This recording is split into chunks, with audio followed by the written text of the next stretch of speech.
That was a little bit of a rough transition. It's like, oh god, stumbling all over myself. Hello, welcome in. Day 5 of Trails in the Sky, second chapter.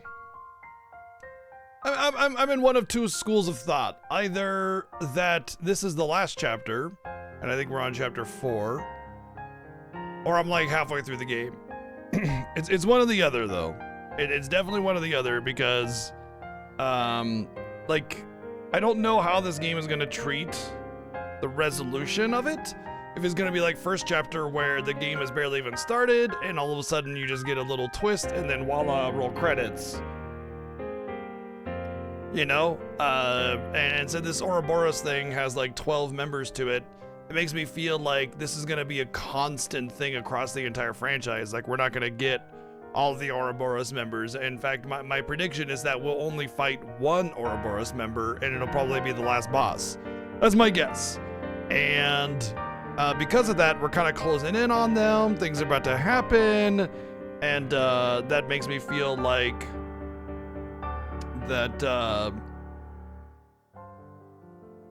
you know, we're right around the corner from just encountering them, taking out their base, having a big moment, and just rolling credits for us to like tackle the actual final bit of it in the third game or whatever. So we'll see. We'll see how it goes. That's just my guess as it stands right now. So anyway, welcome in. The overarching plot is engaging and keeps you wondering what the storytelling segments making it up are lackluster. Yeah, I think you really kind of nailed it, Berserk. It's like I'm really curious about the story. I'm really curious about how it's gonna go on. It's not so typical in terms of like the overarching plot. I don't get a lot of really good theming though, but that's okay. They don't really need to have that kind of thing. Usually you need to have something that relates to real life a little bit more poignantly in order to draw in a good storytelling. But overall, yeah, I think you pretty much kind of nailed it. It's like the overarching kind of ideas of the story are real interesting and I want to hear more, but like the actual words written on screen are just difficult to care about. And I don't know how to take that. It's interesting yet boring at the same time, if that makes any sense. But overall, I'm having a good time because the rest of the game's nice too. So anyway, hope you are all having a good one. And I'm looking forward to getting back into this game, of course. The biggest thing, I think more than anything else, across anything else in this game, I just want some damn voice acting. I'm so tired of the voicing, and I know I'm gonna have to do it again with the third game. And it's for real? Yeah, for real. Thank you, Player Ask for the 144 bits. And I know it's like it's not gonna kill me, you know. And why did it not take? Oh, the software crashed.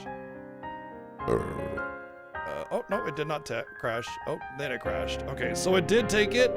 For real? And then it crashed. Yep, for real. Thank you, Player Ask for the 144 bits twice.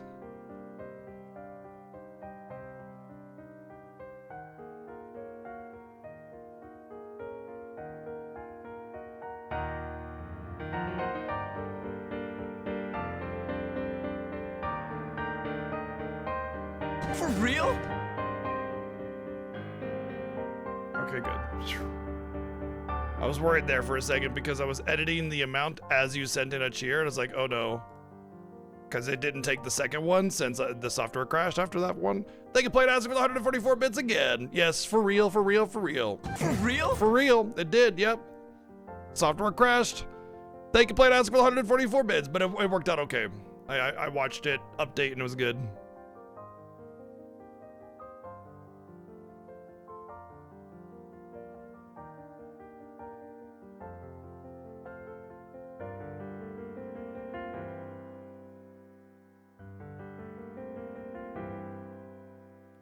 But yeah, one of the two things, you know, it's either almost done or not even close, and we'll see. You know, if it's close, I think there's a good chance of finishing today. If not, then we probably have all of next week. So that's my guess, is either soon or not so soon at all. Although I have about 30 hours in, the first game being 60 hours, makes me kind of feel like we're about halfway through. So that's that's about where my mindset was. I just thought we had been going fast because I fast forward everything, that I was getting through it really quickly. Creamed eels. Delicious.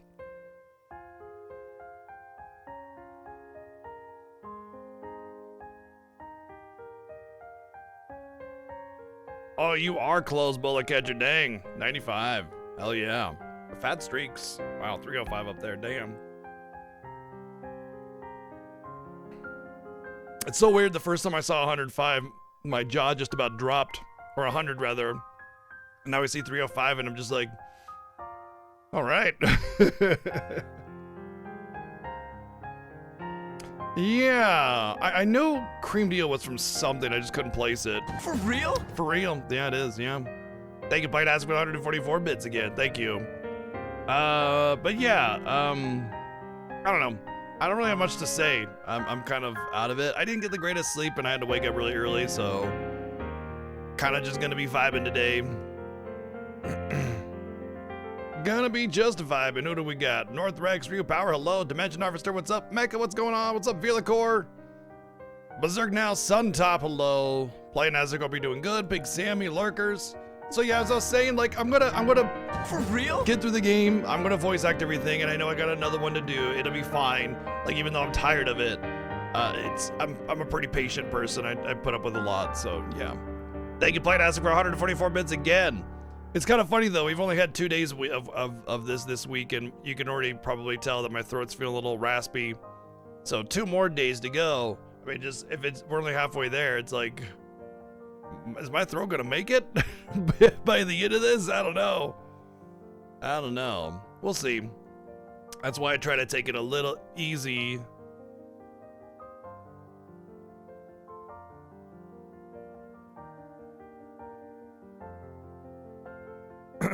When it comes to voicing, you know, when I see a little generic dialogue, and why I don't voice side content,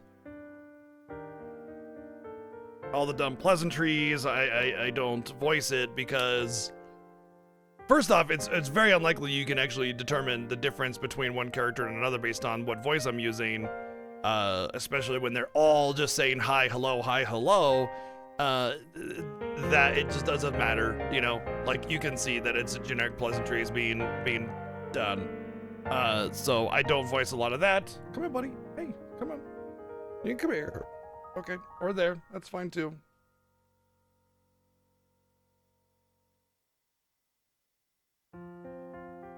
Remaking P1? What's P1?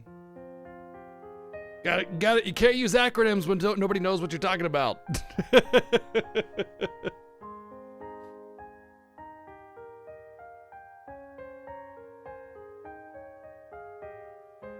Aw.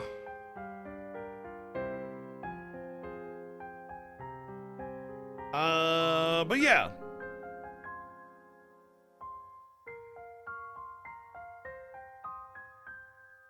Let's just get rolling. Okay.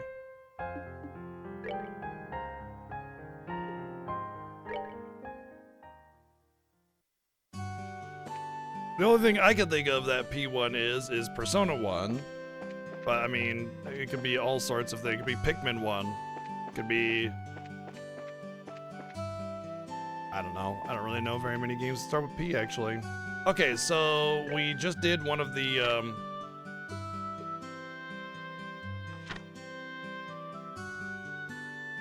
right, north to get the ring,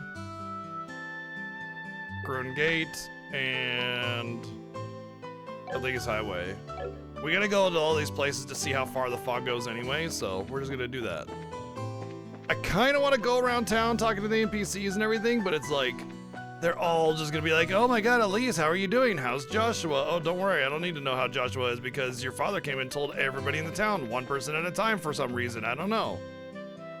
So I just don't wanna.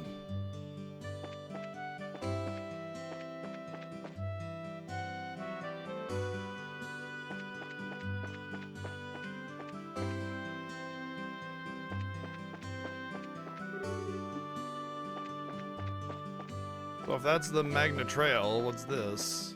Airport? Malga Trail?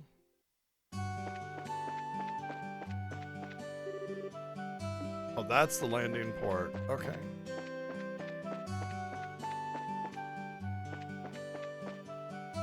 Right, yeah, there is a 35% discount on sub gifts 5 or more.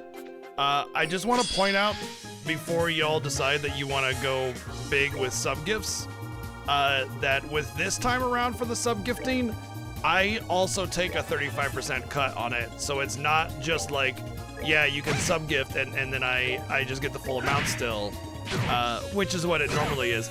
And that's fine. Like, that's not the end of the world, you know? I'm just letting you guys know because a lot of people will take advantage of the sub gift situation to like lay on the support and you know, Twitch gets very little of it, and that's the attractive aspect of it. So I thought I'd let y'all know that I do not get the normal amount. I get my my payout prorated to whatever the discount is as well. So you can go ham and unlock some sub gift or sub incentives or whatever if you want, but I mean, I'm just letting you know that that's what it is. At the end of the day, it's kind of like the same as just regular subbing, just cheaper. So whatever. Playertastic, thank you for the 144 bits twice. Oh, and Mr. J coming in with the raid. Hello, Mr. J. What's going on? Thank you for the raid. Damn, that's a little early, isn't it? Can someone give Mr. J a shout out? Always doing some RPG stuff. He's going through all the Super Nintendo RPGs and everything. And he's a big Trails fan as well. Why did I get ambushed when I hit them head on? Oh, this one I can actually fine-tune craft. Oh, that's cool. That's way better.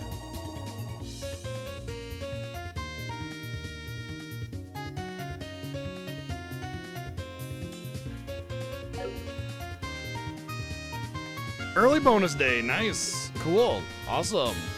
Well, I hope you had fun.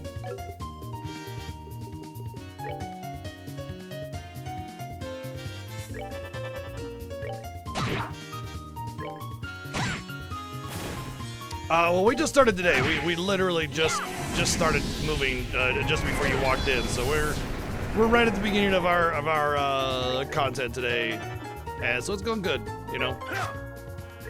Very, I guess, nondescript, I guess, just because we haven't even really started to know how it's going. But I'm enjoying the game more or less. I would say if someone summed it up early today perfectly about how I feel about the Trails in the Sky series so far, is that the like the overarching like themes and like story like concept is really interesting and neat, but the writing on the screen and the individual scene, like scenario writing, is trash. And so it's like you want to care more than the game allows you due to the rest of the writing.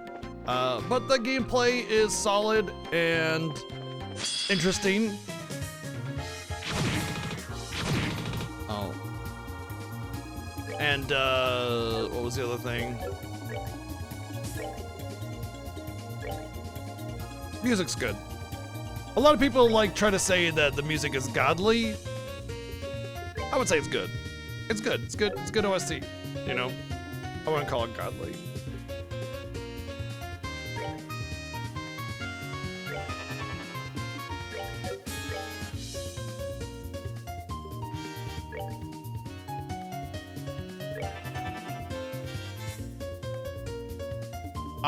Yep, I've only played Trails in the Sky and then up to this point in Cold Steel.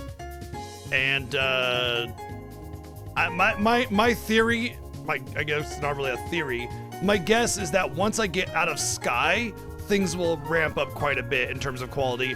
I also think once we get to the Nippon Ichi localizations, things will ramp up again in quality. And I think that starts around Cold Steel 3. So we'll have to get through the first 2 games of Cross Bell and then the first couple games of Cold Steel, and then we'll be in the Nippon Ichi localization, I think.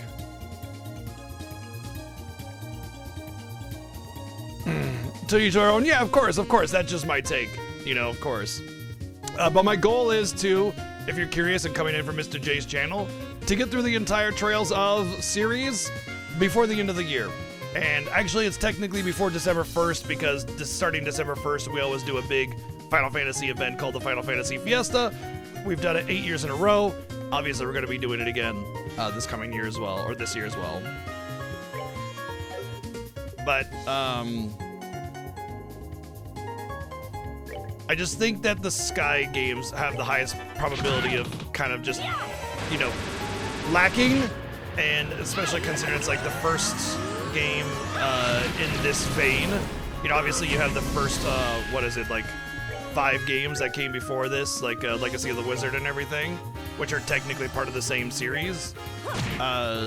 They weren't really games they cared about in terms of story and world building and everything. This is the first in this vein of that kind of world building story concept.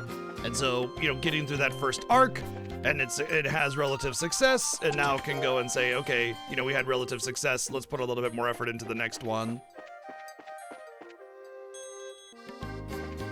Yeah, I mean, we're gonna be playing that relatively soon, I would imagine, the cross build.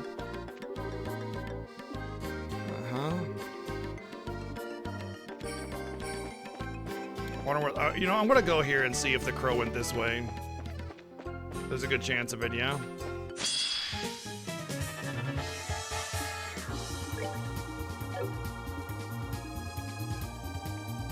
Ready to fall over and sleep? Me too, honestly. I'm a little tired today. Not much sleep. Sure, I enjoy a good levity as well. A good little bit of humor and everything. I kind of equated that to, like I was talking about it yesterday actually, and I kind of just said, like, how did I word it? Levity is great, and it's important to have in a video game, especially when you take your plot very seriously. You need to have a little bit in order to, like, when you drop a bomb, right? You need to let that settle a little bit, but after a little while, you need to bring that back up, and that you do that with levity. You can't let the player linger in that low point for so long. So you have to let them kind of like get hit with it, whoa, settle, and then bring them back up. A great example of this is FF10 when you're talking to Auron after the Blitzball game, and there's a heavy bomb that's dropped at that point, and then you go and meet up with Yuna and do the ha ha ha scene, and that's that like heavy moment kind of continuing in, and then bringing it back up with levity so that you can go onto your journey again, you know? All right, I'm ready to go again. And there's a right way to do it, and then there's like not so right way to do it. I feel like this game does it in the not so right way. There are some times when there's a good joke and everything, and I laugh and I have a good time, but it piles it on so much every scene. It's always like, let's rip on Olivier, or let's make some snarky comment every scene. And it's like beating a dead horse, you know? You're just like, oh, what was the analogy I used? It was a really good one. I forget the analogy I used. But basically, it's like you don't have any laugh left when they've just like drained you of it, and it's just, okay, yeah, another joke, ha ha ha. It kind of just, you know, you just want it to go by. And I feel like this game does that a bit incorrectly. You know, it does that specific thing too much, which makes the levity situation a little incorrect. But overall, it's not like it's a bad thing. It's just not great, that's all.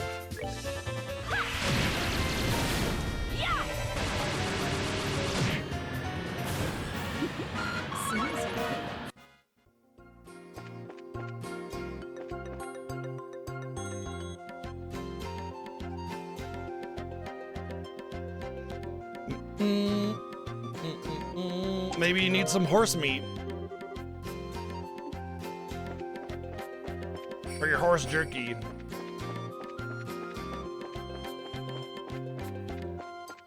Gotta tenderize it before you dry it. Obviously. Is this the tower? Yeah.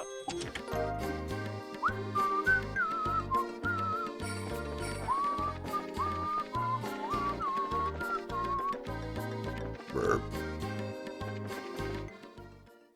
What color is the button? What button? Alright, so you know what? The bird could have its nest up here, actually. I feel like if the bird had its nest up here, the game would be like, oh hey, I see a bird up there. Maybe that's where its nest is before you enter the tower. So, You know what? The last tower didn't have a quest associated with it. The small spider skitters. Okay. So you know what? I'll just do this. We'll just slam through and grab all the treasures and leave.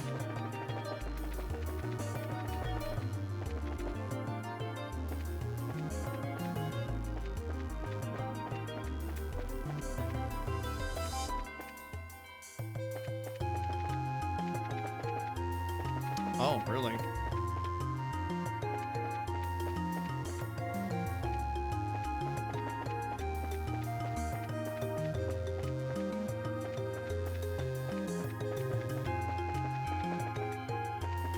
Also, this one would have the simplest layout.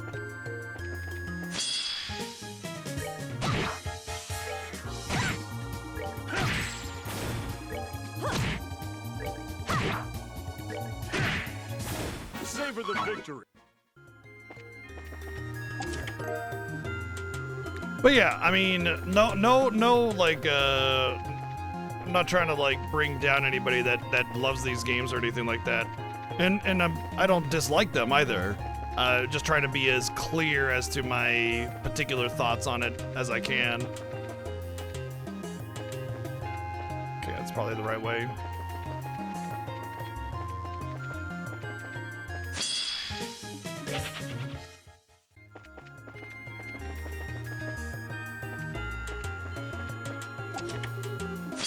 Uh-oh, monsters! Fire-based arts explodes when defeated, weak to nothing, don't use Mend.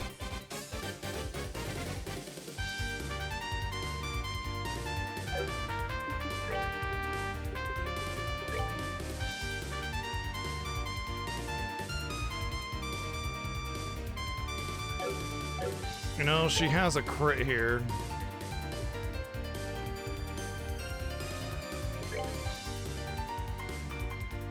I wonder if a chain allows her to crit with everybody.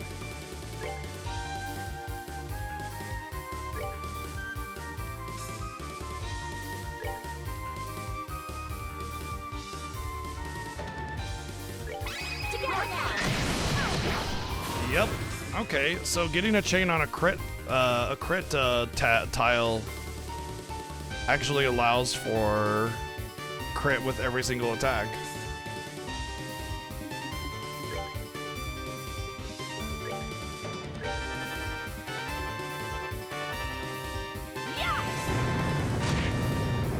Uh-oh.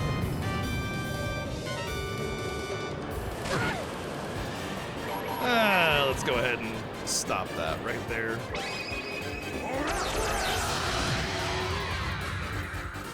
Now, light of the heavens, radiant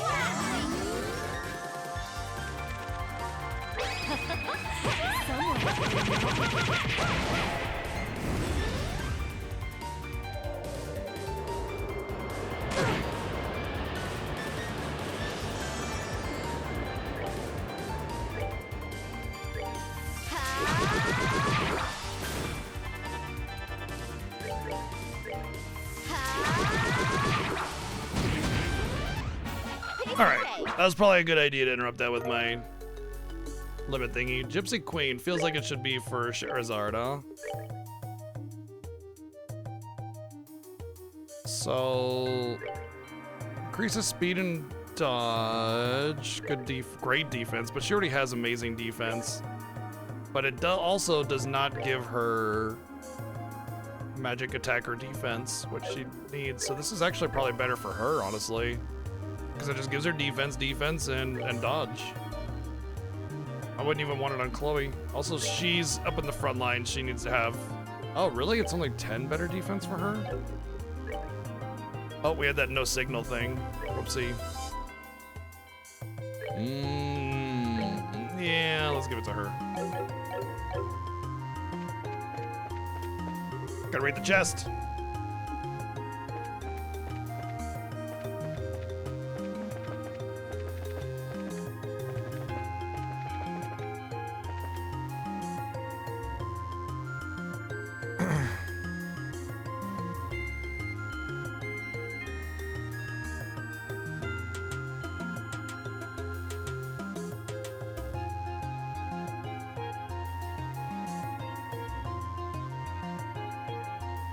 Yeah, and being a sugar elemental, you gotta have that sugar regularly, or you're gonna be not pleasant.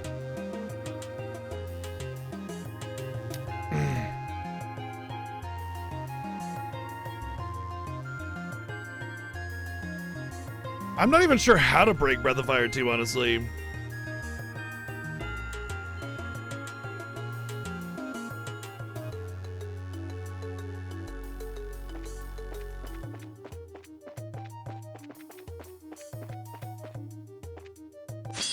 Damn. Oh, we got one of those metal slime type enemies that we've never been able to kill.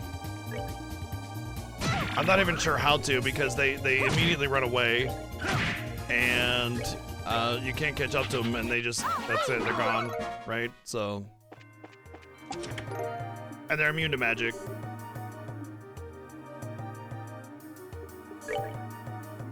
Cooking is the trick? Oh, yeah, I guess so. It's so poorly designed, though, that, like, unless you look up guides, you're never gonna know what to cook for, you know?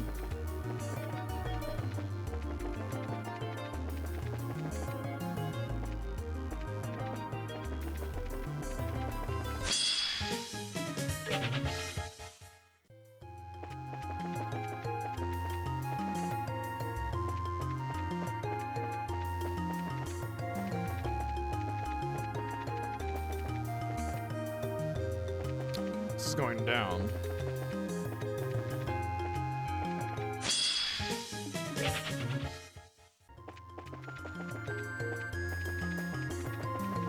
There we go.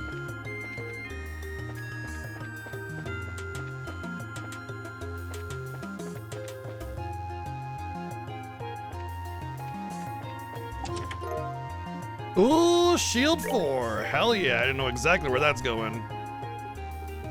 Well, no I don't, because I gotta upgrade this slot.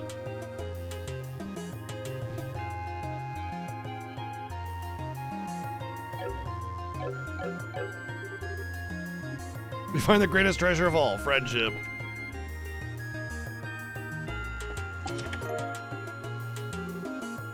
You might look at this chest and think it's empty, but that's just negative thinking. Others see this baby and marvel at the amazing air inside. What if it's airtight and there's no air in it? I guess once I opened it, there'd be air in it. Minus 30 ADF. But plus 100 ATS. I mean, those gotta go on her, right?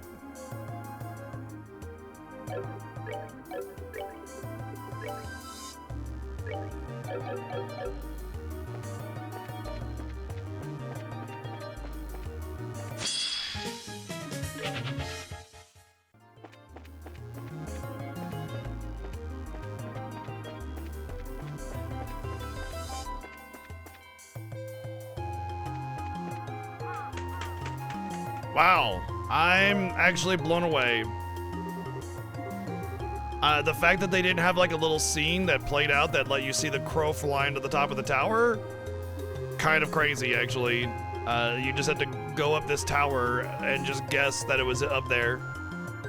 Kind of silly, especially considering how this game revels in the overwriting so prominently. You'd figure like they would have every opportunity to just write another 15 paragraphs, you know?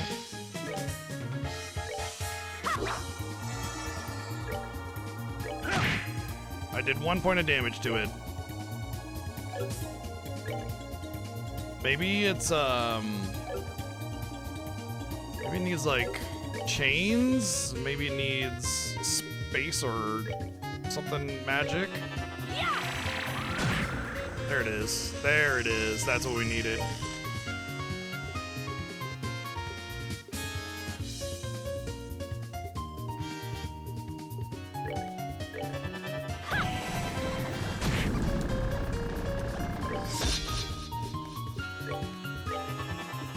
Oh, it's gonna get away.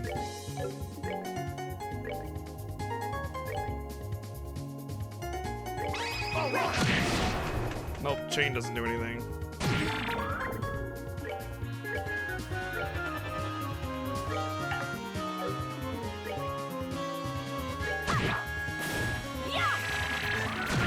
Ha! So you gotta do like space or something magic. Sweet.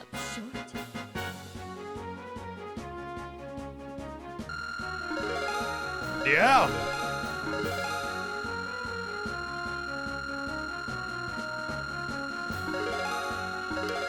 Yeah. A Stellar and True Barrage. Sure. Sadist Whip, True Distend. Cool, buddy. Lots of Sepith. Very good. Alright, so now I know how to take those things out. I do have to get a preemptive attack or hope that it doesn't reach the edge of the screen first. So at least we know how to take those things out. Good, good, good. Dark matter, something like that. Yeah, sweet. God dang, that's huge though.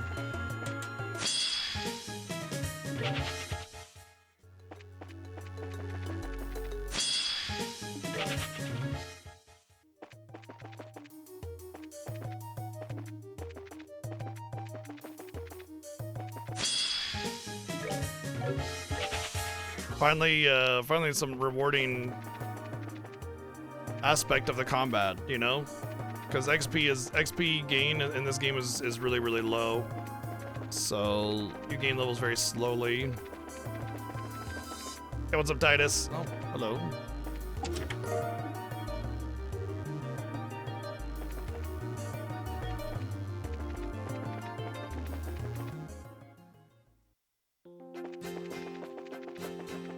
Yeah, I'm doing good. I'm enjoying the game, having a chill time with it.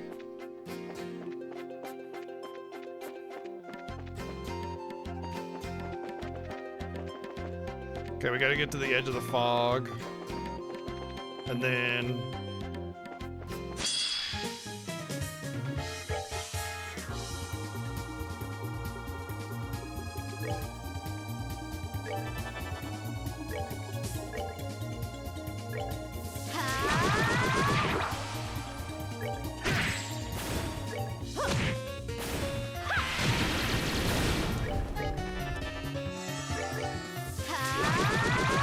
Whoops. Oh well. We're good to go. The interesting thing about those little XP balloons is the reverse scaling of XP. It's like you get a couple of those and you don't need to fight any more battles in the zone at all because you'll now amount level. I bet I get like very little XP now, right? Yeah, that takes care of that. Yep. Look at that. No XP for that 9. Which means if I want to level up, I basically have to find one of those XP balloons. So fighting levels is only for the Sepith, which I have to admit that that's kind of a bullshit mechanic where they have this reverse scaling on XP, but then still like kind of push you to fight a bunch of battles for the Sepith so you can get upgrades on your slots and everything. I think that's bogus because like they're basically saying, hey, you need to fight a lot of battles, but we're gonna take away half of what makes fighting battles worth it after just a couple levels, which is not very much, you know. And so I think it's a poor like a poor design in that regard. Also, DQ 1 and 2 remakes just went up on pre-order. I'm gonna go snag that really quick.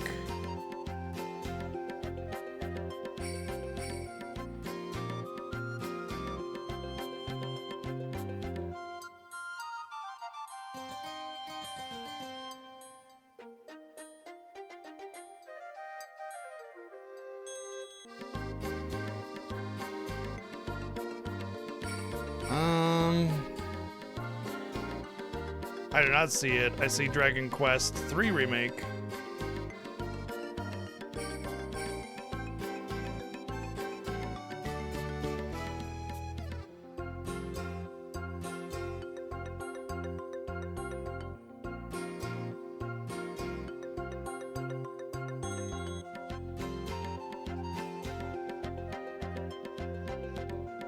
Oh, whatever.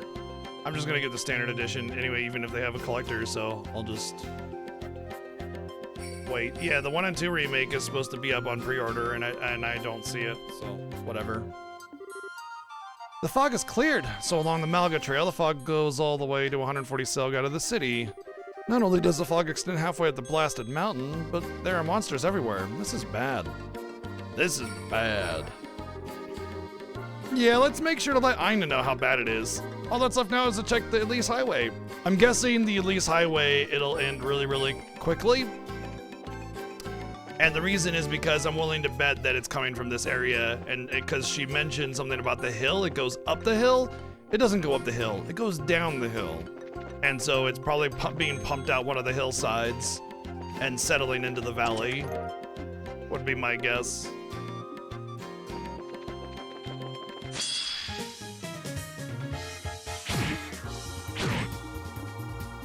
Yo, Mr. J, if you're still here, I forgot to ask you, what were you up to today, dude? What was going on over there? I don't think I managed to ask you.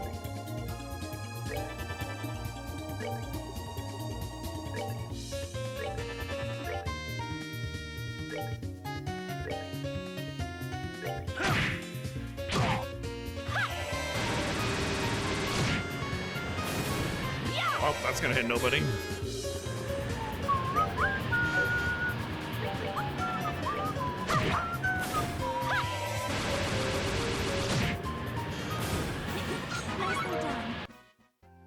Finished Daybreak 2 yesterday and began the Suikoden 2 since yesterday and today. Hopefully Skies 2 goes fine for you today.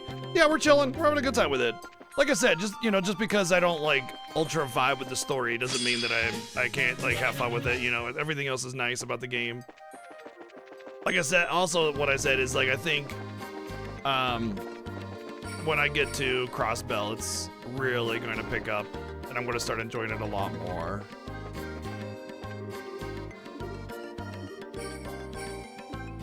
What an excuse to use too. You could have talked about the Dragon Quest 1 and 2 remake that just got announced. Well, we already knew it was coming. But you finished Daybreak 2. Awesome. That's where I want to be. I want to be at the end of Daybreak 2.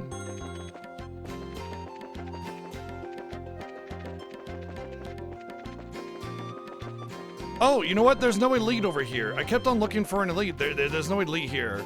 It's on the south road. We can just zoom back to town. We did the quest on this section, which was the crow and the ring. By the way, my take is I hate it when quests are set up to make you go way out of the way, all the way across all these other areas. I like it when quests keep you to a relatively confined area, and then when you get the next set of quests, it takes you to another area, so you can kind of do them all at once and bring them back and go to the next area and do a bunch of ones, bring them back, you know, that kind of thing. But instead the game's like, no, we gotta make you touch every corner of the world every single time. And I just feel like that's a method to waste the player's time, not a method to make it interesting. Because realistically, if you're getting a bunch of quests, you know, you're gonna want to like get as much done in the one area as you can. So, minor point of contention. It's not like it's a huge out of the way thing when it's sorted by zone, you know.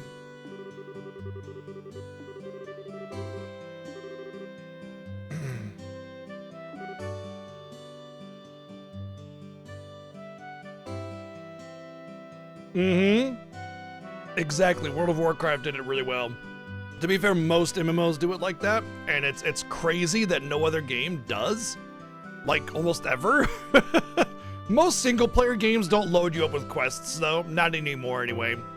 Like around 2008 to 2016 or so, maybe 2015, that was the era where like they tried to copy the MMO style because of World of Warcraft's popularity. Maybe 2005 and on. Anyway, games like Skyrim or heck, even Xenoblade Chronicles X, which just came out, and gosh, there was another one. Oh, The Witcher 3. They just load you up. They load you up with quests, and some of them are centralized, but most of them just take you all over, and it just becomes like too much. And they realize that like, okay, this isn't an MMO. We don't need to copy MMO gameplay because it's not an MMO. So nowadays, when you get a really good single player game, a good chunk of quests is usually like 5 or so per area, you know, maybe a little bit more, maybe 7, I don't know. You don't usually get too many more than that. And that's kind of the sweet spot of letting you go into different areas and introducing you to the rest of the world without loading you on with like just too much weight and bloat. You know, it just becomes bloated, right? It depends on the size of the area and what's going on in the game. Anywhere between 3 to 7 is good. Honestly, anything under 10, we're good, you know?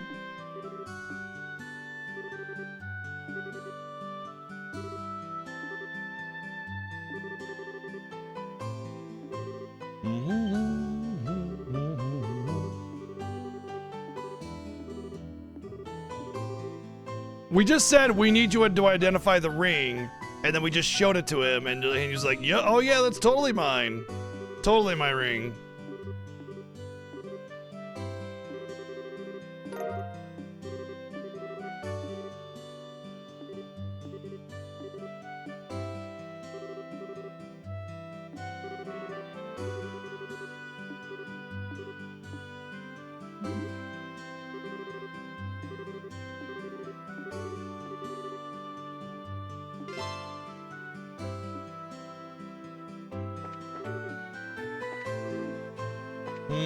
No extra reward from him? For considering the quest, I'm surprised there wasn't an extra reward for that.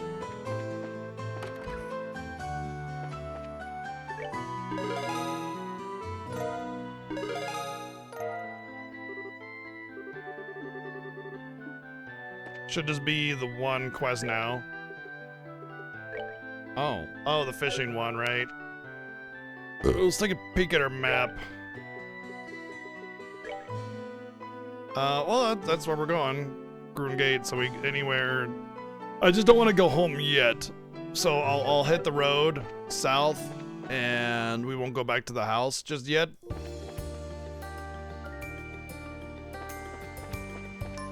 But I got to be on the lookout for an elite enemy, and then we got to go down to the Groon Gate. That's back home.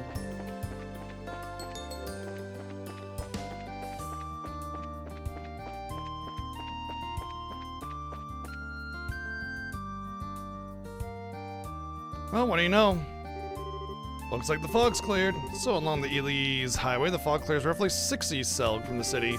There don't seem to be any monsters in the fog either, so ensuring people's safety shouldn't be difficult. Yeah, hopefully. Well, that's all 3 roads checked out, so time to head back and report to Ina, right? Well, we can, but didn't you want to go home for a little while? Oh, yeah, I almost forgot. Let's stop by on our way back to the guild house. I called it. I frickin' called it. Not like it was a difficult call. It's simple logic, but, you know, moot.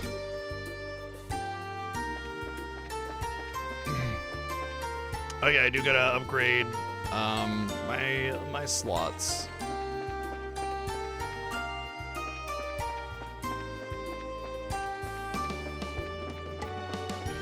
I don't know how much Sepith I'll have to upgrade, but I did do some neat stuff, yeah.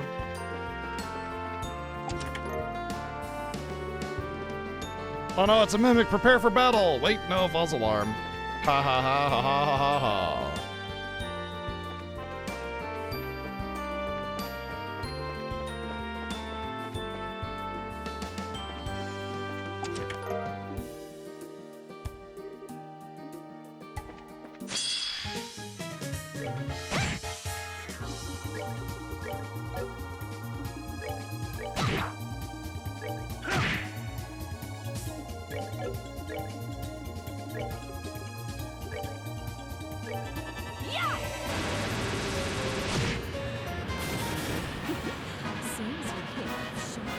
Wow. Yeah, but I mean, I imagine that's part of the trophies, though, right? It's building the city up, you know?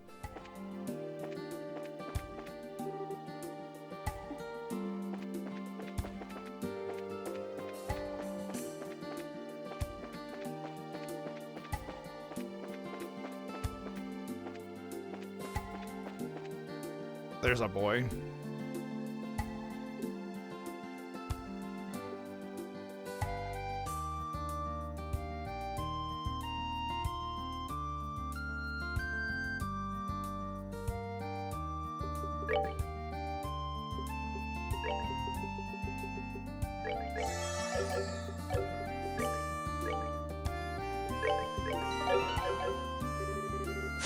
Exterminate.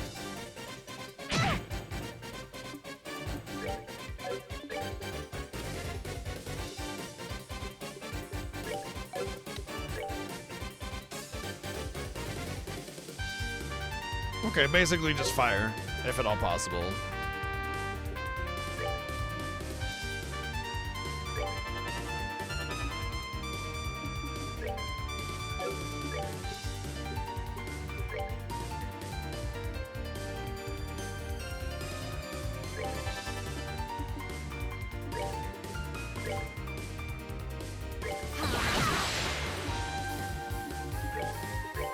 Hey, over here! Yella. Alright, can't taunt those big boys then. Just the ones I care about the most, but he's up front, so it shouldn't matter too much. He's gonna get hit anyway, usually.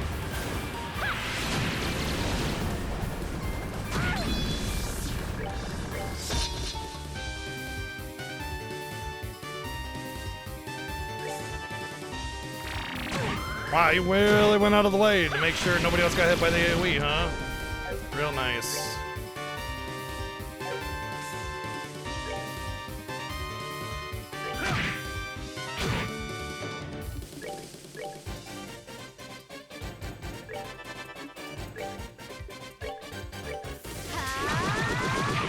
I think I knocked that bottom one out of the air attack. I'm really good at that. That's okay. I was more concerned about cleaning up the rabble.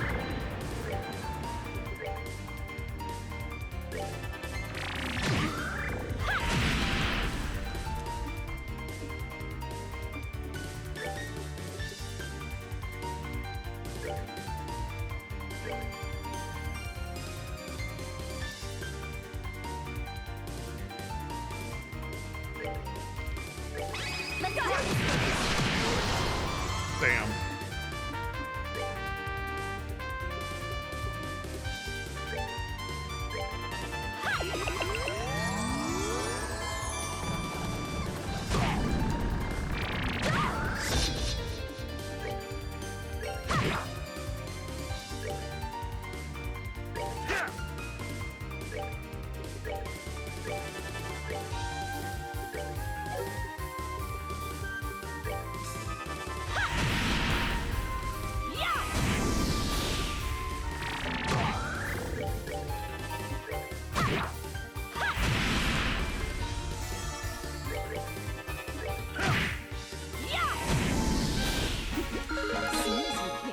True disable.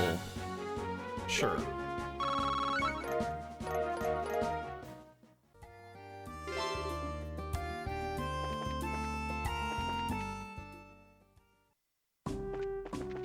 Alright, we gotta find the fisherman. The fisherman.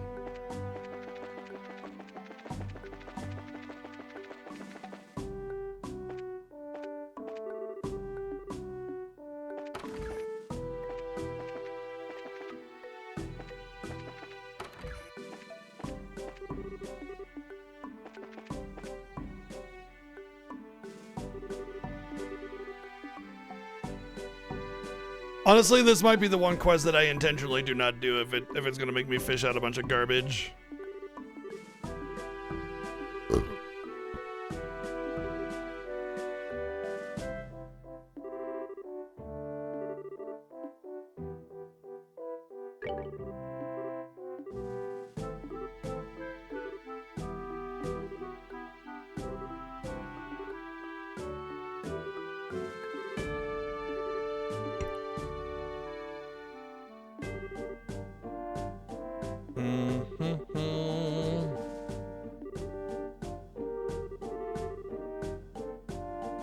Pinpoint the locations of fishing spots.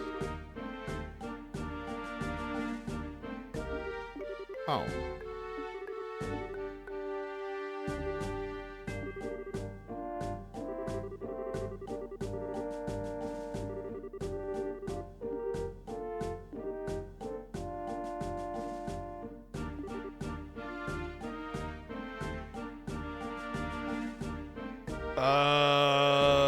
No, I disagree, Sammy.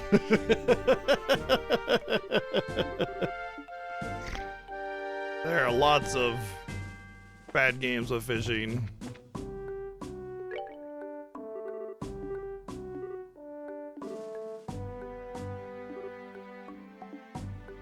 Oh.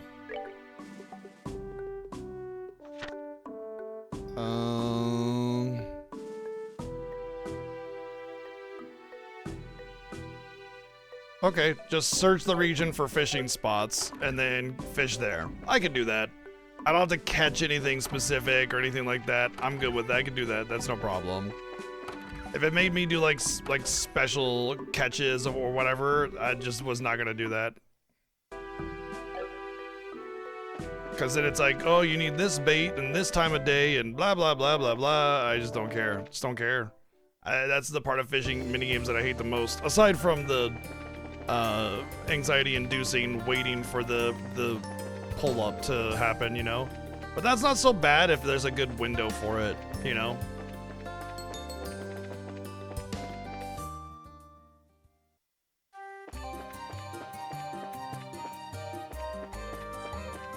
This is gonna be a dungeon. I should not go in here.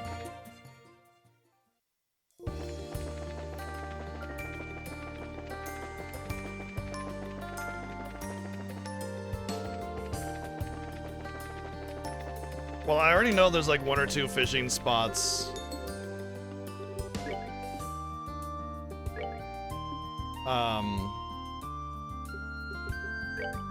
In the big open area on the west. I think it's the west.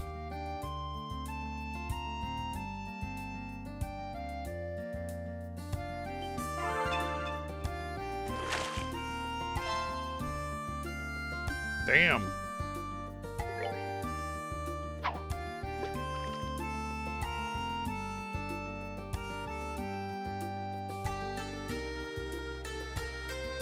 Ha!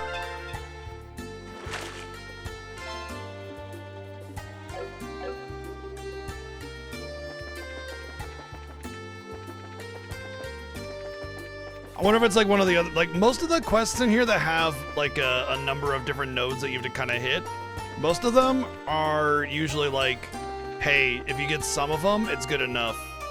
And then, you can turn it in for like half rewards or like just the base reward and you won't get the bonus or something.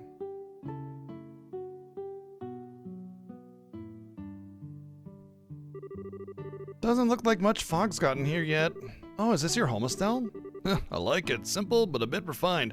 Yeah, just a simple, massive cottage in the middle of a naturey, beautiful woodland area. Yeah, just a simple little abode, just a humble little home. It's like literally one of the biggest houses in the entirety of the game.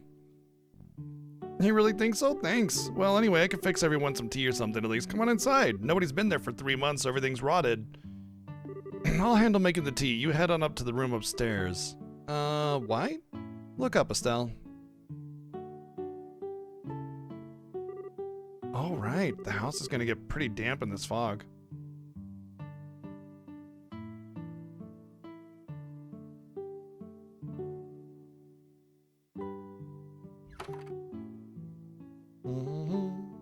Oh, that's gonna come into play later. It's always relaxing to get back home. Kinda wonder how much of this is because we're out of that fog, though. That's part of it, I'm sure.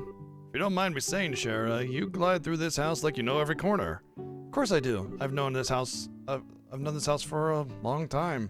A very long time. She acts like some wizened, ancient, like, experienced woman, and she's like 22. It's just so stupid. Yeah, you've been coming here ever since Mom was alive, so that's over 10 years. Wow, it has been a while. I mean, she can come here for it. She can be very familiar with the home. That's fine. But she's just like, ah, yes, back in my day. Oh, so long have I witnessed the growth of this family in this home. That's a Madzi. About that, give or take a few gray hairs.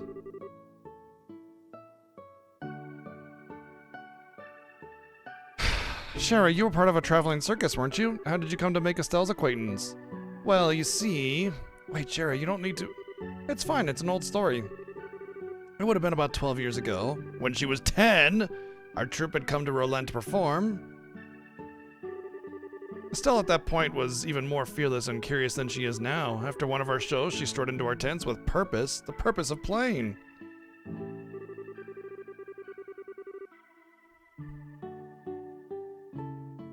Circus troupes usually get met with some suspicion by residents of a town outside of performances, you see. As a result, we weren't really sure what to do at first with this girl who came to visit us. But you see, wait, so that means that Estelle would have been like 3 or something. Because she said, how long ago did she say? 12 years ago? Yeah, so Estelle had to have been 3. I don't even think she'd be walking on her own, really. Hardly. She'd be a toddler. Estelle wasn't exactly a timid girl. She kept coming over every day, and everyone came to really love her. Myself especially, of course. All the ages in this game need to be like, I don't know, probably increased by about 80%. You know, like it's silly. One day Estelle didn't want to go home until long after the sun had set. Since there wasn't any other choice, I ended up being the one who took her home. That's the day I met Cassius and Lena. Pardon, Lena is Estelle's late mother. Ah, yeah, that certainly sounds like Estelle. It seems Estelle was fearless even as a child. Oh, well, I don't really remember that much of it since I was like 4 back then, but I do remember Shara would come by her house anytime the circus was in town after that. That's right. Though Shara, how did you leave the circus and come to live in the barrel as a bracer? You could say a lot happened. 8 years ago when I decided I wanted to be a bracer, I came to LaBarrel to ask Cassius for help. I've been in LaBarrel ever since. I see now, alright. I know, right, Weapon? Oh, that reminds me. Was Joshua here in those days? No, Joshua came to live with us 3 years after all that. Actually, he showed up when you were in Grand Cell during your junior bracer tour, didn't he? That he did. I wondered, liberal, spreading goodwill and flowers as a bracer does, and returned home to find a boy I'd never seen living with Cassius and Estelle. To say it was a bit of a shock would be an understatement. Small talk until morning rose.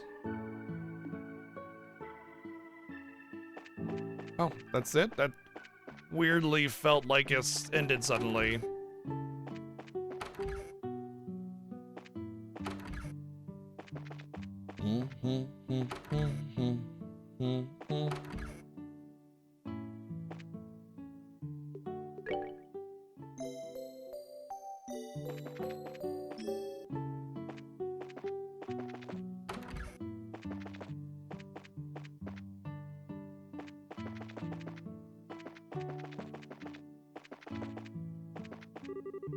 Oh, hey. I didn't even know there was water back here. Meow, meow, meow, meow, meow. Why would you waste dumplings on fishing? You eat the dumplings.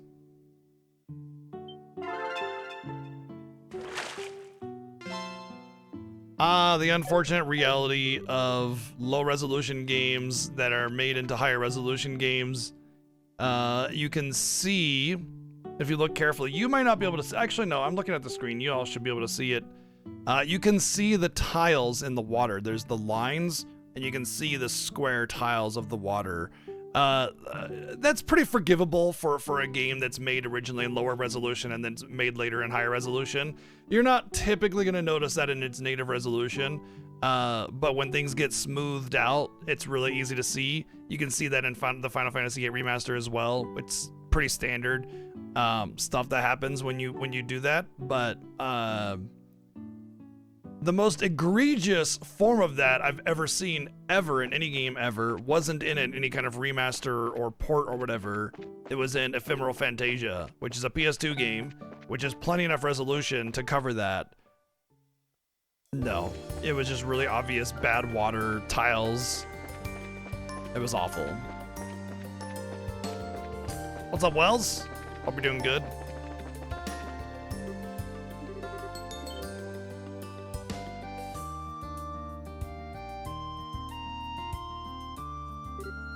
Oh, Ridge. Hey, Ridge. Yo, Estelle, last saw you when you left for Larkle. Kinda filled me in. You guys are on some kind of rough job, sounds like. Something like that, yeah. Are you on bodyguard duty, Ridge? Yeah, my clients have some urgent business in the capital, apparently. At this rate, it's faster to just walk there than wait for the airship, so I'll be escorting them.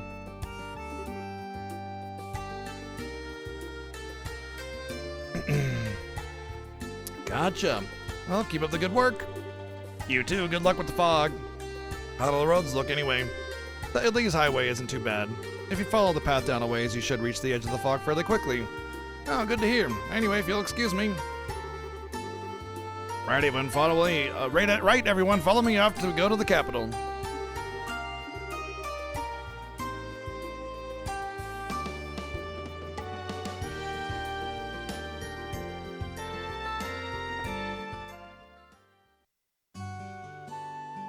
Well, maybe you don't do good, maybe you do well. Hmm? Huh? Did you guys hear the sound of a bell just now? I heard a whistle. Yeah, it didn't sound like it was nearby though. It was really very lovely too. Yeah, I know. It was like hypnotizing for a second there. Shara, you okay? You spacing out. Oh, no, it's nothing. Like you said, it's a lovely sound. It enchanted me for a moment, that's all. You too, huh? You don't hear a bell like that nice often. I wonder if Renan got it in on something. It's possible. Anyway, we have a clear picture of how far the fog extends now. We should let Aina know. Yeah, let's get back. Oh, good old allergy season. Fun. Good work, everyone. Let me pay you for your efforts before we continue. I have to admit, though, I was expecting a more vague report. If the fog has boundaries that clearly defined, it's all but impossible to think of it as natural when you see it. I'm still a little unclear on just how big the entire fog cloud is. Let's take a look at a map on it. So if it's 60 Selg down the Elyse Highway, 80 down the Milk Main Road, and 140 down the Malga Trail, it should look something like this.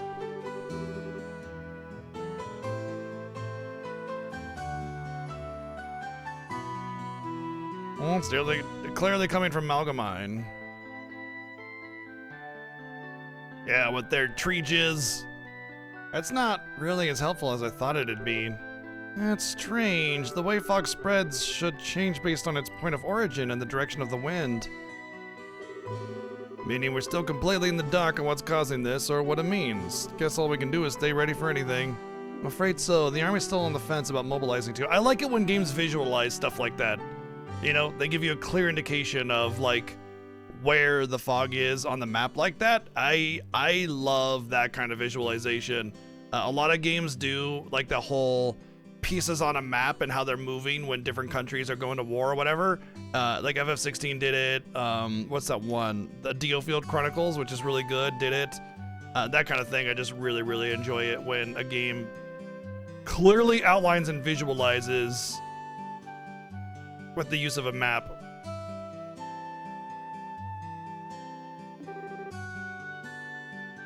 That reminds me, T-Dub, I don't suppose your grandpa has any inventions that are like a fog remover or something.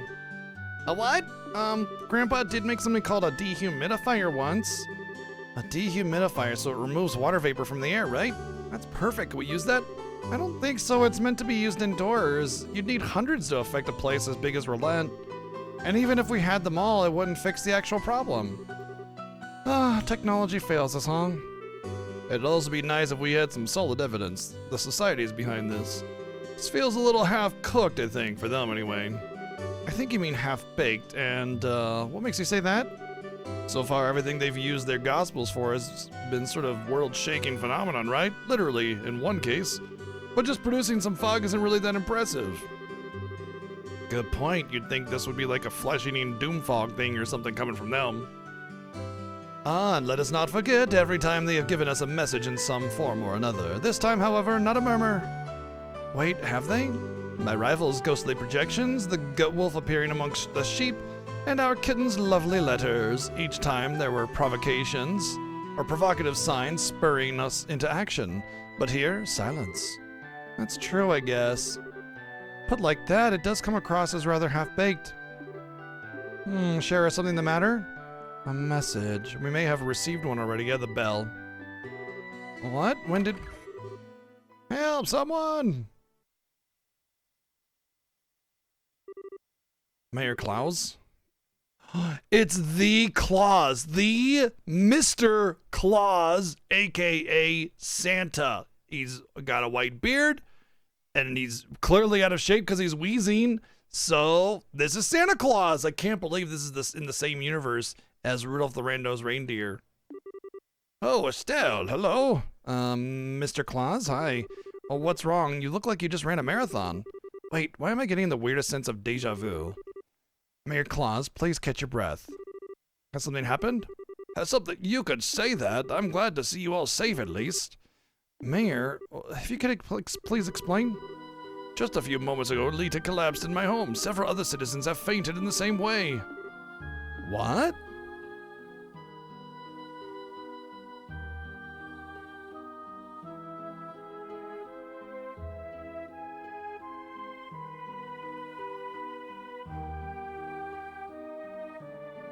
Did you see that the time read exactly 9 o'clock? I don't know if intended or not.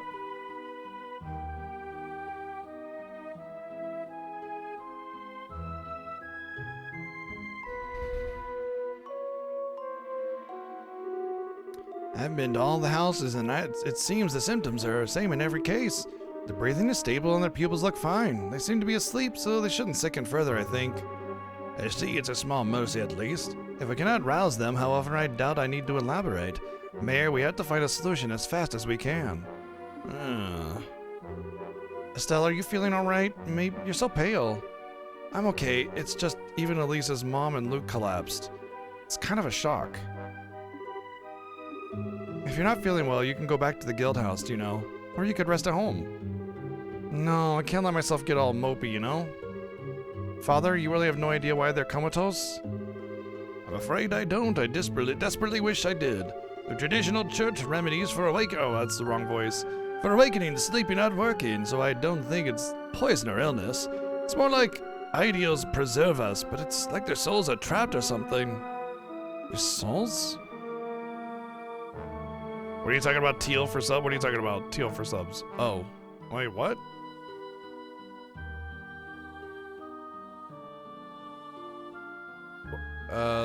Okay. It's teal for subs, apparently. For the moment. Okay. I still don't understand. Seems the best course of action would be to visit the homes of the affected. We need to find out what exactly the situation was like when they fell into these comas. All right, let's go. Estelle, Shara. As of now, in my capacity as Mayor of Relent, I am formally requesting guild assistance. Please discover what has caused this and assuage the fears of our people. Just leave it to us, Mayor. We'll do everything in our power, sir, I swear it. I still don't know what you're... I don't understand, like... I don't understand why you just, like, all of a sudden say it that way. Hey guys, am I the only one who's suspecting the society behind all this? No, I'd say it's likely at this point. A deep sudden call. Are you replying to someone from like a long time ago or something? Because that's what it feels like.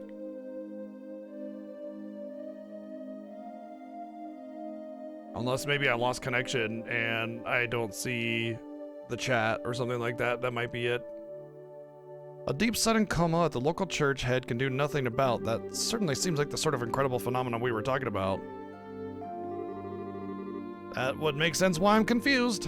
Thanks, guys. I was hoping I was just being paranoid. But then I have to wonder, has anyone received a message? That's a good question. You did write down the full list of people who have fallen comatose, yeah? Oh, one sec. Lita, Tabitha, Luke, Radford. We can begin by asking the family, friends, and associates of those four about anything suspicious. We can return to the guild house once we've done so. But, I want to go to the guild house now and turn in those quests.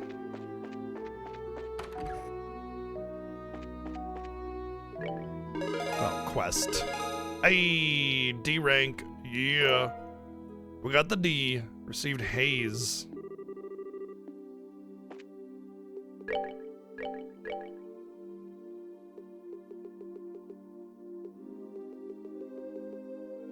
Two gold, 3 silver.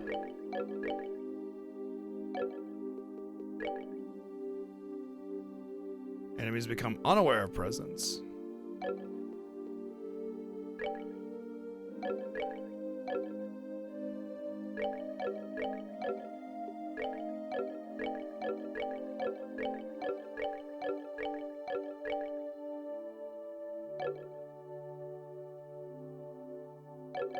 First things first, actually, I want to upgrade Shara's slot.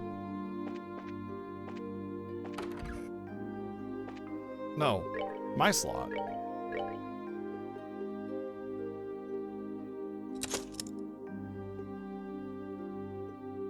Honestly, I should upgrade a few slots with the amount that I have.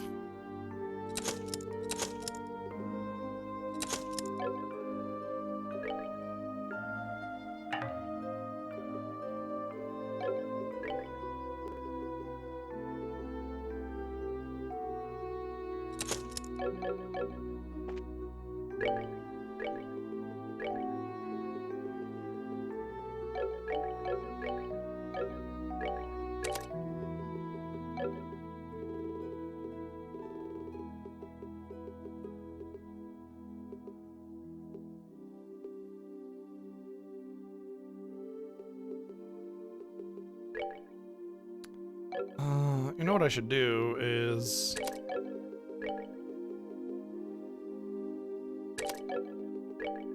put it here.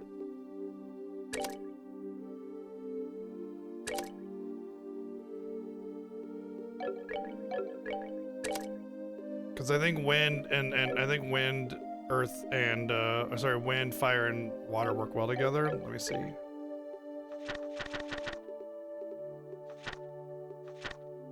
Wind and air. Yep. Fire and air. Yep. Wind and pretty much gold, so whatever.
Did I lose some healing spells by doing that?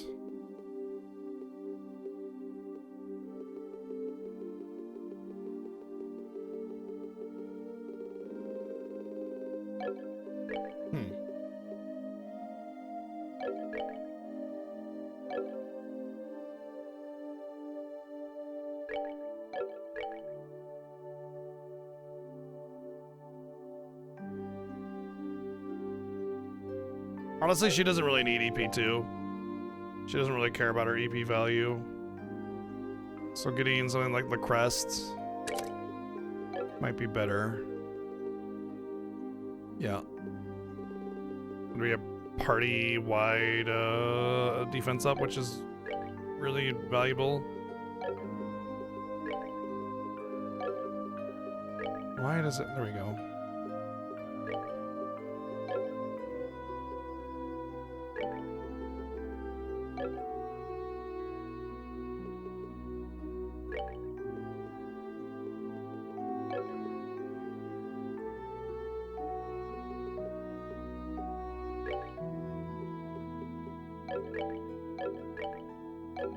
Sure would like it if I could scroll down that list while I'm checking other gems.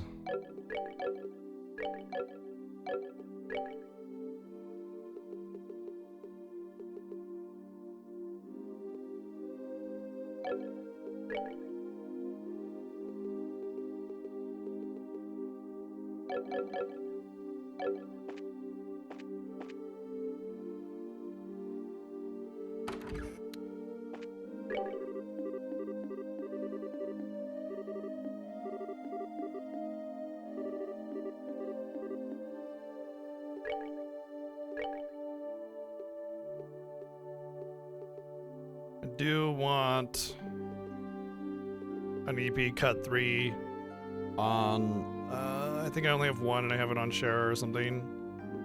But I'd like it on both Shara and Chloe.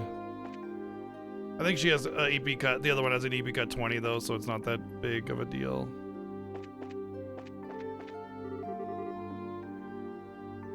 Oh, it's a good thing I finished those quests when I did. Game wasn't gonna let me outside.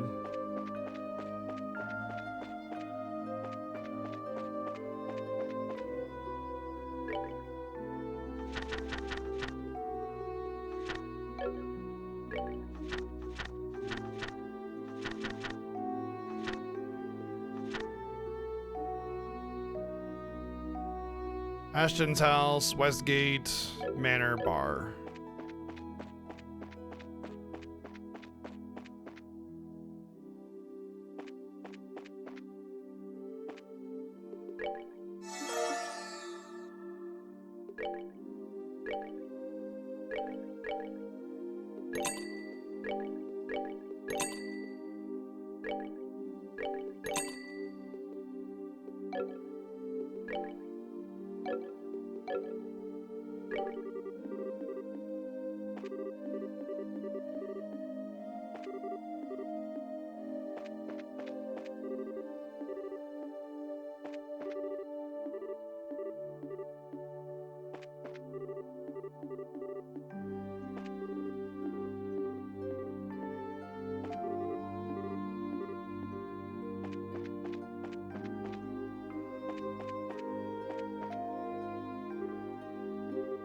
Oh, hey, Lisa. Sorry. Estelle, yes. Hi, how's that Mary Sue thing again?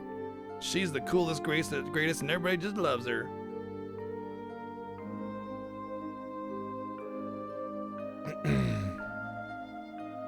This is great. When did you get back from training? I've been so worried you didn't come back for so long. Yep. I'm sure some random person at the inn just only thinks of Estelle and just is so worried about her all the time. Yep, her life has no other meaning other than random person. Oh, sorry. Just got kind of busy and couldn't say hi, so is your mom doing all right? Well, it seems like she's sleeping okay, but when it came to Estelle, she's like, oh my god, I was so worried. And then when it comes to her mom, she's like, yeah, I'm really worried, but you know, but she won't wake up even if you shake her, I guess. Oh well. Anyway, moving on. You know what I mean? Like Estelle, who was just not home, she's like, oh my god, Estelle. Her mom, who was actually unconscious, is just like, ah, dang, my mom. You know what I mean? Like that right there, that is like beyond any kind of proof that I can give about like the overall sort of like lacking writing in the story and the way that they treat Estelle. Like that is just like bam, slapped in the face with it, because it happens all the time and you can't deny this one. It's right there in front of you, you know?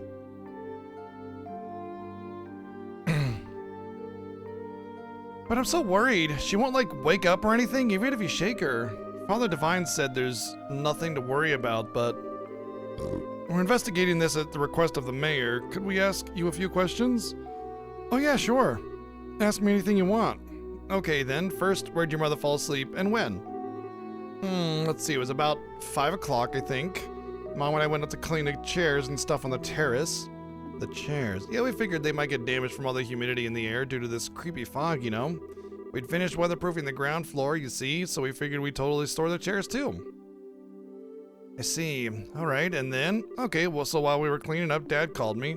When I got back, Mom was all zonked out in one of the chairs. So you didn't see her fall asleep then? Yeah, sorry. So I tried talking to her, shaking her, but she wouldn't wake up. I totally freaked out and called Dad, and he carried her into the bed. And then she wouldn't.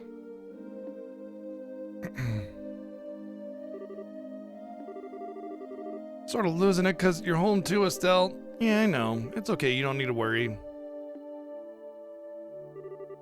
It's okay now. Thanks. Did you want to ask me anything else? 1 second. Sherry, you got anything? Possibly. Eliza, did anything strange happen before or after your mother went to sleep? Did you see anyone you didn't recognize or hear anything strange? People I didn't recognize. Actually, yeah. Just as I was heading inside, I saw this lady come out of the clock tower. A woman? Was it someone from Lilent, do you think? Well, I couldn't see her face. The fog made it kind of hard to see details. But her clothes were really weird. I figured she had to be a traveler of some sort, you know? Really weird. What was weird about them? She was wearing this sort of black dress robe thing. I can't lie, it was kind of hot. Alright. It was a bit hard to see details through the fog though, like I said. I see, still this is really valuable. We need to go to tell Ina then. Yes, absolutely. Thank you, Eliza, you've helped us tremendously. It's okay, good luck with your investigating stuff. And don't worry, okay? You can count on us to save your mom. We'll figure this out and wake her up.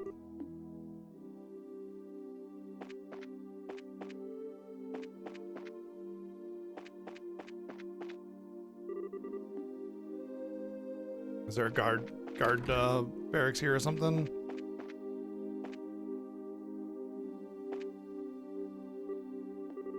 Oh, dearie me. Estelle Bride, look at you, a senior bracer and everything. Oh, hey, Ms. Maggie, Pat. Sorry I didn't say hi earlier, Pat. We, heard about Luke. Oh, Estelle. Really? Oh, hey, Pat, is it that bad? Well, you see, our little Pat is the one who found Luke after he collapsed. Oh no, Pat, don't worry, it'll be okay. Wah, wah, wah, wah, wah, wah, wah. Maggie, how is is your grandson, is he hurt? Oh, no at all, he's just sound asleep. Really, I think this is all a bit of a fuss. He'll be right as rain tomorrow, I'm sure. Little rascal just wore himself out, like boys do, you know? Really, him not waking up, foolish. Hey, Pat, can you tell us what happened when Luke fell asleep? What? We're investigating what happened on behalf of the mayor. On behalf of the town? Pat, if there's anything you can tell us, it might help us solve this and wake Luke up, please. Okay, I'll tell you. Thanks, Pat. So, where and when did Luke fall asleep? I wasn't there when he fell asleep, but I found him on the top of the clock tower. I think it was just past 5. We were playing hide and seek in the fog. I was it, and I was looking for Luke. Kids have very,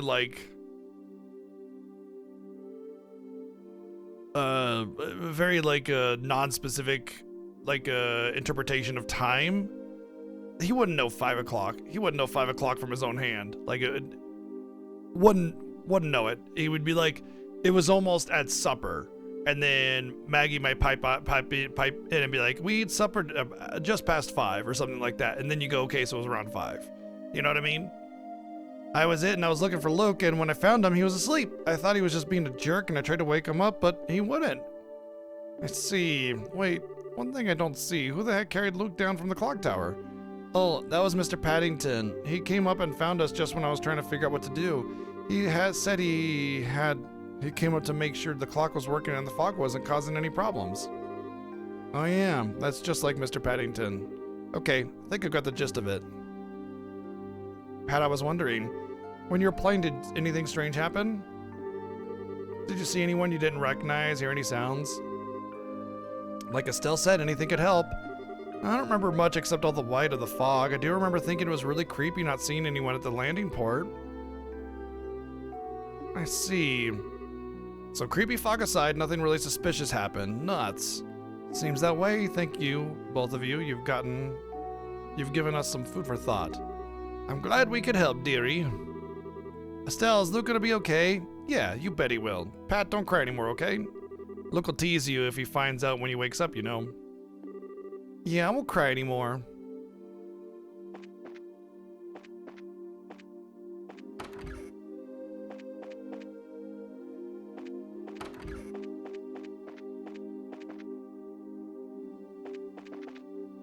Alright, we did the bar. Hey, what's up, Deputy Knight? I guess the mayor's abode. And then was it like a maid at the inn or something?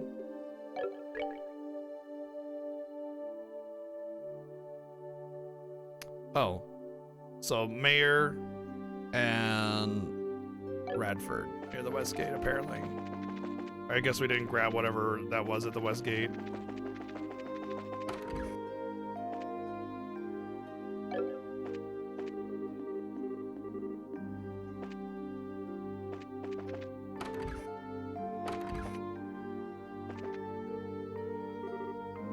Oh, hello. You're Estelle and Sherazard, right? Yes, good evening. We're here to investigate by order of the mayor, but is Mr. Radford okay? Yes, but there's been no change, I'm afraid. He's sound asleep and seems comfortable, but we cannot wake him, no matter what we do. Is our only option to wait and watch over him until tomorrow? I'm afraid so. That's all we can do for now, at least. I know this is a bad time, but could we ask you a few questions? What's up, Tiger? I don't know if we can answer everything, but I'll be happy to help in any way we can. Thank you, you two. Firstly, when and where did Radford fall asleep? The time around 5:30, I guess. The place, well, just outside the door, essentially. Outside the door, so what, in the hallway? Yeah, I heard a knock and a voice say, I'm home. I unlocked the door to greet him, but when I did, I found my father-in-law on the ground unconscious. To be honest, I thought father had simply gotten drunk again, but I couldn't smell any alcohol in his breath. I thought it was strange, and then we couldn't wake him up no matter what we did. So we went to see the Father Divine. I see, I think I understand the situation. One last question, if I may. Was there anything odd about the situation before Radford fell asleep? Anything odd? What, you mean like this blasted fog? Aside from that. For example, did you see anyone odd, hear any strange sounds? Come to think of it, when we were dragging Radford in. You noticed it too? And all this fuss, I thought I just imagined it. It was when we were putting Radford to bed. We both heard it. It seems the sound of a bell. Sound of a bell? Hold on a sec, didn't we hear one too? It was surprisingly lovely, really. I simply thought someone outside rang one. Thank you, you've given us a lot of information. If you remember anything else, please contact the guild straight away, alright?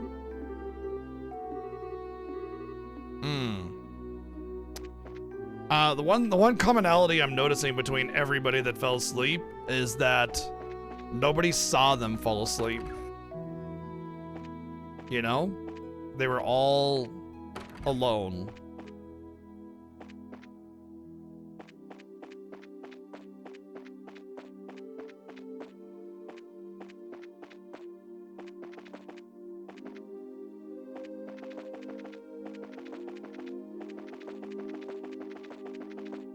I think the mayor's boat is over here.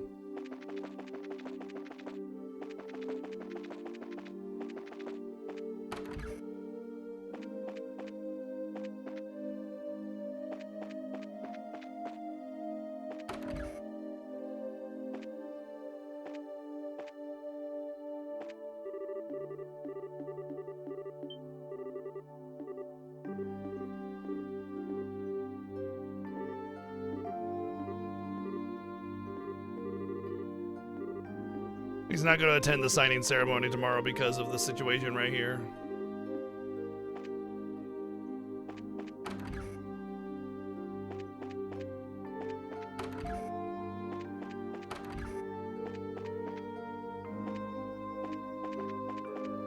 Once again, no reason to really explore.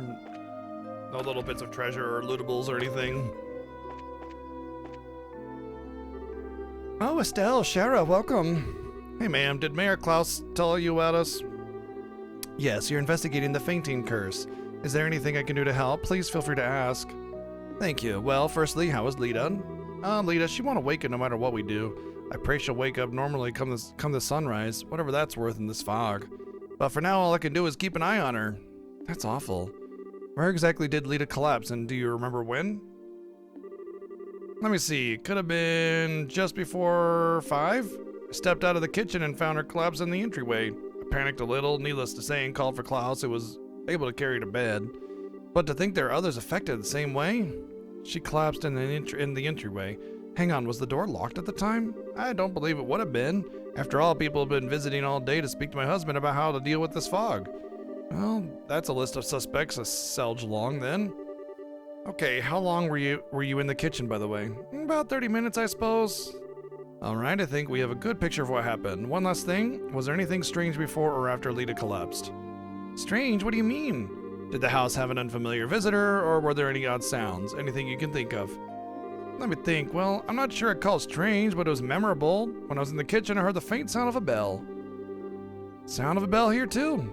It was such a lovely sound, I thought Lita rang it, perhaps. But that reminds me, I haven't been able to find that bell. Wonder where she put it. You've given us a lot to think about, ma'am. If anything else happens, please contact us at the guild at once. What's up, DJ?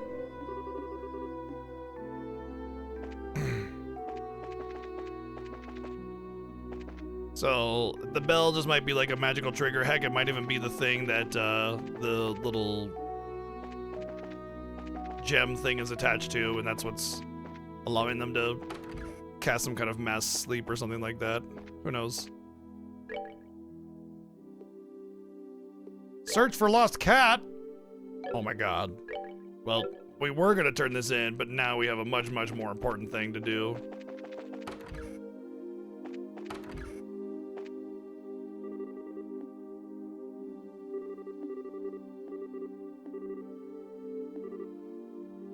I bet you it's gonna take me into the sewers.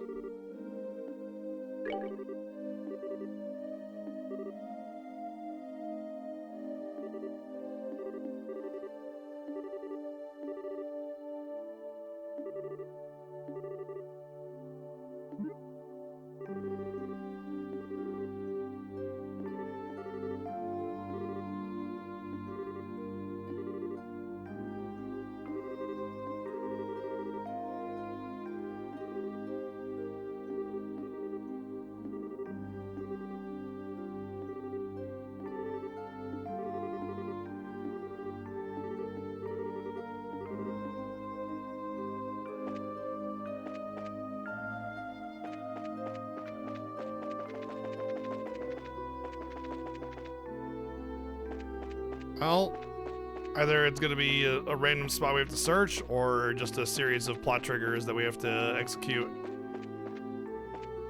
One or the other.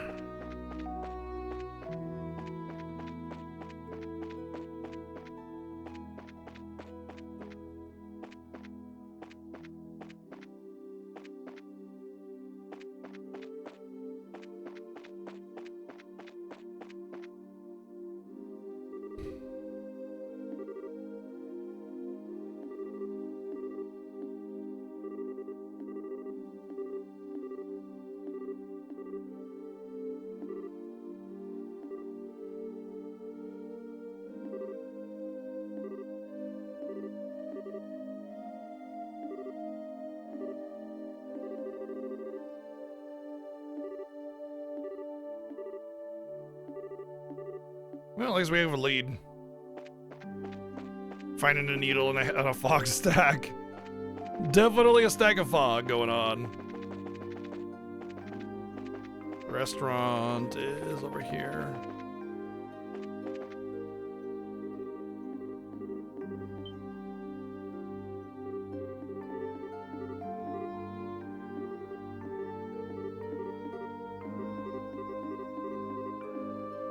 Oh, I wonder if talking to Paddington there added like a little bit of detail to my thing, giving me bonuses. Because the game does do that a lot. There'll be like little hidden things that you can do in the mission. Usually it's pretty clear. Like, hey, if you get all of the things, you know, if you search for all the parts, then you get more points. But there's also like, oh yeah, they mentioned Paddington in the previous quest, so maybe going to talk to him might yield additional points for your quest turn in.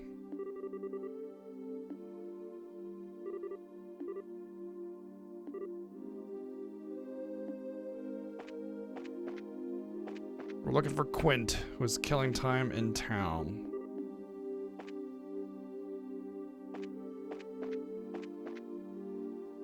I mean, where would you kill time in town other than a bar? Oh, found them.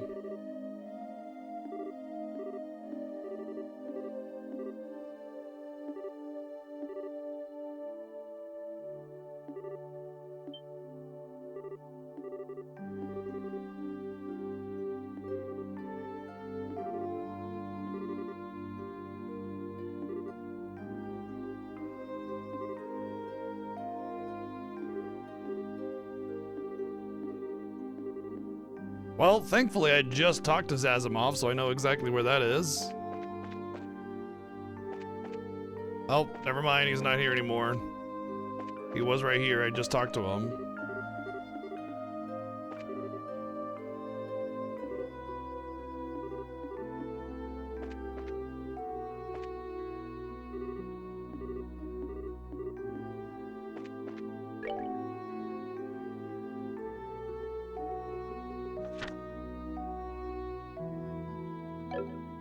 Apparently Zazimov's still on the landing port, even though he was right there before.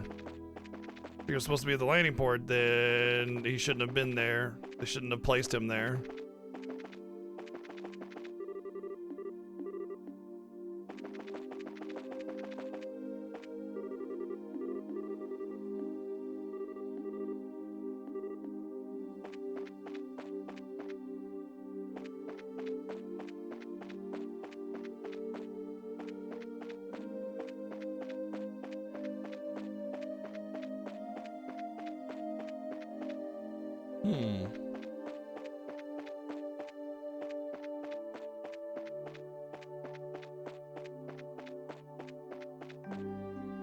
Interesting. Like, where is he, right? We've been all over.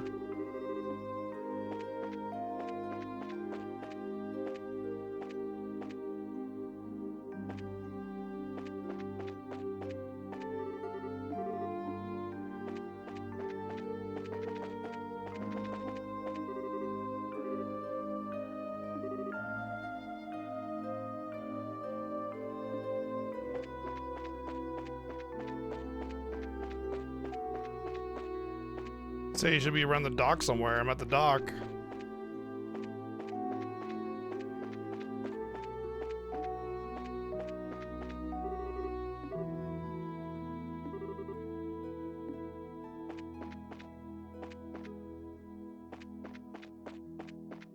Either he's hidden, like not physically on the screen, and I just have to hit some random spot, or he's not here at all.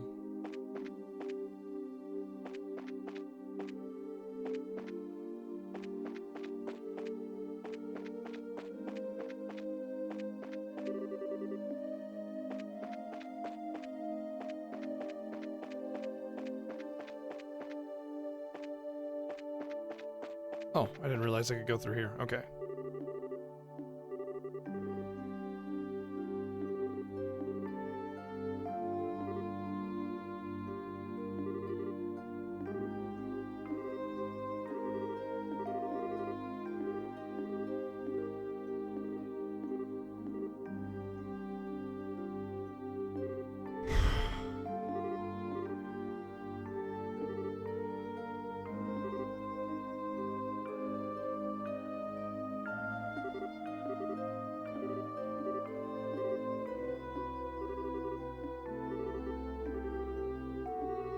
I was gonna say, can we not get on the ship?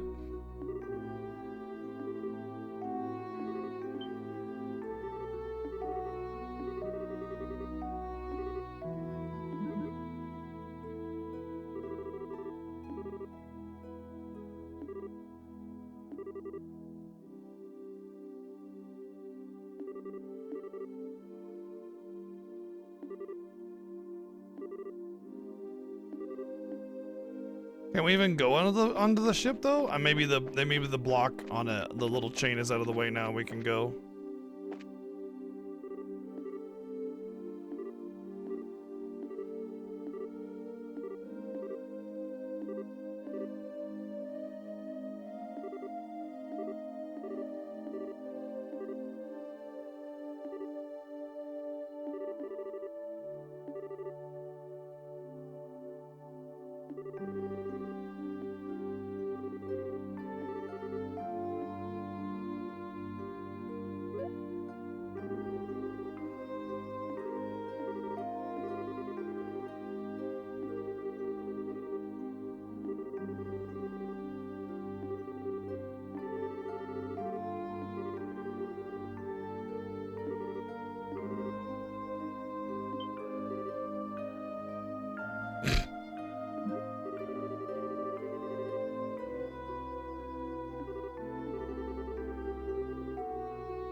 I don't know. I mean,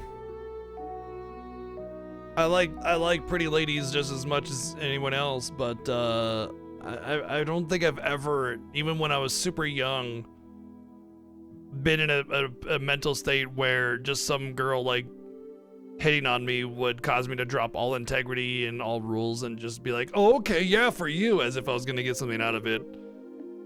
You gotta be pretty dumb, I think. I don't know. That's I don't know. Never, ever felt like that would actually persuade me to just go ahead and let them in when it was against the rules, you know?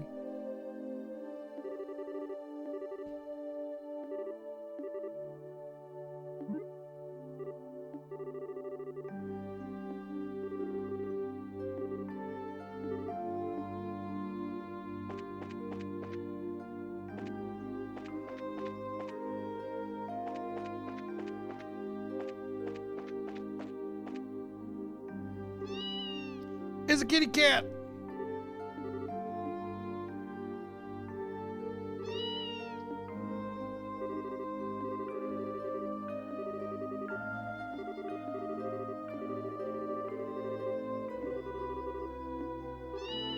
Let me guess, kittens? Yeah.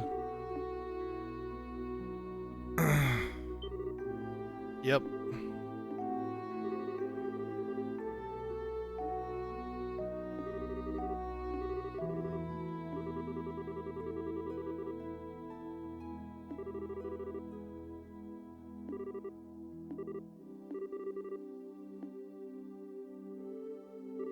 Yay, look at all the kitties.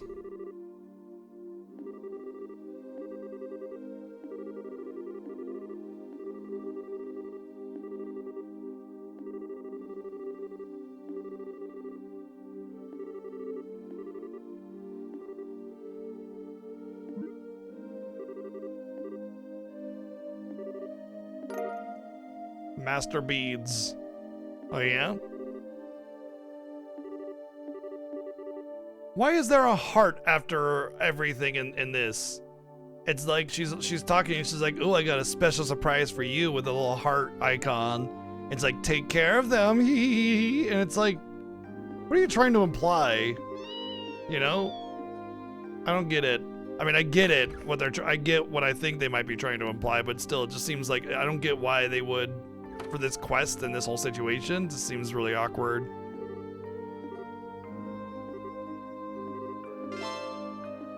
Sweet. Well, we found the last kitty, and there were kitty cat kittens with them as well. Super cute quest. Worth it.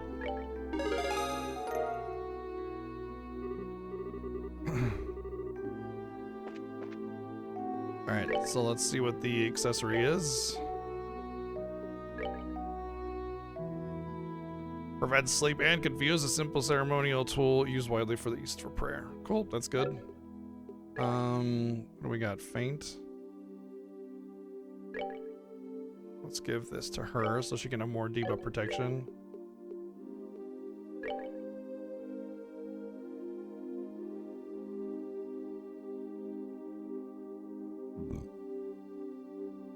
Oh, With +2 on an accessory is good.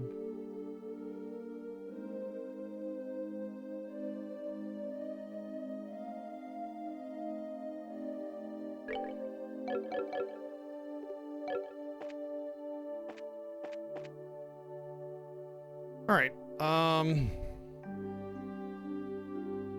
Are we done? Yeah.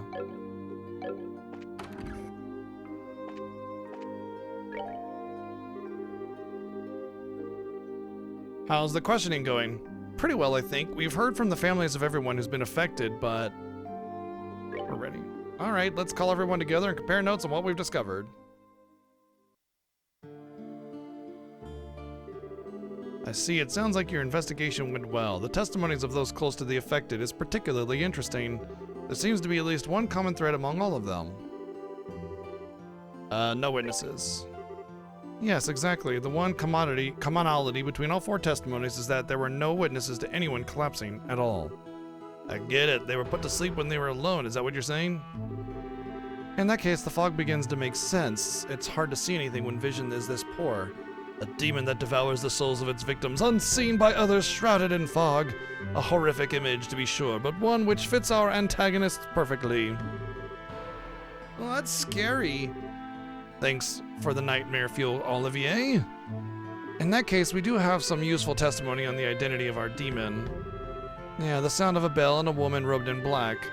I'd say it's safe to say both of them are related to our slumbering citizens. The problem is, though, Elisa is the only one who saw a woman in black. Maybe it's just a coincidence? I very much doubt that. You have to remember what happened at a place the woman was seen. Oh.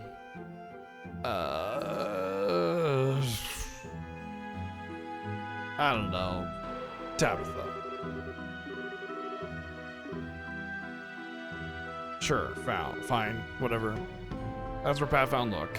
Like I was gonna remember that. Yeah, there's no way that's a coincidence. So that woman in black is, there's no question now, there's an enforcer skulking around in the midst here in Relent. I think it's still quite an assumption to make, but whatever. I mean, it's obvious because video game, not obvious in a real life situation. Son of a... Fog from an unknown source and people collapsing into comas would be our phenomenon then. And the sound of that bell is the message. At least we know the nature of our foe now. I'm going to contact the other guild branches, especially Elnan, and let them know our situation. What do you plan to do? It's almost certain that there will be more attacks on the citizenry. We need to spend the night patrolling. I'm up for that. If we do it in shifts, we should be able to rest a little. You shouldn't worry about that. Leave the night patrol to us guys. You all go home and get some rest. But wait, it's a good idea, Estelle. You look dead on your feet, and I know this has been draining for you. Take Chloe and Tita home with you, and you 3 get some rest. Okay, I will. Shara, why are you acting like we're talking about someone else? Like I said, leave the patrol to us guys. What? It's not really about gender, mind. You've been working yourself as raw as Estelle in this case all day. Let us handle things for tonight. You go rest. Now, just a minute. I'm a B-rank bracer. I don't need my hand held like some...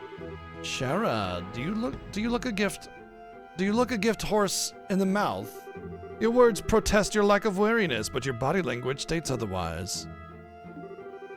Is it also not the responsibility of the bracer to stay rested and ready to act? Very well. Agate, Zin, be careful out there, alright? Leave it to us. Yeah, remember, you guys better be ready for action tomorrow morning.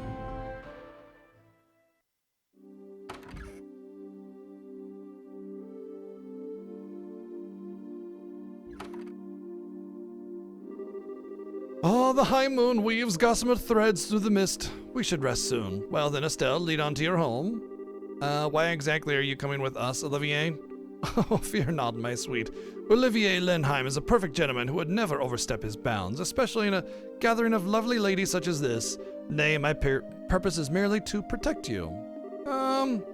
Olivier, I think we'll be alright. Oh, we'll be protected alright once I tie you to a mattress and throw you into the river, that is. Once again, Olivier talking, gotta give him a zing. Hey, idiot, what the hell are you doing out here? We need to figure out who will be on patrol and when. What? Oh, Agate, the muse of comedy touches you. Did I not say that you and Zin would handle the patrol? No, I said leave it to us guys. Last I checked, that includes you, but I could be wrong. Come on, get inside. No, wait a minute, do you not realize that a gathering such as this is no common occurrence? I'll enjoy it enough for the both of us, just let me go. Yeah, you get inside, come on.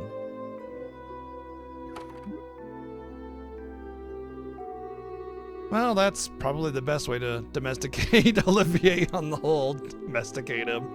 How the heck can he not show any, tension or anything in our predicament, though? It's hard to tell sometimes whether he's joking or really serious. Pretty sure he was 100% serious. One way or another, though, he's a bad influence on Tita, yeah. I feel kind of sorry for Olivier, though. Sharon? Nothing. As much as I despaired to borrow his words, he did have a point. We should call it a night soon. Yeah, that's true. Okay, Tita, Chloe, follow me. I'll show you guys the way.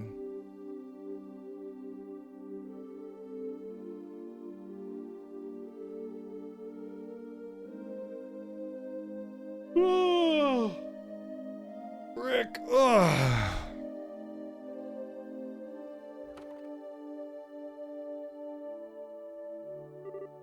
Hmm? A door.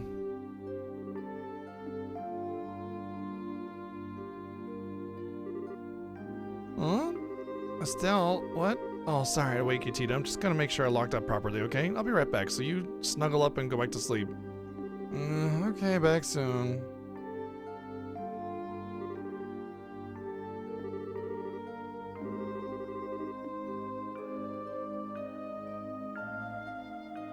Effort with the animations, I appreciate it.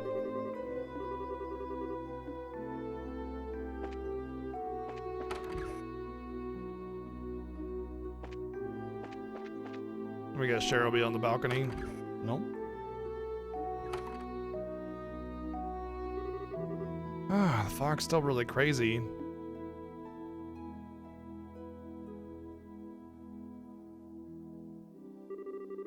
Anyway, let's check the first floor. Shara was acting a little odd, so yeah. Probably had more to do with what Shara doing something. Oh, nope, she's just having a glass of wine.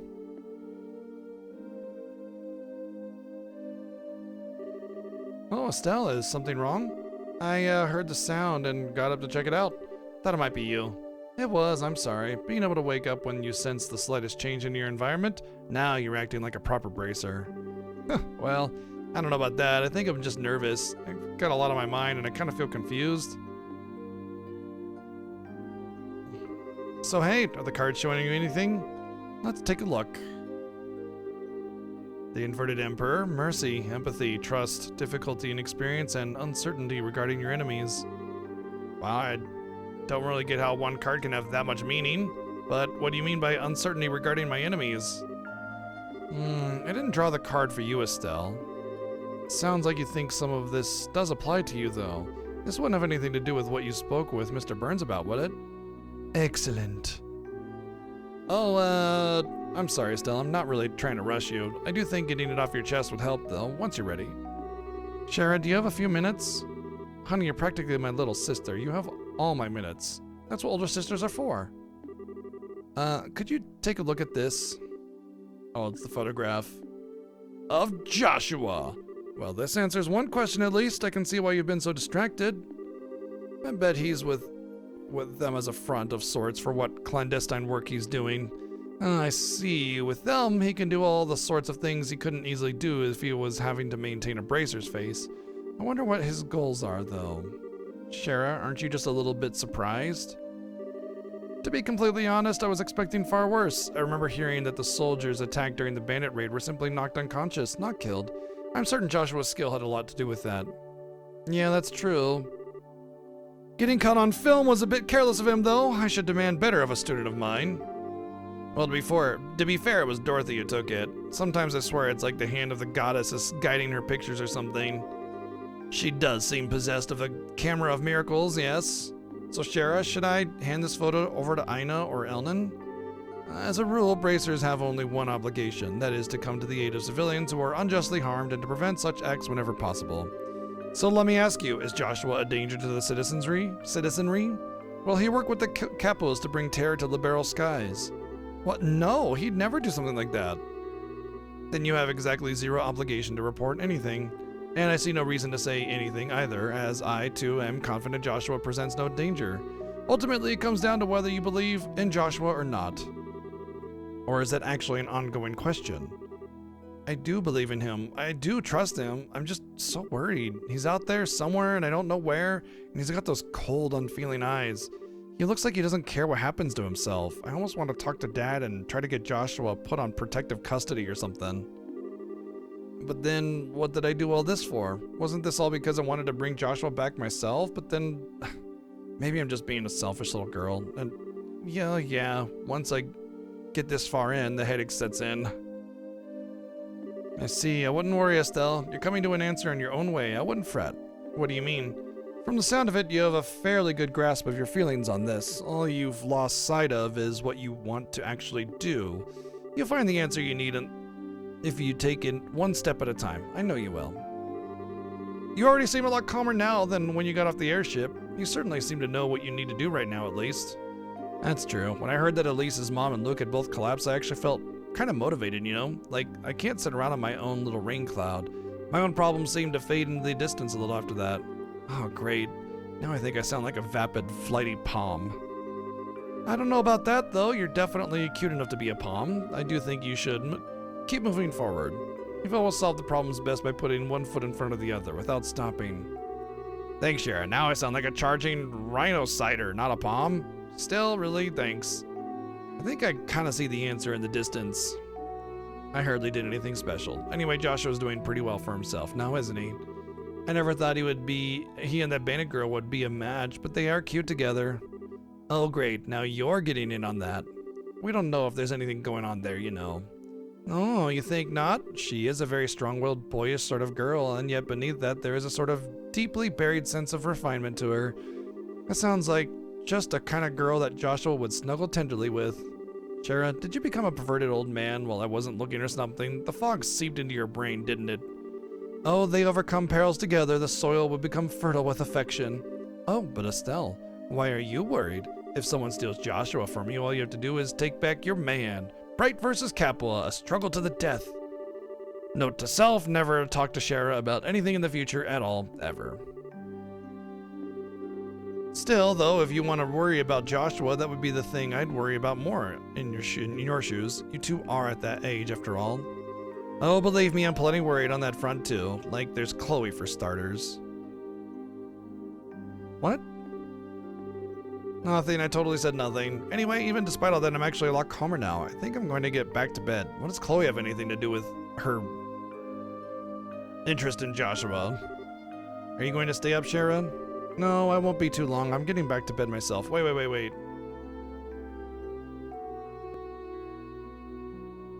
No. Wait.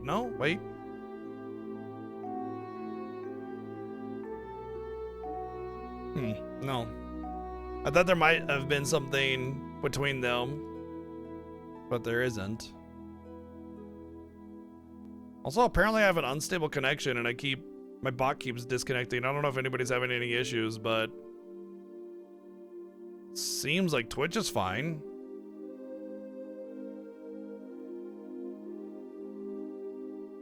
I won't be too long in getting back to bed myself. Agate and the others had a point about getting some rest. Seems to be some drops in the stream, but I thought it was on your end. No issues here. Okay. That's true. What is it? Shara, is there something you're worried about? Oh, well, a little perhaps. Give me a day or two, Estelle. We can talk about it then. Okay, I promise I won't worry about it too much then. Just keep your own advice in mind, okay? Don't drive yourself crazy or anything. Don't worry, I've got a bothersome little sister to handle all the crazy in my life.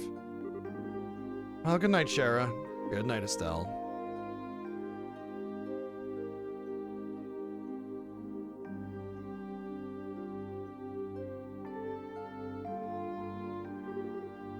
The Inverted Emperor. Mercy, empathy, trust. What? Didn't we just have that? There's two of the same card? Losing sight of what you want to do. I wonder who I was really talking about.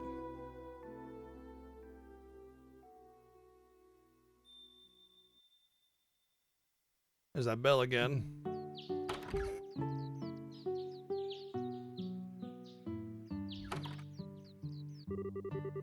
Oh, is it me or is it thicker than yesterday? It's definitely getting worse. I hope Agate and the others are okay. At this point, good question. Even if it was just a patrol, I'm kind of worried. Getting that lost signal again. I hope it doesn't happen too often. It's twice today in 2 hours. It's fine for now. It's not like there's a lot of action going on in this game, so let's get to the guild house. We should be able to hear about that last night along with anything else. I know that I can more than likely fix the issue by unplugging and plugging in the HDMI cable to my capture card, but like I risk messing up the signal because I'm doing PC capture. So yeah. If it's just once an hour, that's not a big deal.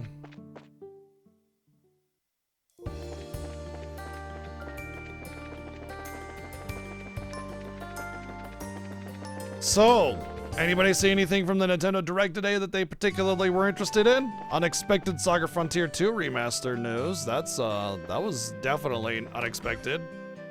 And then we had the Dragon Quest 1 and 2 HD 2D remake that we knew was coming. We just got like the actual message for it, you know? So that's cool.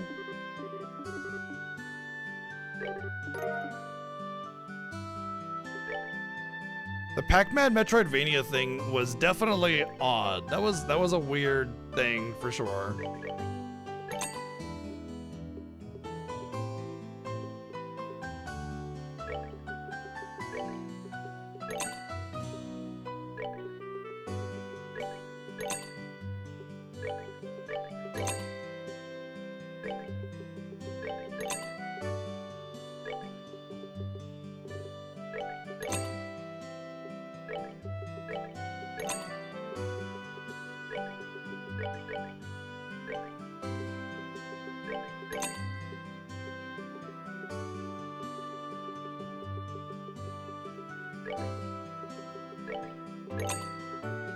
But yeah, obviously for me, the DQ 1 and 2 thing is definitely a big one for me. Even though DQ 1 and 2 are aged horribly, but you know, they're just nostalgia, right? So, but Saga Frontier, I've never played it, and I'd prefer to play the PlayStation version first before I do the remaster. So there's that. But there was a couple others that, oh, they had Metroid Prime 4 gameplay. I mean, that's pretty badass. They actually had Metroid Prime 4 gameplay. I don't know when it's gonna come out. They just said 2025, so I'm imagining it's probably gonna be around fall. So I'll try to set up some kind of fun Metroid series playthrough before that comes out. And other than that, I mean, there wasn't really a huge expectation because we got the Switch 2 Direct in 6 days, so I think they'll do it like Breath of the Wild, where they release a Switch and a Switch 2 version, both, you know? And one will just have a higher resolution and better visuals and stuff, you know?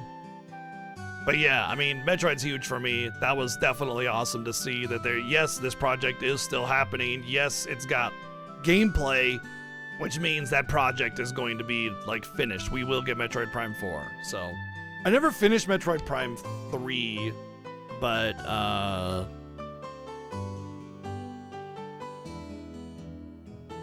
if I do a thing for you know the like a Metroid series playthrough to lead up to it, then yeah, we'll pop it in.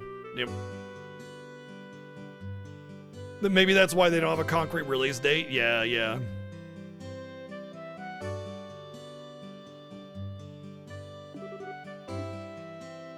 Maybe like because the project kind of kept getting delayed, and then we have the Switch 2 announcement, and they're just like, you know what? Might as well just make a Switch 2 version. Yeah, they said it was based off of some kind of Pac-Man thing. Kind of weird though. I don't know if I can take it seriously. You know what I mean? Like it looks interesting, but I just, because it's just Pac-Man all like trying to be serious, it just feels weird. I don't know if I can play that game. It just would be odd. If it was something that was like kind of vaguely Pac-Man, but more, you know, not just yellow circle, I think I could be okay with it.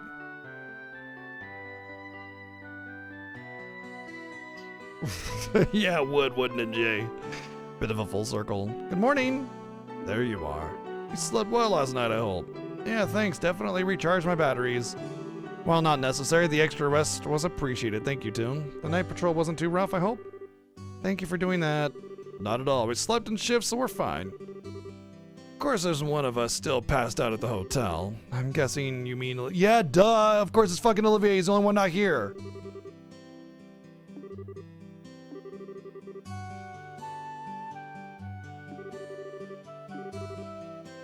So what's the situation? Did anything happen overnight? The night patrol may have been a good idea because we heard of no reports of people collapsing, but it's as we feared. All of yesterday's victims are still out cold and still completely unresponsive. Oh man. Also, do we know of any changes to the fog? I swear it's thicker than it was yesterday, but at this point I'm not sure I trust myself to make a judgment. No, it's definitely getting thicker. Not only that, but we do have reports of the size of the cloud expanding as well. The entirety of the Melga Trail is now blanketed all the way to the mine entrance, apparently. Really? Crap. If this gets much worse, keeping people safe will be impossible.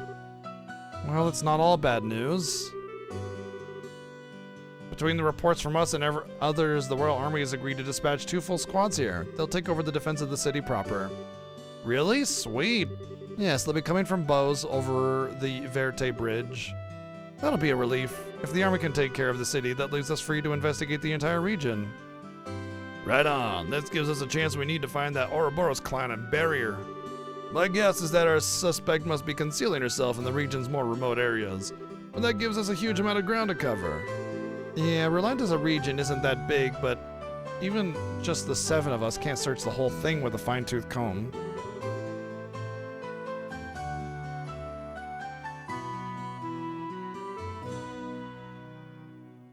What's up, King? How's it going?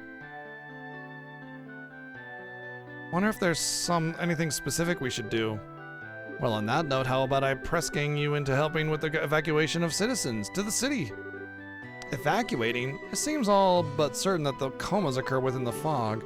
And now that the fog's reach is growing, like I said, we received word earlier that it's reached the Malcolm Mine and it's also reached the Pretzel Farm.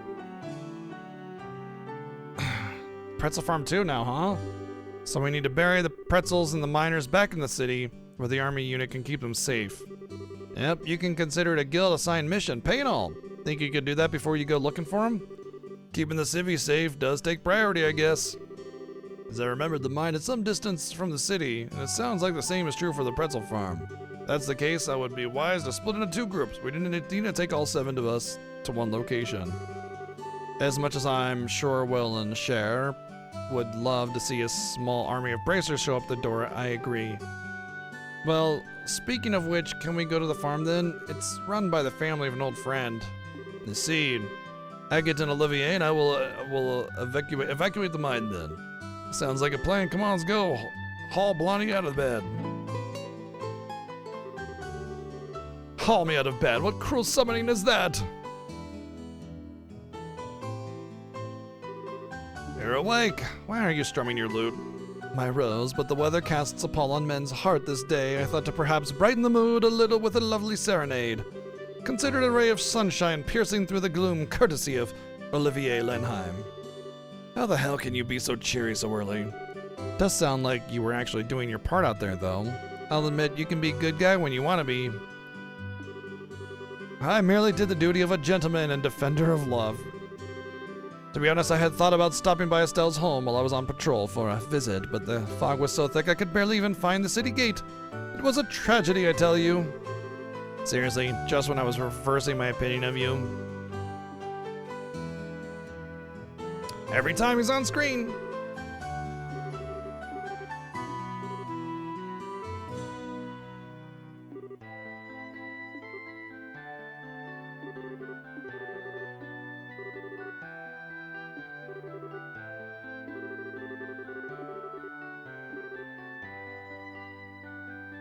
Yes, they fulfilled their tomfoolery quotient of the day.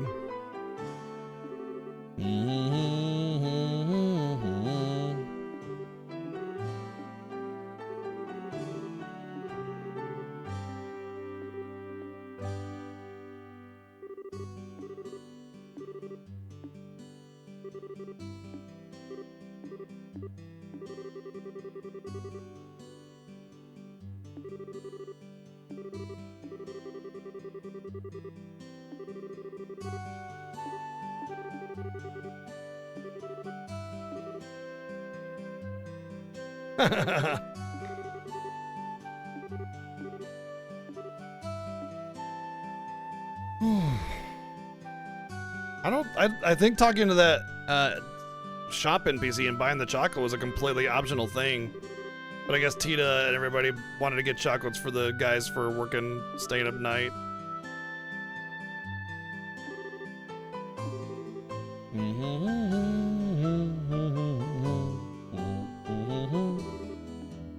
Alright, I guess we're forced to take Tita again.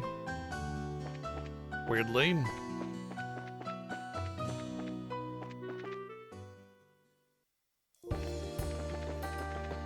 Alright, let's try to look for some fishing spots.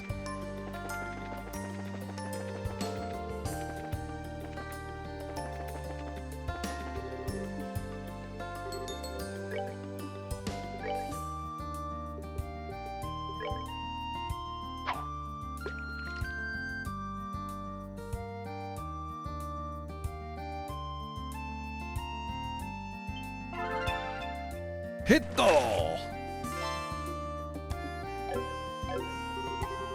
But yeah, back to the Nintendo Direct stuff. I was not expecting anything because we have the Switch 2 Direct coming up so soon that I didn't think there was going to be anything of significance. And yeah, there was mostly smaller games and titles and everything, but the Metroid Prime 4 stuff and then the announcement of like the digital cart concept so you could lend games to your friends and family. And what was the other one? The app? All kind of impressed me.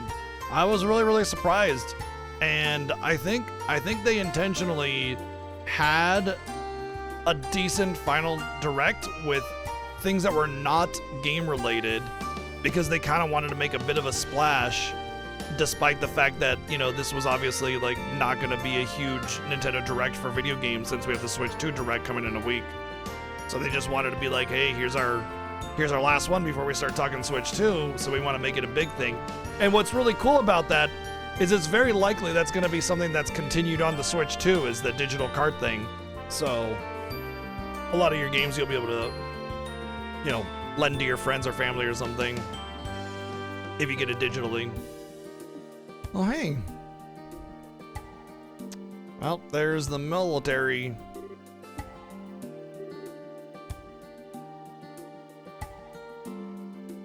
Yeah, I mean, every new console cycle has games being developed well into the next year or two. So that's, you know, yeah. Oh, there's the no signal thing again. Damn it. That was only like 20 minutes.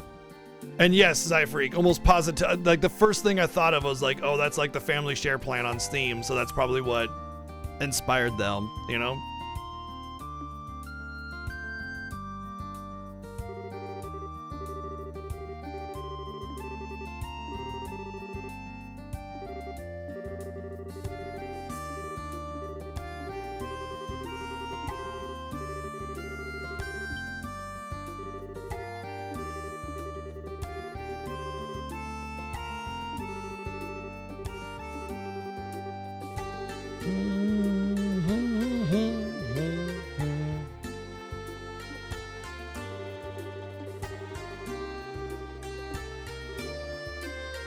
But yeah, I think there's a good chance that it inspires Sony and Microsoft to do the same, the whole lending a game digitally. In fact, I wouldn't be surprised if Sony tried to take it a step further and be like, oh, you can lend it digitally to anybody, you know?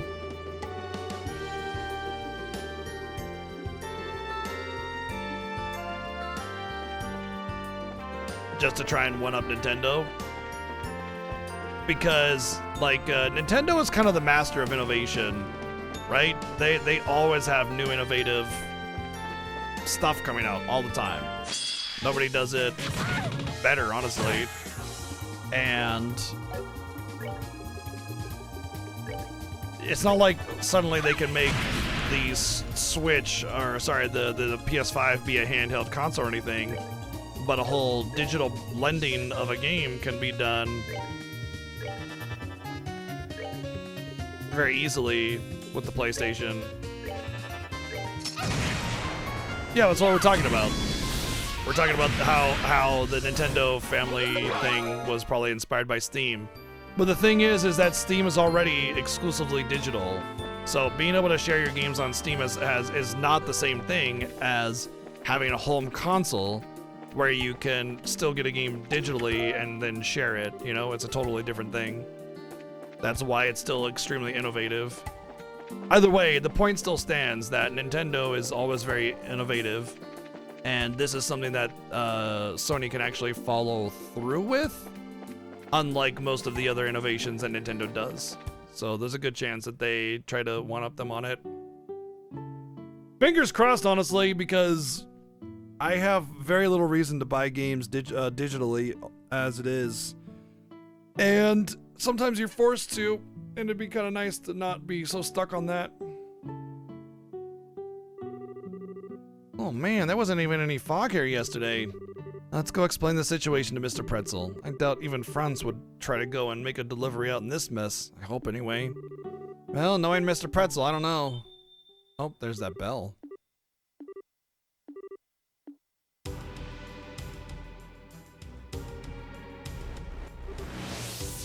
Whoa, what the heck are these? Monsters made of fog? What? We've no time for debate. Take them down.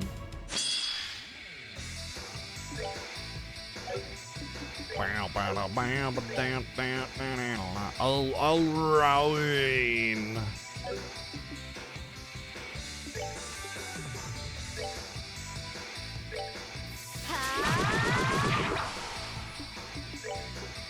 Well, they're super weak against Earth and pretty resistant to everything else. But I don't have any Earth attacks.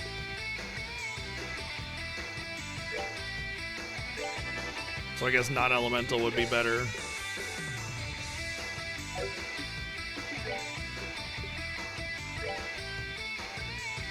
Prepare to meet your spin. Cool, cool, cool.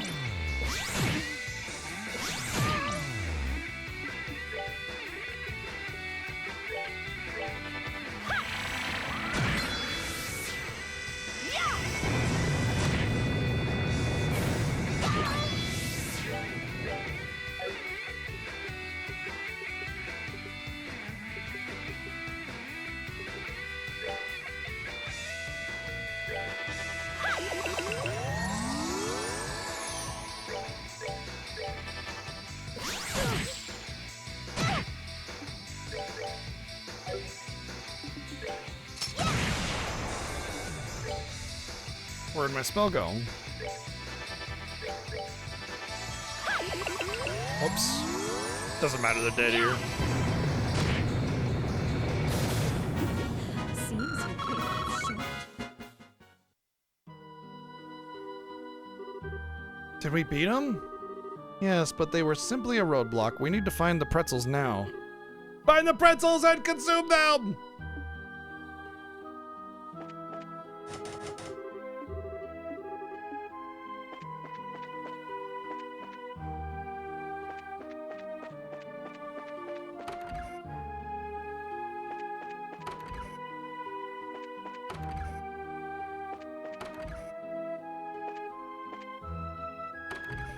Well, we were too late. But they were all in the same room. Oh, she's floating on air. A lot of the NPCs are floating above the floor. Mrs. Pretzel, Tio.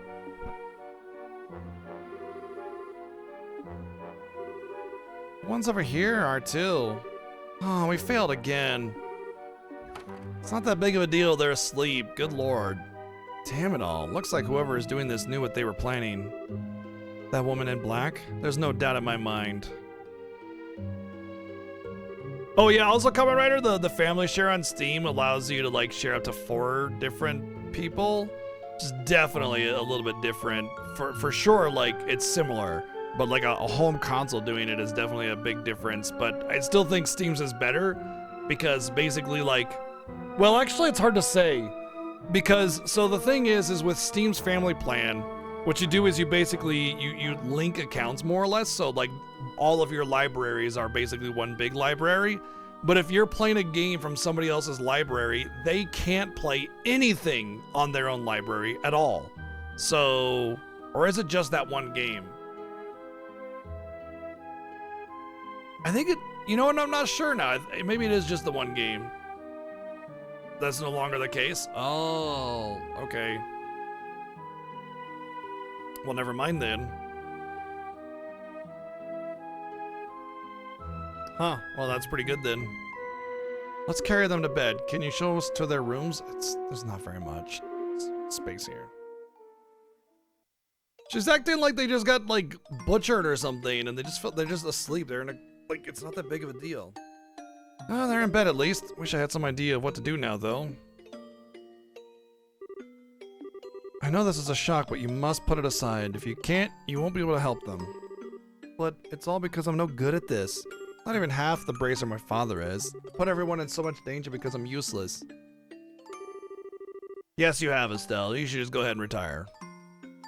Damn it. I've acted all strong and confident, but it's just all an act. How am I supposed to fix someone like this? This is a bit much for some like random like acquaintances that she knows, you know what I mean? Like, okay, yeah, you know, she's bummed out that she failed or whatever, but it's a bit over the top forced emotional situation for like minor acquaintances or something, you know? If it was someone she knew, like one of our good friends or Shara, you know, or Tita, that would feel like it was deserving of an emotional moment, you know? Not NPC 52. Oh, please. It was like she wasn't hysterical. She wasn't like going crazy. She wasn't like, you know, flipping out or anything. Just a minor self-doubt. What a forced attempt at the stereotype of slapping the sense into someone. That's just... Please. Shara. We're all a pack of fools, Estelle. I make mistakes constantly myself, but that doesn't mean I'm gonna give up. Agate, Zin, and yes, even Cassius. We all do what we can, even so we're painfully aware of our shortcomings. I wonder, do you remember how Cassius didn't make it in time when your mother died? He's never forgiven himself for that, but he still overcame it to walk the path of a bracer. He never stopped moving forward and always did what he could to protect the people most important to him. Even in the army, he's still striding forward day by day, even if he's uncertain. So, Estelle, what will you do? You don't need to overthink it. Just go with your feelings deep inside you. I don't really have an answer, but I want to keep moving forward. To protect the people important to me. Gee, you're just gonna leave like that? Fine. Even if I'm an idiot right now, I can't stop just because I screwed up. That's my Estelle. Sorry, Cher, I guess I'm just an annoying little sister, huh? Don't worry, besides the bigger a pain the kid is, the cuter they are when they're all grown up. Oh, sorry you two, I didn't mean to make a big scene or anything. I was a bit surprised, but I never realized how close you and Shara are. I'm kinda jealous now. It was inspiring to watch, actually. But Shara, what should we do? We need to get back to the guild house, but I just can't leave Tio and everyone like this. It is a problem. One of us is gonna have to stay here, but no worries, I've got that covered. Oh hey, how convenient. Is that? Hello ladies, it's Kevin, remember? Priest, Gals, Ritter, Mad Heroism. Man, we just met in Grand Cell, wasn't expecting to see you again. Hand of Idios at work, I tell ya. What are you doing here, Kevin? Well, it's pretty simple. Last night we got a panic report about fog, illness, and possibly the end of the world from Father Divine. So, in my capacity as one of the Growls Ritter, I decided to pop on over and see what was going on. I didn't see the last word. Wasn't quite expecting to have to hack my way through monster-infested foggy roads. I only got here late this morning. When I checked in with the local Bracer Guild, I heard Estelle's team was over here working, so... Okay, I think I get the idea. Meaning the Hand of Adios wasn't involved at all, and you're being a creepy stalker again. No, what gave you that idea? Putting that aside, what do you mean when you say no worries? Oh, right, well, I did overhear you guys talking about staying behind. You all go back, I got this covered. I'm gonna rob them blind. Are you sure, Father? Hey, this sort of thing is part of a priest's job. I do have some medical training, so leave your friends to me. Thank you, Father Graham. I'm definitely willing to chuck this one into the Divine Providence column at this point. Alright, let's go back to Roulette. Kevin, please take care of everyone.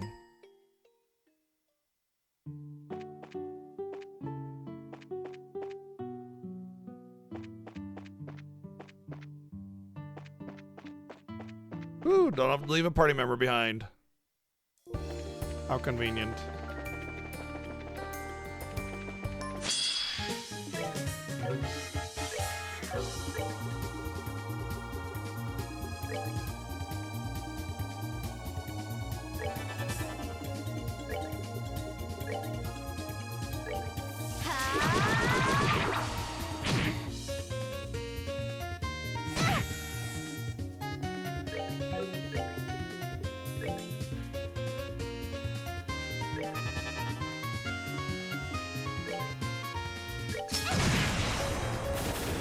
Wow. Didn't expect that much damage out of it.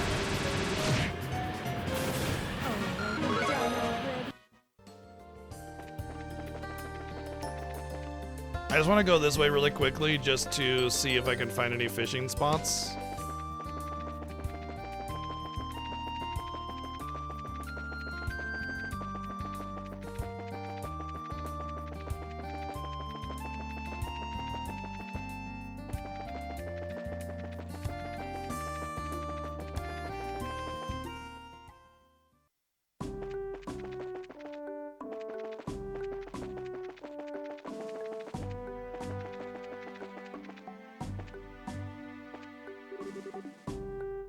Found one.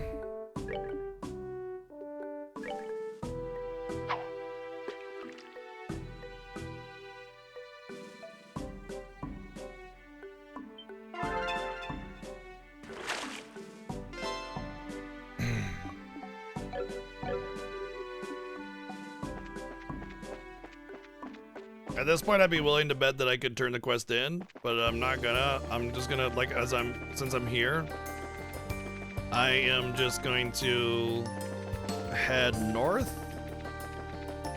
if the game will let me.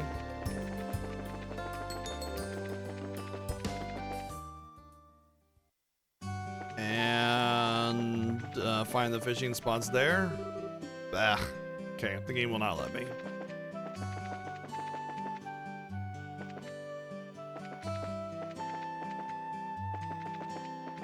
Waiting if I wanted to hit up the hotel first.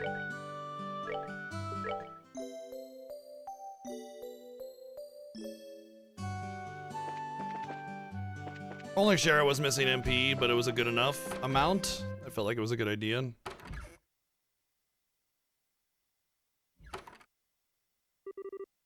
Hey, finally back. How did it go? I did not think it would take that long. It went, well, a lot happened. Agate, have you guys already been to the mine? Oh yeah, that was a milk run. They were contacted a hell of a time. They were ready to move pretty much the instant we arrived. We got back real quick too. We were, however, attacked by a bizarre monster on the way back. We were just discussing them with Ina. Weird monsters? Yes, things which appeared from the fog and melted back into it upon defeat. Fog beasts, one would say. That's like just the same as the ones we fought. They showed up at the farms too? Figures. You guys get hurt? No, we're okay. That look can't mean anything good. Sounds like something happened. Can you give us a report? I see. Damn, just a moment too late. The fault lies with me. If we'd gotten there a bit faster, we'd have apprehended the suspect. No, it's my fault, really, Sharon. I'm the one who wasn't able to get together fast enough. It's nobody's fault. It's arbitrary. Like you could have known somebody was actually going there specifically. Stupid. I don't think anyone's to blame, really. From the sound of things, it just seems like you were lured into a trap. No, there wasn't a luring of a trap either. We arrived at the farm. There was no, like, push to go to the farm. There was no, like, note that said, haha, come to the farm or I'll eat your face or anything like that. Nothing. We just happened to go to the farm. No one could even assume that we would ever go there. And it just happened that's where they attacked and we didn't get it in time. The end. Yeah, think about it. You heard the sound of a bell the moment you stepped into the farm. We were already going there, though. The fog beasts were waiting for you, and the front door was locked. Sounds as though it was a setup so that you couldn't make it in time. Cathartic to blame someone. It's not professional to just point fingers randomly, though. You think it was deliberate, like finding Tio and everything? Quite. In fact, when combined with the coma cases we know of so far, I'd say our woman in black is very clever. She specifically moved ahead of you to put people you knew and wanted to protect to sleep. Seems you really are being taunted now. Okay. It's so weird though, I have no idea who this woman could be. And I mean, I'm upset and kind of scared, but she hasn't really taunted us in the way the others did. Yo, I'm back.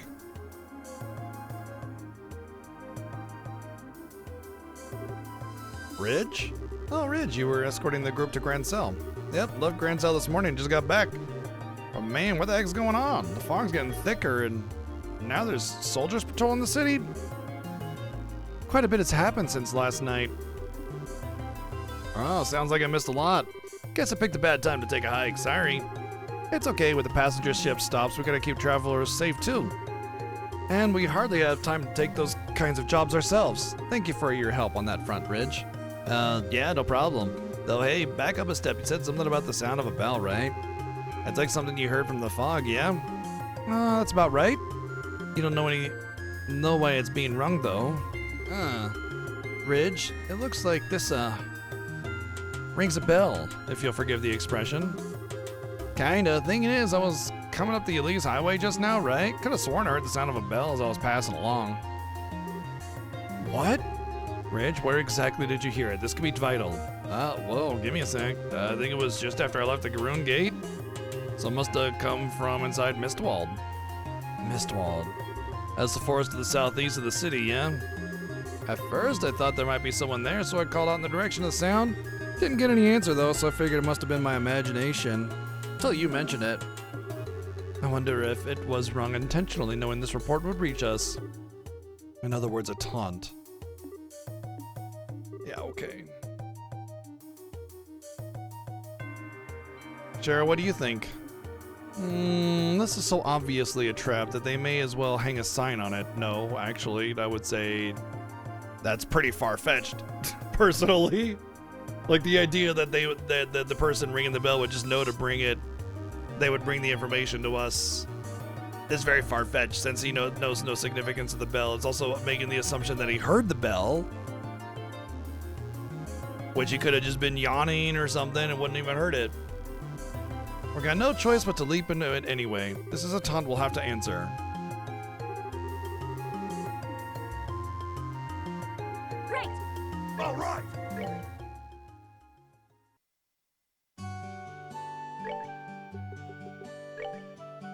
We got another one on the Milf Main Road and Esmelos Tower. Okay, so we got 2 elites, and then we got the rest of that fishing quest to do. Maybe they'll they're gonna let me go elsewhere because there are the other places to go and do quests. So yeah, of course they'd open it up. I don't really know if there's gonna be any fishing along this road, so I'll take a peek, but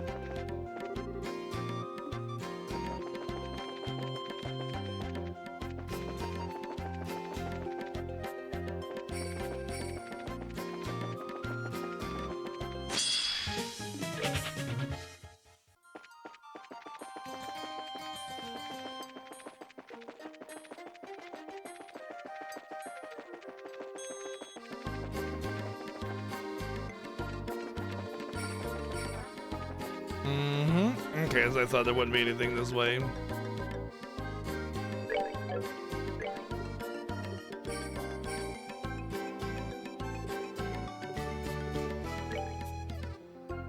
Oh, Esmelos Tower, that's where the other one will be. So that's where one of the elites is. And the other one is gonna be, I think, south. Which is where we're headed anyway after this. Oh.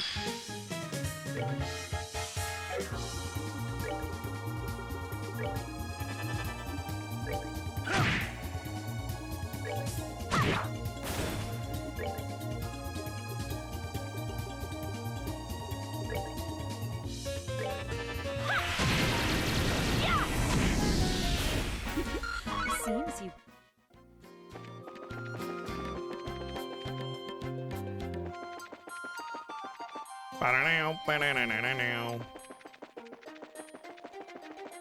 Zoom, zoom.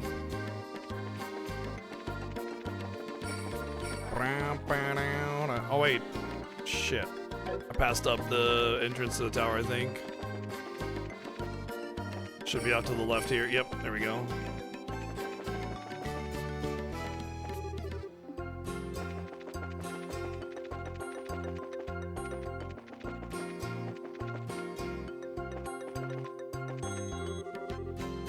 Oh, there's our boy.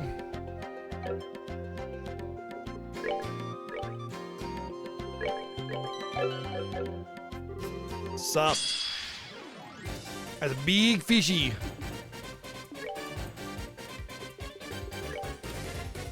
Very weak to earth. I like that. I like that a lot.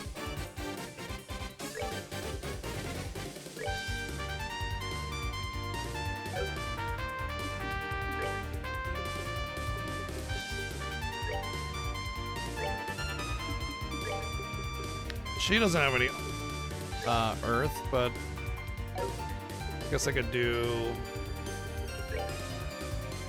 just a bit of an aerial there. But she's got the big bada boom. Hey, more here, Yella.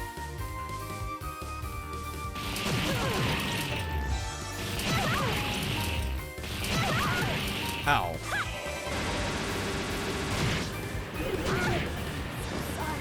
What the fuck?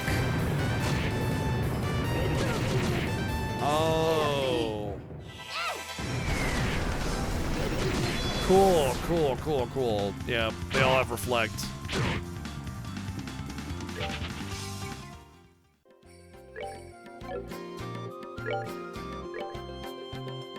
And this is why we save it, because randomly the game will just like dunk on you. I never played Saga Frontier 2, and typically I'm not a huge fan of Saga games, so I don't know, maybe.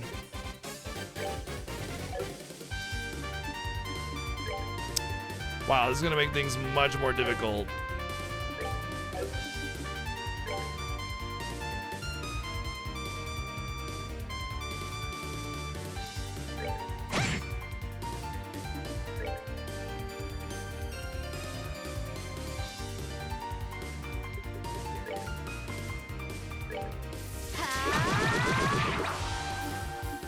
They are not untanky either. Hey, more here, Yella.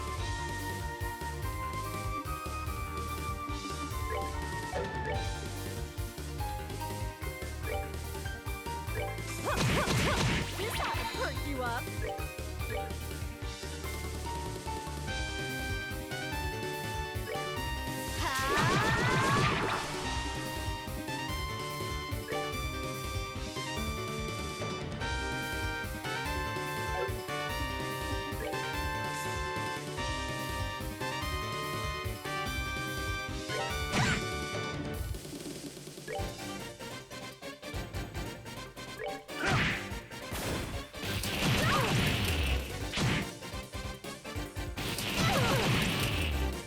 Cool, so that World Shaker is also just guaranteed AoE.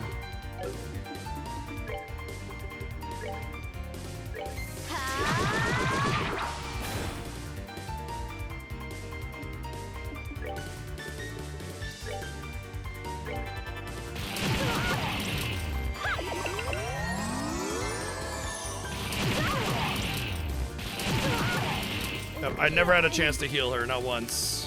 That's cool.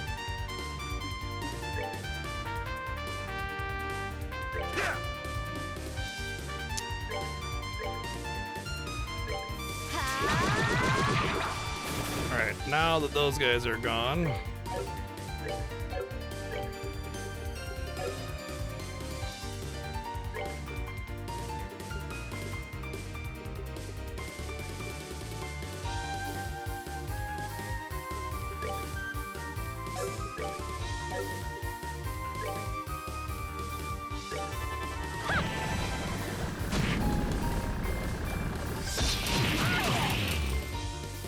I don't know who Gilbert Stein is. Now, light of the heavens, radiant flash!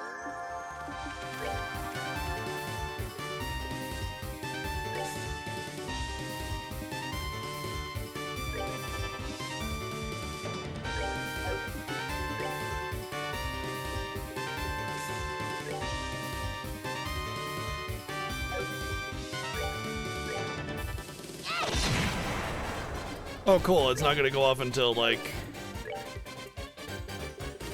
way after their turn.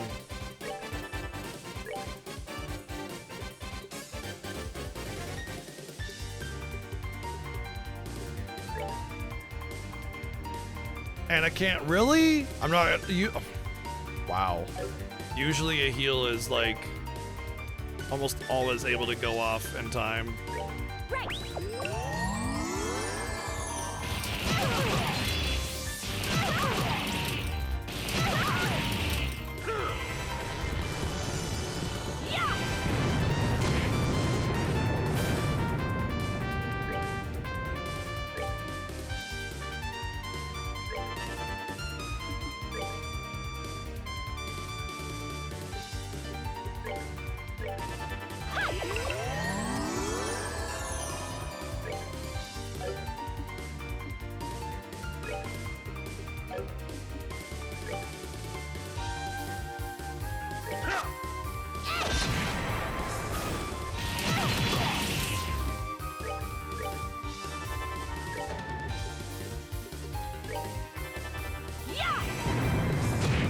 That fight was a little rough. Kind of really leaned into, hey, you need to cast spells, but also there's a whole bunch of Reflecto little nerds all over the place. But we got it. Is this the tower that I went through already? Okay. Cool.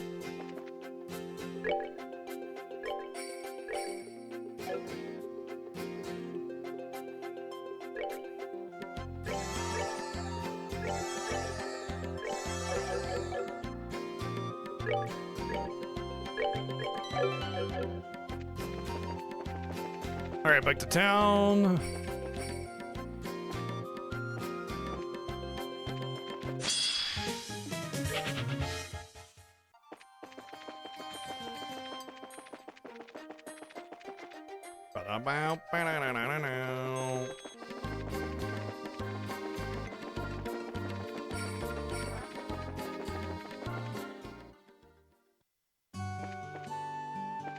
Stay at the inn.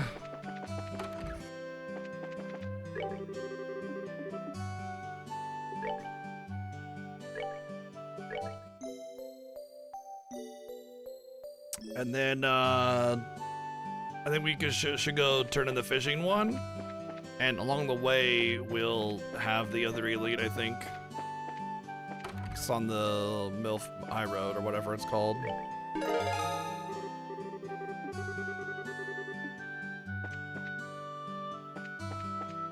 You know, I actually enjoy doing side quests in this game because it's fast. Just zoom, zoom, done, you know? Like, you don't gotta worry too much about the, I mean, I guess it would take a lot longer if I voice acted all the lines, which is just not gonna happen, obviously. Guys, I wouldn't really call it voice acting so much as reading the lines, but yeah, you get the point. But still, you know, you can just zoom, zoom. You're done. Quick and easy. It's not supposed to be on the Square Enix store. It's supposed to be on Amazon, supposedly. Yeah, I couldn't find the Amazon one. I looked.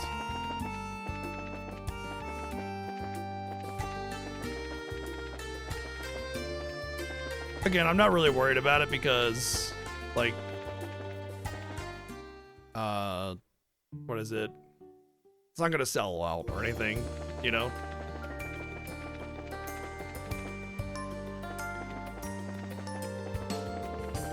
Oh, that damn fog is gone.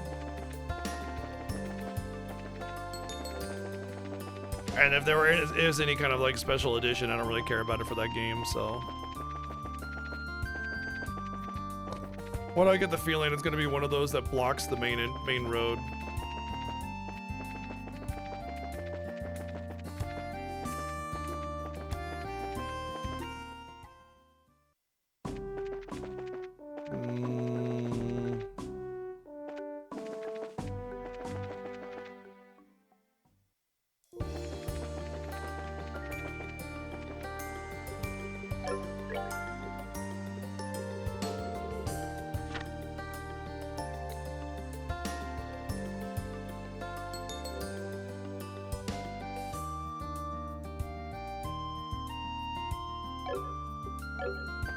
Also says it has confusion stuff, so I do have a bunch of confusion prevention. I should definitely take advantage of it.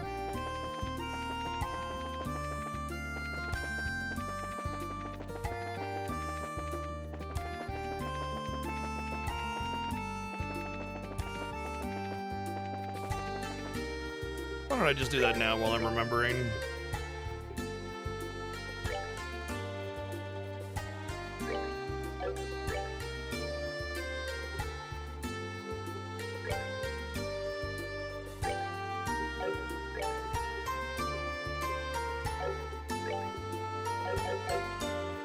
Apparently I already had 2 people with Confuse Protect on, so.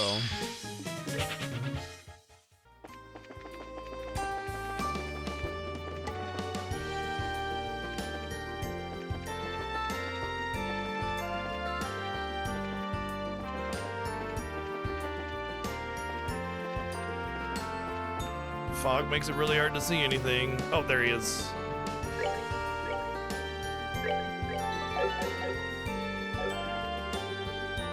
Exterminate. I'll go refresh Amazon and see if it pops up, just so I don't forget.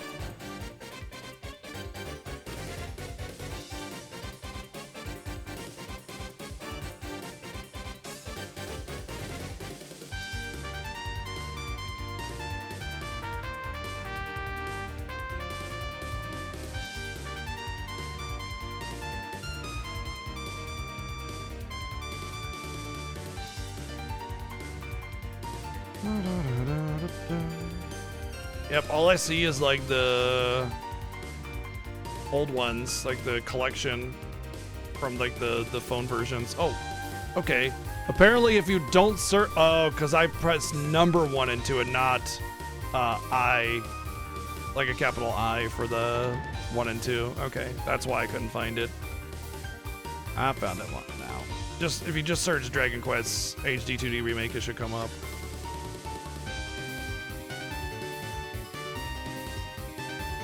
But this one doesn't have the PS5 version of it. And I know that, oh, there's a PS5 version.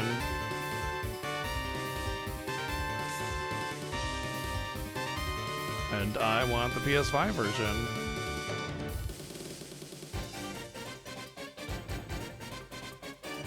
Oh, this one says it doesn't have it, there's no image available yet, but it is the Square Enix store, so should be fine.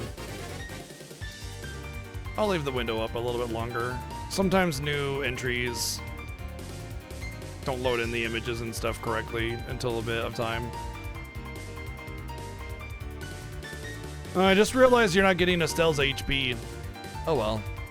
You can see your numbers, that's fine. It's good enough for now.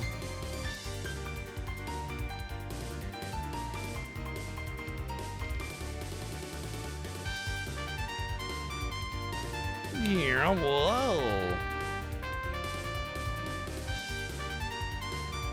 There. Now I'm not blocking out the battle screen at all. Okay. All right. Usually somebody says something. I'm surprised he didn't.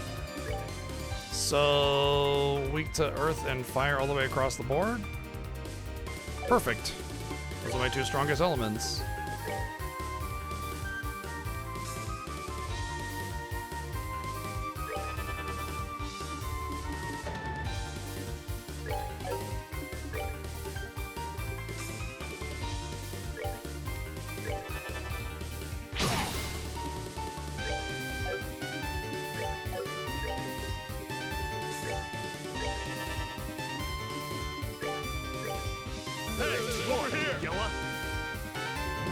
Yeah, no, that's fair. Totally understandable.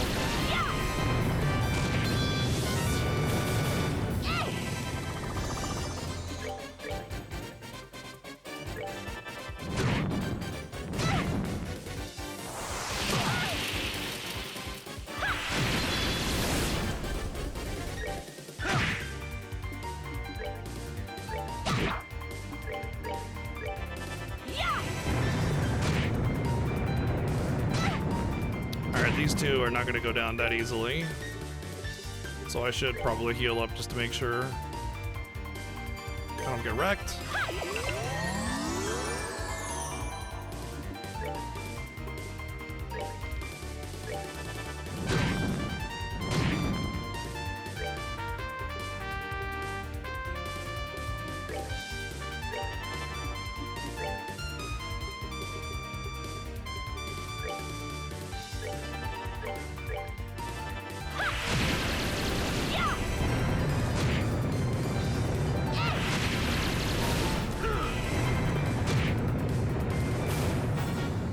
Savor the victory. We earned it. If there, you know, say what you want about the OST of the game, it is very relaxing. Even like the intense battle themes are pretty relaxing. Overall, like the audio aesthetic is to be a little bit more chill. Not a lot of like hard heavy beats, you know?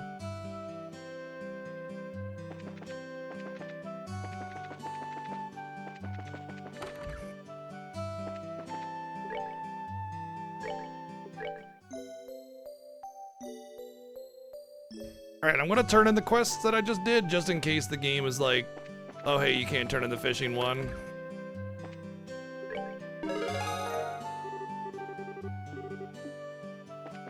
And then now we're gonna go down to turn in the fishing one.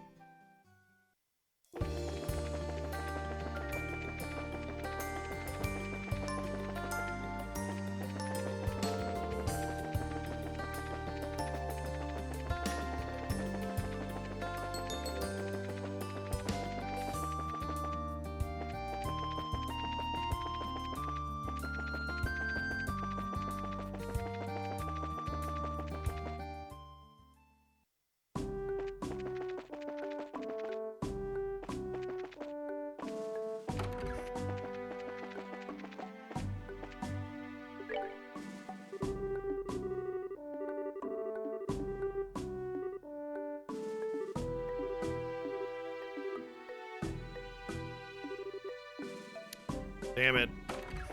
Maybe there's some in this next place that we're gonna go to. I mean, I've literally been in every area that I can go to. So the only other area is Mistwald. So there might be some fishing in there. I mean, my experience with Falcom games, and I've played a good amount of them as myself, is that, yeah, they typically have good music. All I'll say is that, like, people kind of, like, lose their shit over Trails games OSTs. And so far I found this one to be decent, but not crazy. You know, it's no, like, Xenoblade or Final Fantasy or anything. It's, like, on par with maybe Breath of Fire or Lufia or something, you know, which has some great jams and everything, but it's not, like, God tier, you know? The area is completely engulfed in fog, too. Damn, it was already dark and hard to see here. I'll verge on the unnavigable if we don't pay attention now. You'd be lost in here for ages if your focus slipped. Let's keep our compass close by as we go.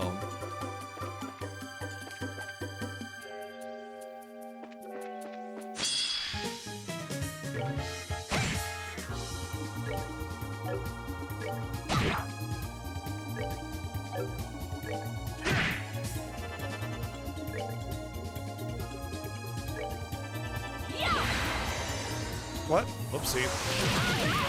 That's the wrong spell.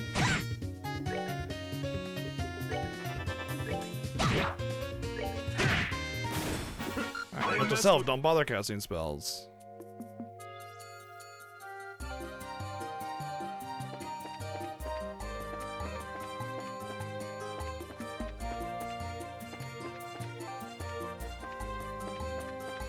Nothing like arbitrary hallway confusing maze dungeon and then adding mist to it to really ramp up the dungeon design.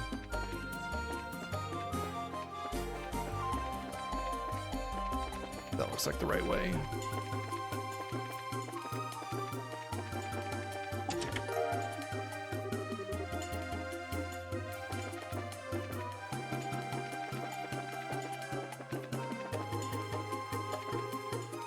Yeah, that's my other experience with Falcom games is East games. The OSTs in those seem really strong.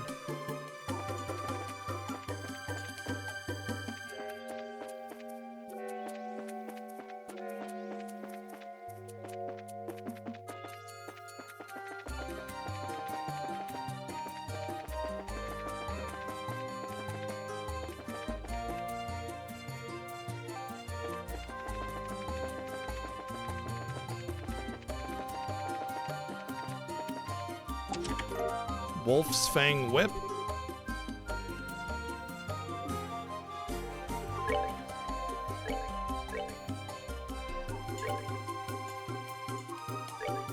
You know, it's something I've kind of been bothered by with the weapon selection in this game. Shallow. You just get incremental upgrades periodically throughout the game, and it's always just a little bit of attack power, you know? And there are definitely games I love that do that exact same thing. I don't like it about those games either, but it is an unfortunate aspect of this one as well. Wow, really? Damn, that's just fantastic. More move. Yeah, cool, cool.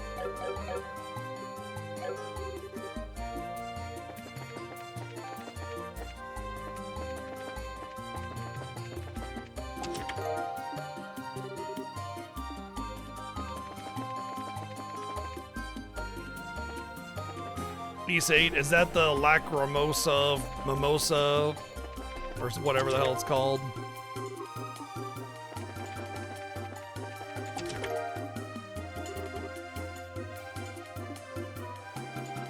Lacrimosa of Dana. Yeah. I played that a little bit and it was definitely banging. It was a good OST. I just didn't find time to like finish it, and so I put it on viewer choice list instead. So that game is on viewer choice. Just prevents sleep? That was like a that was a good box, and I got prevent sleep. Survival vest.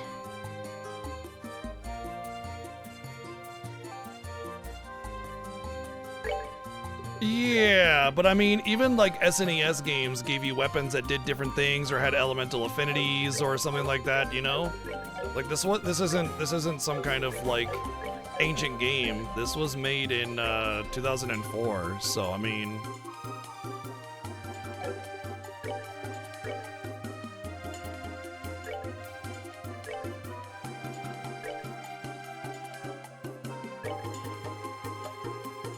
wow, that's a lot of agility. Good amount of speed too. I just lose a little bit of magic power, which I don't care about, and a little bit of magic defense. But it was an accessory that was the disappointment, not an armor. I just got an accessory that just prevented sleep. Like, that's it. Something you can just buy, that I've been able to buy.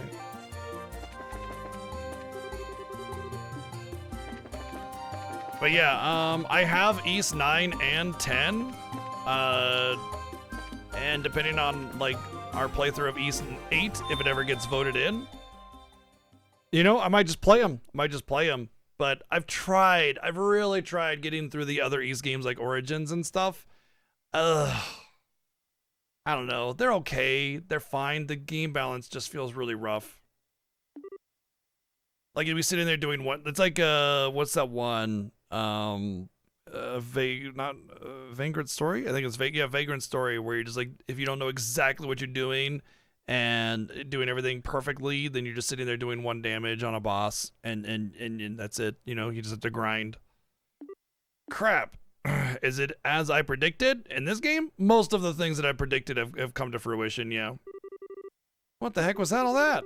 The instant the bell rang, we were engulfed in fog. Oh, no. Hmm?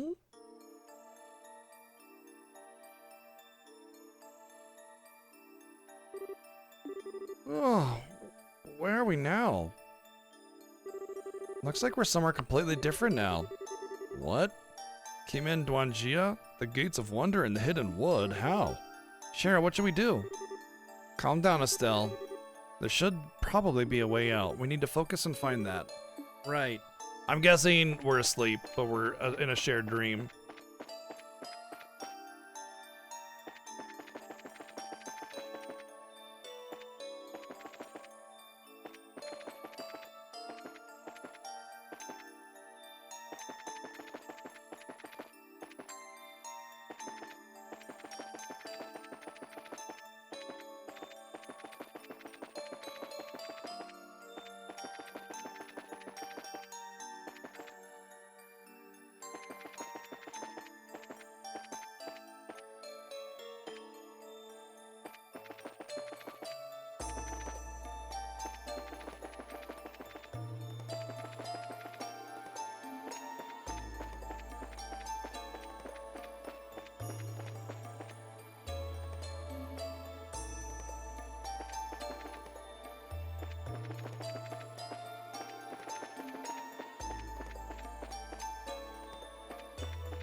I don't know if there's like some kind of edge that we need to find that's particularly important or what, but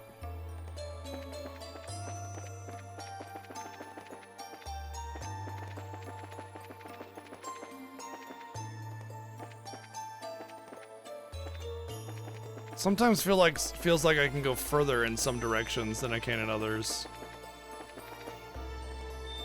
There we go. Probably just needed to do X amount of screen transitions. Do you get the sense the bell rings are getting louder?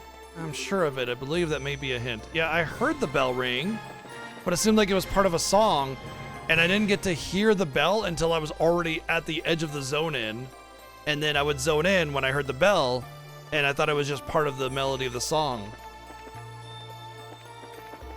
Now it's getting louder. Oh, I feel like we've been walking in circles. What should we do? Dingus, thank you for 50 months of subbing. Thank you. I'm certain the volume of the bell is a hint. If we could just understand the reasoning behind how it gets louder. Not again. Out of time, huh?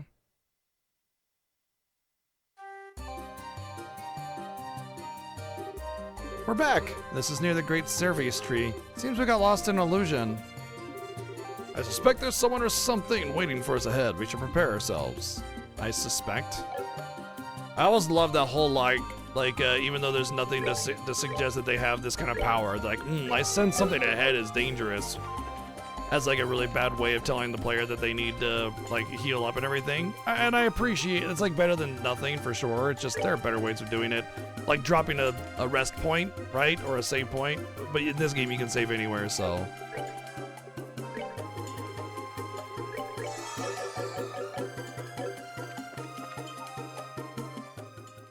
I feel like we're at the culmination of the chapter already.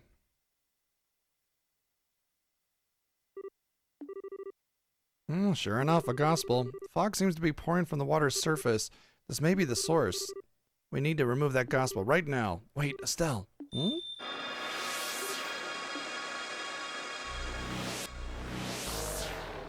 Oh, where's sexy vampy lady? More fog monsters. They're quite a bit more powerful looking at the ones from the farm. Here they come. Yes, they look more powerful because they got like more arms or something. I don't know. They don't. Just. Alright, so you do. Sure, why not?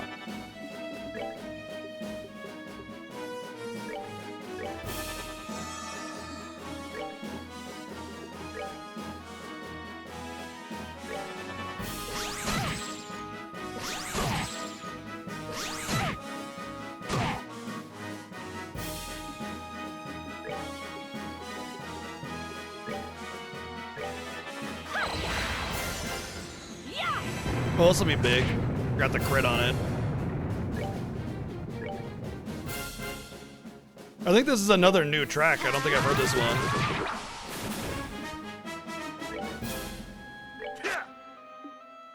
I hate missing.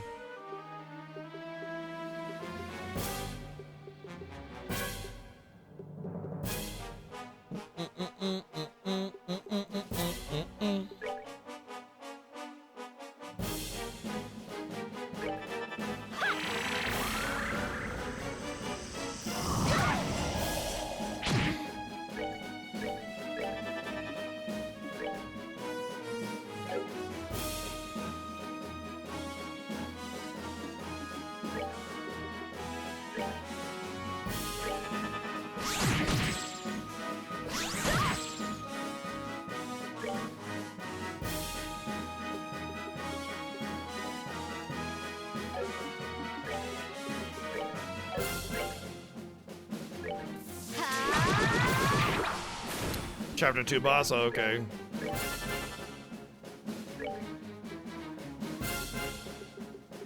The fact that you remember that is kind of crazy.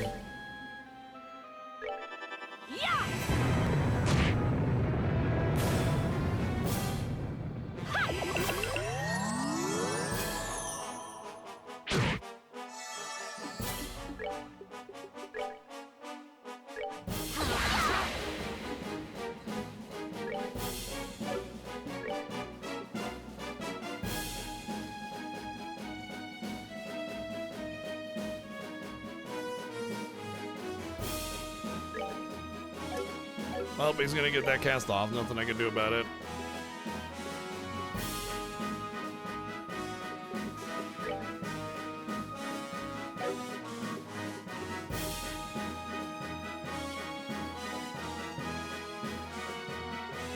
I mean, I remembered a lot of the game's NPCs from the previous games, but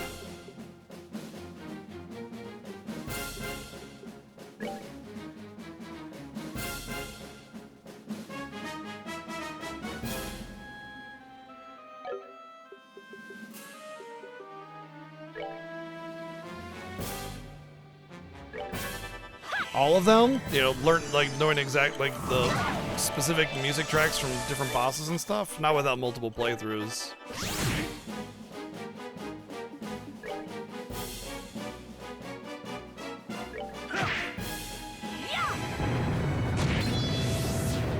What?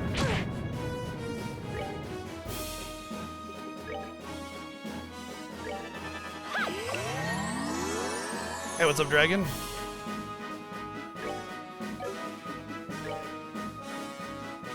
How are these things not dying? What the fuck?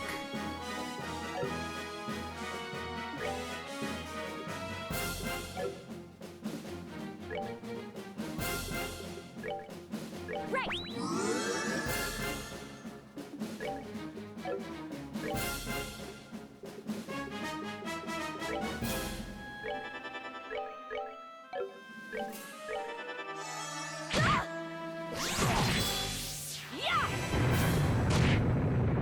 Yeah, that one's taken 0 from Earth. It's not immune to Earth. Why is it invulnerable arts attacks? Oh. Oh, they're different. I see.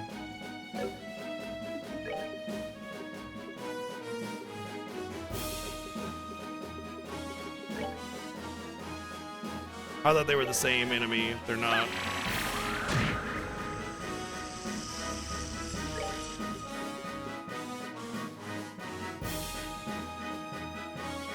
Nice. Strength and defense 60% off. Up, rather. Okay, is that one just immune to physical then?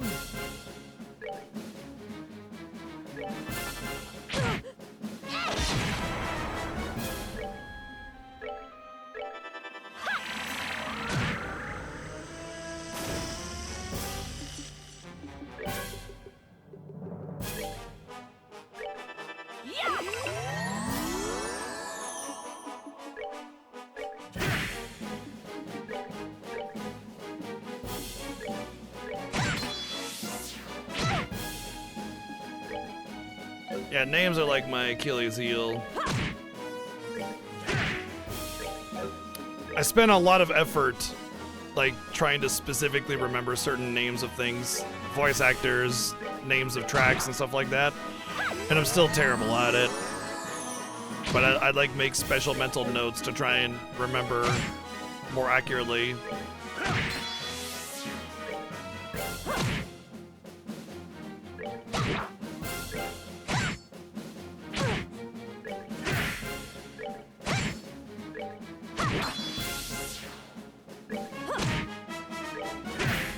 Yep, sometimes I'm just sitting there like half brain dead trying to remember a word.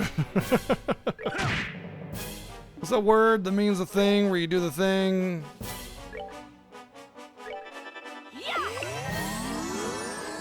Is that no signal again? Damn it. Can't do anything about that.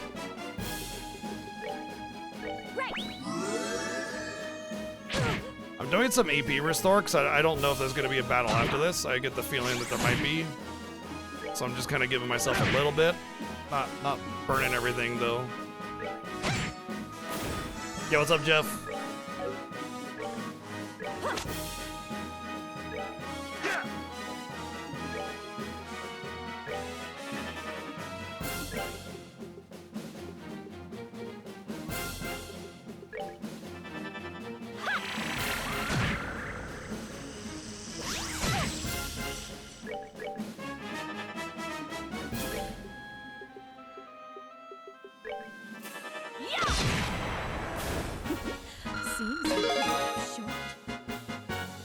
finally learned Sturm. Sturm 2. Okay, almost murdered by fog, but we're alive. Don't let your guard down. Those are just phantoms. The person who controlled them is around here somewhere. You've done very well. Your efforts deserve a reward, and I shall give you the sweetest I am able.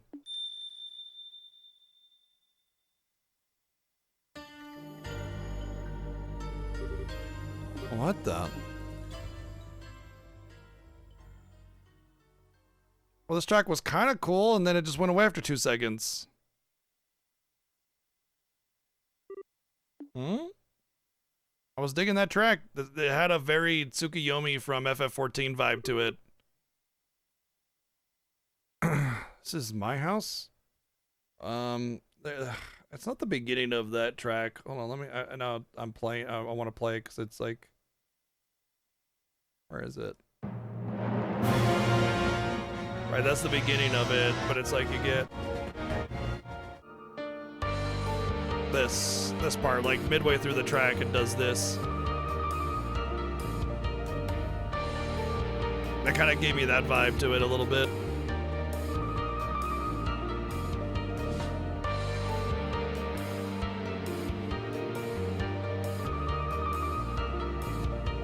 Oh, I really want to listen to that whole thing, but I can't. It's 10 minutes long for the whole track, so I do want to. It's such a great theme, though. I think it's one of my favorite Primal themes. This is my house. But I was in Mistwald, and when did the fog clear? Oh, gee, I wonder if you're in a dream. Bet you both my parents are going to be there, and Josh. Oh, that should be enough. Dad? Hey, Estelle. What's wrong? You're up early. I see now. You want to spend some time with your papa who's been gone for so long, huh? All right, then. Leap into Papa's arm, Estelle. He's ready. Oh, don't treat me like I'm 4 years old. Aren't you busy with your army work? How'd you sneak away from time off? I mean, come on, at least tell me ahead of time. We could have matched sketch. Oh dear, this energetic so early?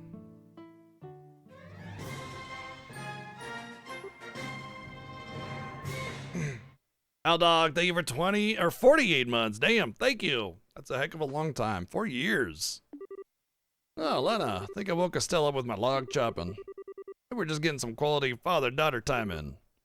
Oh, really? Estelle seemed a little less enthused than you, though. Don't nag her too much or she'll get annoyed. What? Never. Estelle, you don't hate Papa, do you? I know I'm not home much because of my work, but remember, Estelle, Papa loves you more than anything. Oh, wait. It's all right. I think she's a bit shy because she hasn't seen you in so long, dear. Isn't that right, Estelle? Is that Mom? Why, what's this all of a sudden? Did you forget Mama's face? Mama, it's really Mama!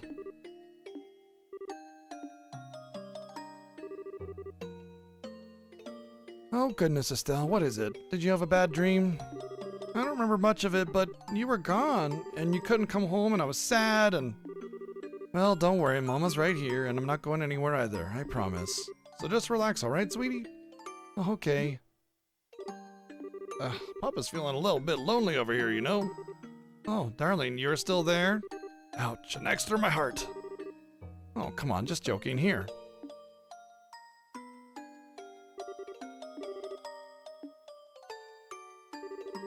Oh, an excellent tackle. All right, today Papa will play any game you want, Estelle. Cassius Bray never goes back on his word. I'll play anything you want, even house. Well, then I want to go fishing. Oh, now that's my daughter. An excellent choice. Although, Coconut. Although most people think of fishing as a man's hobby, you sure you don't want to play house? Come on, it's 2004, not 1980, all right? Nuh-uh, I want to go fishing. Do you think that's all right, Lena? It'll be fine. There are plenty of ways to be feminine. About to strangle this game. Oh, unless you brave fishers want to go fishing for breakfast. Oh, good idea. Breakfast? Yeah. Mom, I'm really hungry. I want to eat soon, so I'll be a big girl and help. Well, let me go put on some coffee. Oh, but first, Estelle, remember to wash your hands.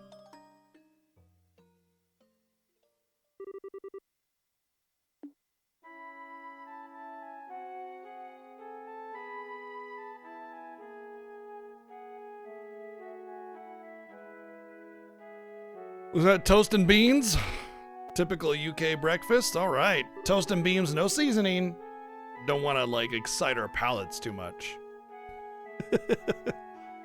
Morning spent together as a family, whole and complete. Oh, okay, it's doing that no signal thing a lot. All right, I'm gonna have to take it. Oh god, it's doing it a lot. All right, beer. I gotta do this. Signal's gonna drop for a second.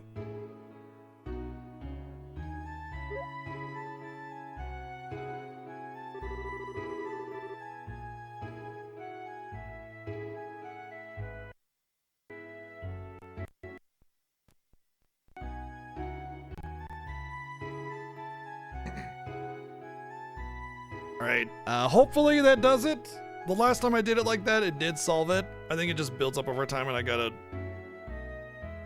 do that for some reason. Whatever. Playing among the trees and fields, watched over by loving parents.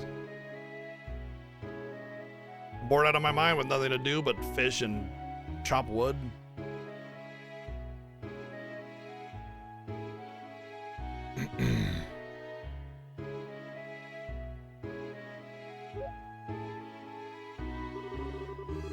Helping with the chores only when I wanted to, though.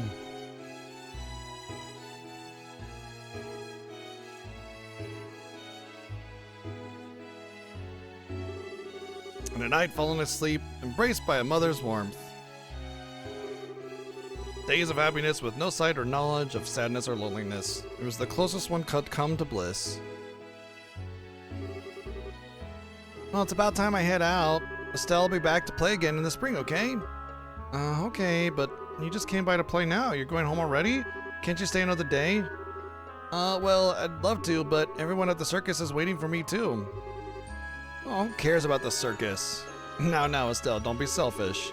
Shara, thank you again for coming over. You always go out of your way for Estelle's sake. That's okay, I love playing with her too. Besides, Mrs. Bright, your cooking is amazing. Like, I'd never miss that. Oh, don't flatter me too much. Come by to play anytime you want, Shara. I'll even treat you to some of the special reserve brandy next time. She's like 10. What the fuck? That was a joke, of course. Shara, please don't take Cassius up on that offer. I don't care how much you want to try it. You're only 12. Maybe you can have a sip or two, but absolutely nothing serious until you're an adult. Yep, totally wait until I'm older. Like, totally. I wish someone would... Let me try a little, though. It's like you're turning her into an alcoholic at the age of 12 to try and, like, justify the fact that she's an alcoholic at 22 or something. It's weird. It's weird. It's just weird. Miss Harvey and Lucy, don't let me have any either. That's a good thing. Trust me. Biggie age in Japan is 20, and she's 12. I don't give a fuck. Also, when you localize a game, you should change those things as well, like ages of people to accommodate the different things, you know? Like if you have, like in a lot of games, you'll have, you might have characters drinking at 20 and they treat it normally. If you were localizing it, you would change the age of that character to 21. At least. Anyway, do give our regards to everyone at the circus. Invite Mr. Harvey and everyone else next time, too, if you wish. I'd be happy to host a barbecue in the garden. Okay, I'll be sure to tell them. Goodbye, Estelle. Be good.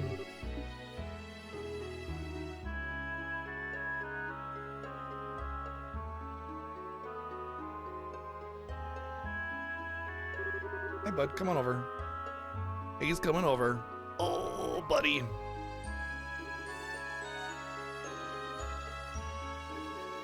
It does feel lonelier somehow whenever she leaves.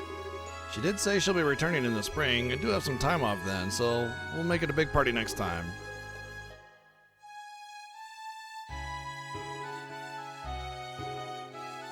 would be perfect. I want a sibling too. They never said anything about a sibling.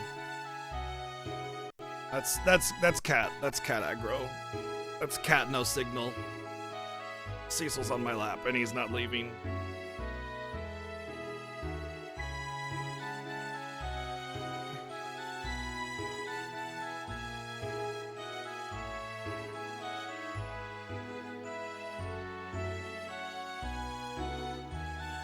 Yes, you can, but it has to be framed right. It's just like you can't have like really offensive language unless it's framed right. And by framed right, it's like you have to frame it in a situation where like they're acknowledging that it's illegal and they're getting in trouble and everything. Same with like, you know, offensive terminology has to come from characters that are pieces of shit, right? You know, just because you have like racial slurs or something in the game doesn't mean that the writers are pro-racist. It just means that, you know, I'm assuming they're framing the character correctly in so much that the character is a bad person, and so they're using racist terminology because they're shitty people, right? Like, it's all about how it's portrayed. If you're promoting it and making it seem like it's a good thing, that's bad, you know? But I mean, it's all about how it's framed.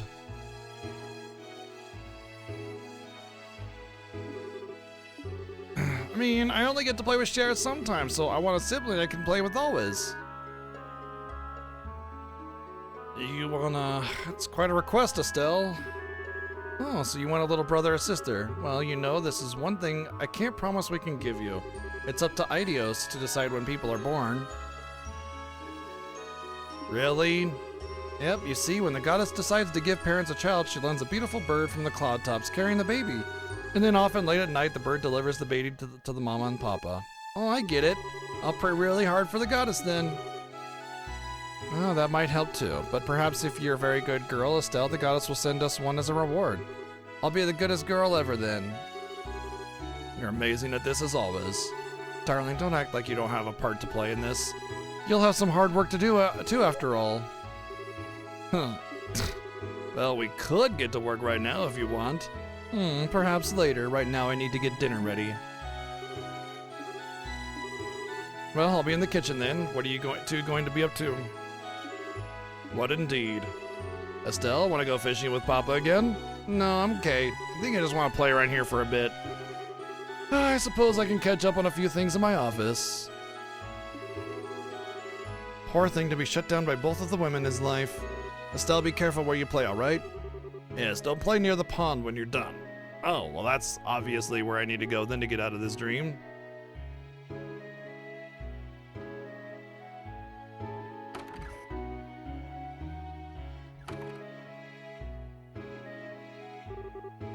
Sibling, huh? That's funny. My heart feels kind of weird. It's like I forgot something somewhere. Gotta find it. Golly, I wonder if it's in the pond.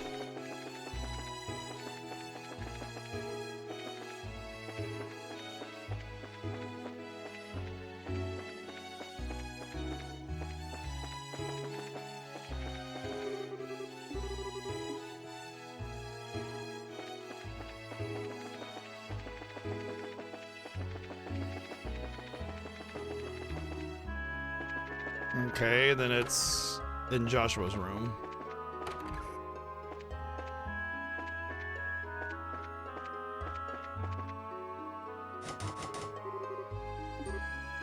What was this room?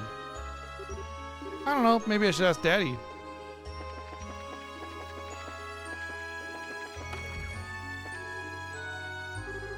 Hey Dad, what's in the room on the second floor? Oh, the one near the bedroom? That's our storage room. Storage?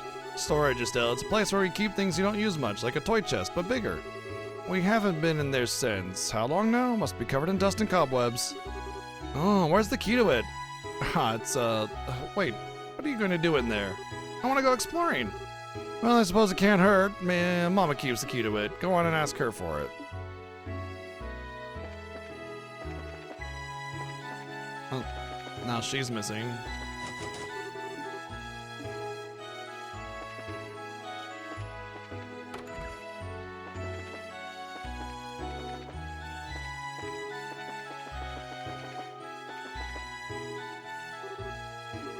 Let's see, that should be the last of the onions, and now, Mama, there you are.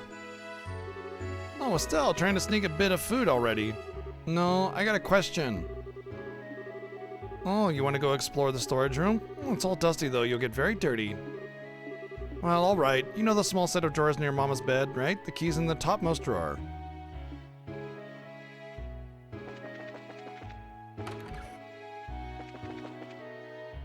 Oh, wrong room.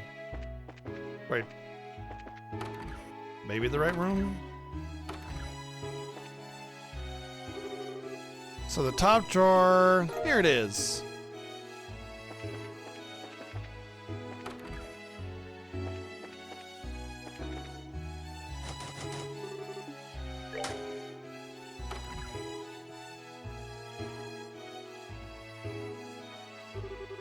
Wow, this room has lots of stuff, but this is weird. Why does my heart feel so funny?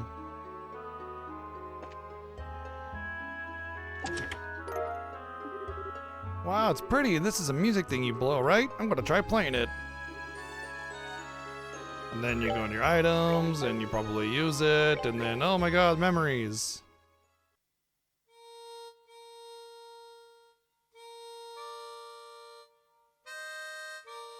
Wow, she's able to hit notes in the same scale. How convenient for a 4-year-old. It's got a pretty sound, but it's kind of hard, but it's weird. I feel like I've heard this before.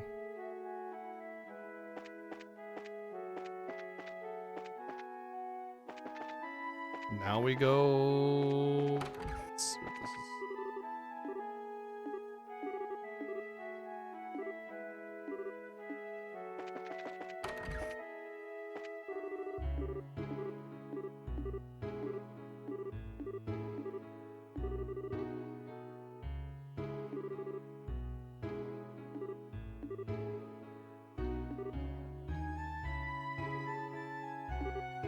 What did I just say? Cassius hands the harmonica back to Estelle with the gentle touch of a winter moon or some bullshit like that. Like you couldn't just written that he handed it back.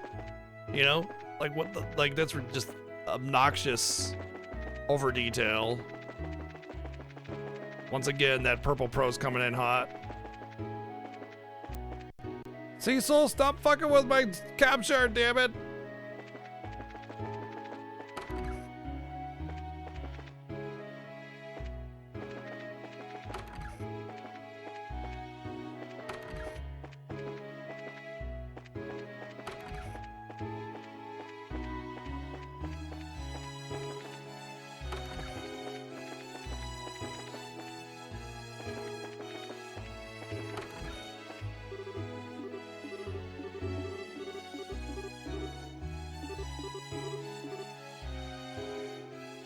Cassius handed the harmonica back to Estelle, wrapping her fingers around it in a gentle motion. Oh, okay.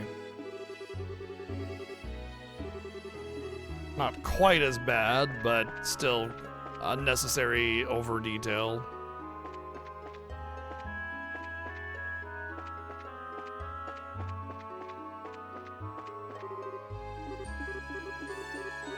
Am I supposed to play the harmonica again?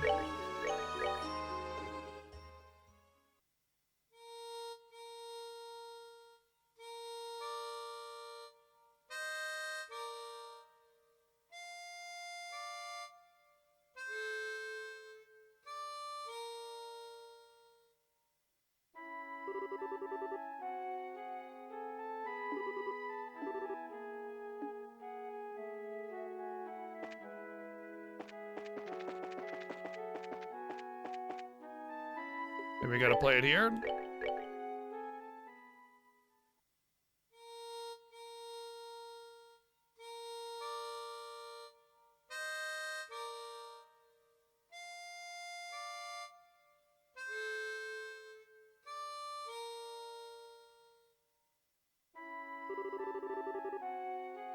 Sound is pretty. Oh, okay, yeah. Same bullshit.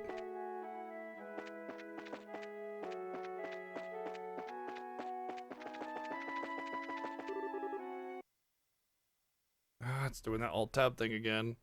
I should really check out the control scheme and unbind that if I can. I don't know, since it's a custom control scheme that I downloaded on Steam. Still, really annoying. I don't know why you would put that in there. I hit that all the time, like all the time. Seems very not thought up, you know, not thought through. Why would you even want to have a hotkey to alt tab into Steam anyway? Like, it seems so pointless.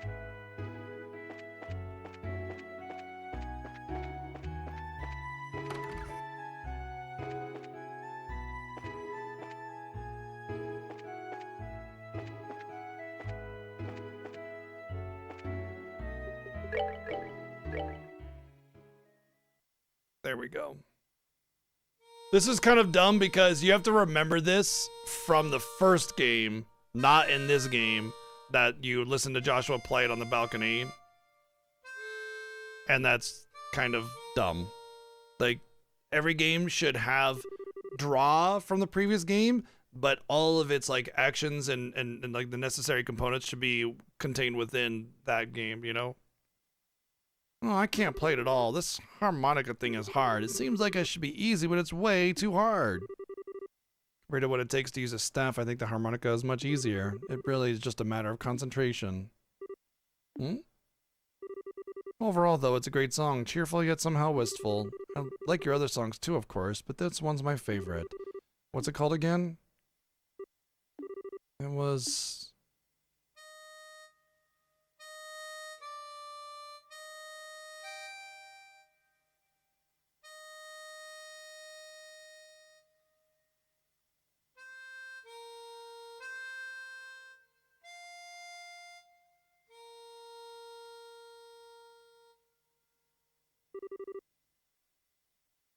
No, that's not it. It goes like this. I should pick that up really fast.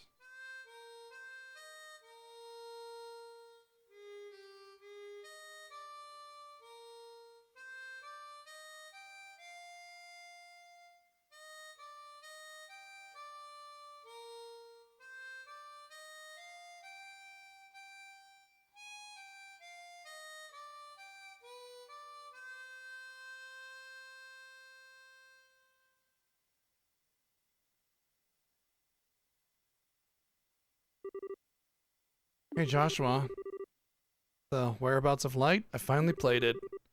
Ah, that's such a lovely song. Well, I'm not really your mother, Estelle. I'm a phantom, I suppose, a memory of the Lena Bright you once knew. As I suspect, you've already realized everything that's happened until now has been a dream. Yeah, I kind of figured. Even if it is a dream, though, you're still my mom. This was maybe the happiest time of my life. A lot of people feel that way about their childhoods, Estelle. And it's because you don't really know the weight of the world yet. Everything just kind of seems nice, unless you have like a really shitty childhood because like you just, I mean, it happens, right? Generally speaking, you're gonna look more fondly on your childhood. That's why nostalgia is so big, especially with like media right now, video games and movies and TV shows and everything is very heavily drawing on nostalgia. And why a lot of people mistakenly think that these old things from their childhood are somehow better than the new things that are coming out today. You know, it's because it's not just that you had a good time with it and you enjoyed it when you were a kid. It like subconsciously reminds you of this simpler existence, not a simpler time. No. It's just a simpler existence because as a kid, what do you got? Go play and maybe sometimes do your homework. There's nothing. There's no weight of the world on your shoulders or anything. There's no realization of the day-to-day that goes on. The stress of having to have a job and pay bills and, you know, the horrible things that go on everywhere. You're just a kid and you're playing. And so it just kind of has that, it sort of draws on that memory and that feeling specifically, which just makes you feel happy. And that's good, that's great and everything, but like most good things, it's always like, you know, all good things in moderation. And also you have to kind of realize that when, you know, you're talking about something that you love, that generally speaking, it's nostalgia tricking you into thinking that it's better than something else. But even so, you're going, aren't you? Yeah. There are people waiting for me, and there's something really important I have to go do, so... I see. Joshua, you said? He sounds like quite a handsome young man. Mom, look at you. You're beet red. It's funny. I'm not really Lena, and yet I feel peaceful. My little Estelle is all grown up and strong. She's even found true love. As a mother, I couldn't be any happier. Now, don't make that face. Didn't you remember you have something you need to do?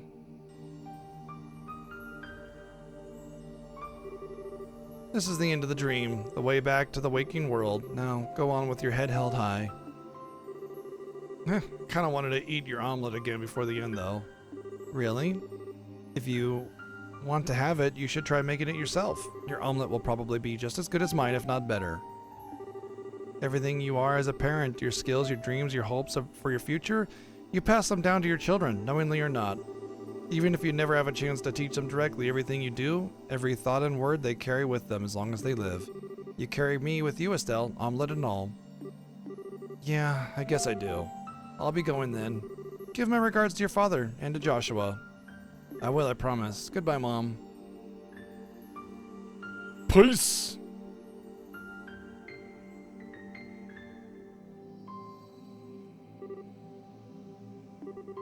Goodbye, my darling Estelle. Is actually Estelle. Estelle, wake up. Shara. Ah, thank Idios you woke up. Yeah, it's like a really long dream. Now I get it. It's because of this. Hey guys, happy dream time is over. Come back to reality. Oh, I was trapped in a dream, I see. Thank goodness you're awake. You still surprise me sometimes, Estelle. Not only did you wake up on your own, but you woke the others as well. Now then, with that settled. You there, aren't you? You're there, aren't you? Show yourself, Luciola. You have called for me at last.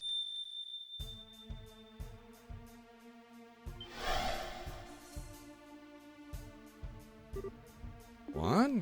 I knew it. It has been a very, very long time, Scheherazade. 8 years or more now? About that. To think you would ever be responsible for something like this. What did I say? There was gonna be like there's gonna be an Ouroboros agent for one of each of us, basically. Like, you know, Tita's is the little girl, Shara's is this one. For Zin, it's the martial artist guy. Weird how they just happen to perfectly mirror our party members. What a coincidence. Wait. Hold on. Shara, you know this person? Why, Estelle, sweetheart, that hurts. Have you forgotten me so quickly? What in the world do you mean? The nice lady who showed you all those wonderful tarot card games and read your fortune? She was in the picture that we saw of little Estelle and Shara. She was sitting at the back table, I think. Don't you remember? Sitting right there. Told you. I noticed her. But she was... No way. You're Miss Lucy? Well, that is who I was, once. As an outfit, I get used to that one. But now my purpose is different. I am now Enforcer number 6 to the Grandmaster of Ouroboros, Luciola the Bewitching Belle. But why? How? I would imagine Shara has figured it out. Illusion magic using a bell, your specialty. I hope you won't try to tell me the fog all over Roland is an illusion, however. No, of course not. That was a phenomenon caused by the gospel. It has worked well as a catalyst of sorts to interfere with dreams. Are you saying the gospel can affect the human mind? It seems it can. My bell was little more than a guiding hand. The gospel, the fog, and the bell together create a dream so real that illusions cannot compare. A simple happy dream bereft of suffering and loneliness, a dream you wish was real. But that is... I see. Hey, Enforcer, why is the society doing all this? What are you hoping to gain with these bizarre experiments? I am but a servant, Estelle, the striking hand of the Grandmaster and the Agnius. In truth, I myself have been little more than a catalyst for this experiment. You shall have to ask the professor or Lo for details. The professor, Lo? I've heard these names again and again, but who are they? You will see when the time comes, which may not be far off now. It is ironic, though, you've met them both before. What? Lucy, may I say one thing? You're gonna ask her permission? Oh, of course. At first, I didn't intend to stay in the barrel for long. I was simply looking for a place to run away to, really, until you came back. But now it's been 8 years. Now I have friends, companions, people I consider family, a job I'm proud of. I'm no longer the dancing girl Shara of the Harvey troupe. I'm Sherazard Harvey the Bracer. This new home of mine, I will not allow anyone to harm it, not even you. Good, your spirit is as strong as ever, and the power of the society grows enormous, even more so with the power of the Gospels. If you wish to oppose us, you will need everything you have. Oh. Don't fret, we shall meet again and soon. Perhaps then we can fill in the long gap between those lost years. I feel like that was just an allusion to maybe. Unless it's just another convenient villain teleport. How maddening. She's gotten away, but we've put an end to the trouble. Those slumbering should awaken soon.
I see. What a mess that was. Sorry, Aina. I should have spoken to everyone about my suspicions sooner.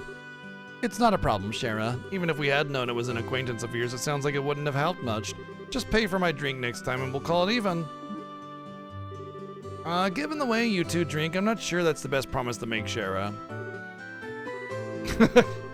Olivia.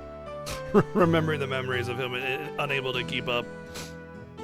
The fog has cleared and everyone who was asleep has awoken. Great work, everyone. You actually cleared several full jobs in this one, so let me pay them all to you right now.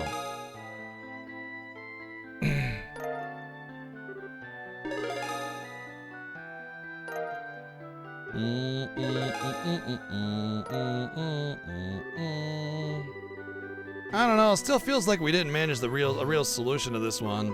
And now the gospel can mess with people's minds too? It's like pure orbal fiction as far as the people are concerned, right? Oh, I'm sure he remembered the morning after. Yeah, exactly, yeah. Yeah.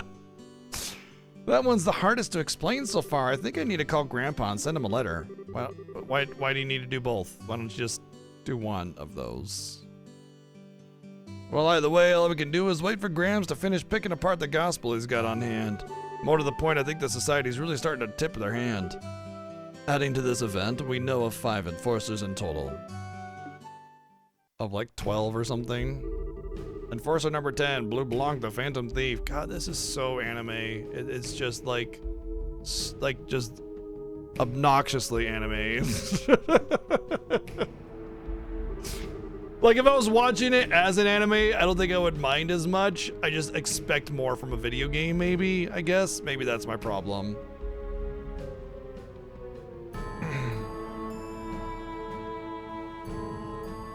Enforcer number 8, Walter the Direwolf. The anime, look, there's like a way of making it anime without it being like so obnoxiously anime. Like I feel like I'm like watching the most like typical tropey anime in existence, you know? That's what I mean by that. Like, it's too much, you know? As an anime, you can just kind of sit there and watch it and it just rolls all over you and it's like whatever, you don't care. But with a game you invest so much time, you want it to be better than it is, you know? And Enforcer number 15, Ren the Angel Slaughter. They just did this so that they could show this again. They're like, okay, now that we got the sexy one out, we can have an excuse to put this one up again. Enforcer number 6, Luciola the Bewitching Belle. And Enforcer number 0, Campanella the Fool. And in addition to those 5, we have also learned 2 names repeatedly, the Professor and Loy. It seems likely that of those two is the man we know as Lieutenant Lawrence. Yeah, that seems right, and Luciola said I know both of them. It's very possible Lawrence Belgar was a false or even stolen identity. What gets me is that this whole mess is supposed to be the work of 7 people. That's just the craziest damn thing I've ever heard. 7 people did all this. 1, 2, 3, 4, 5, 6, 7. 7 people to put a stop to it as well. It does seem incredible, but I'm perfectly willing to believe it. We'll need to be prepared for anything, even more so than before. Sharon, are you sure you want... honey, didn't you hear me earlier? Liberal is my home. You don't need a special reason to protect your homeland. Even if that means fighting a memory from your old home. You know what this needs? Oh my god, I just realized what this game needs. It needs the Disgaea touch. Like, if there was like even just a semblance of parody at the, the typicalness of its presentation, all of a sudden it would just lighten it up and everything and brighten it, and you would just like lean right into it, and I just feel like it would be so much better that way. Just a little touch of Disgaea to kind of like, little self-awareness would go a long way, I think. But because it tries to take itself so serious, it's hard to do that with a game that's so heavily like built on tropes, And again, it's like the overarching plot I really enjoy. I'm trying to figure out, where is this gonna land? What's happening with these people? Why is this person doing that? I like that part of it. It's when we get to the small stuff, like this right here, where, in the generic naming convention of the characters, like Campanella the Fool, it's like Organization 12 all over again. It just kind of gets a little campy, I guess would be the better word. Not even generic or tropey. It's campy. That's the word I'm looking for. And it's a bit much. That's all. And it's not trying to be campy. That's the problem. It's like if we're watching like Army of Darkness or something, yeah, that's like campy on purpose, and you kind of vibe with it and it's fun. But this is taking itself seriously and trying to be serious, and then it's just really campy on top of that. Keep in mind, Shara, it doesn't have to end that way for you, Walter and I accepted a long time ago that it has to end in battle between us. The only way we have to say anything to each other is with our fists. But that's not necessarily true for you and Miss Lucy, I think Zane has a point, Sherry. You still have a lot of time to figure out what you want to do. And I think I know what I want to do myself.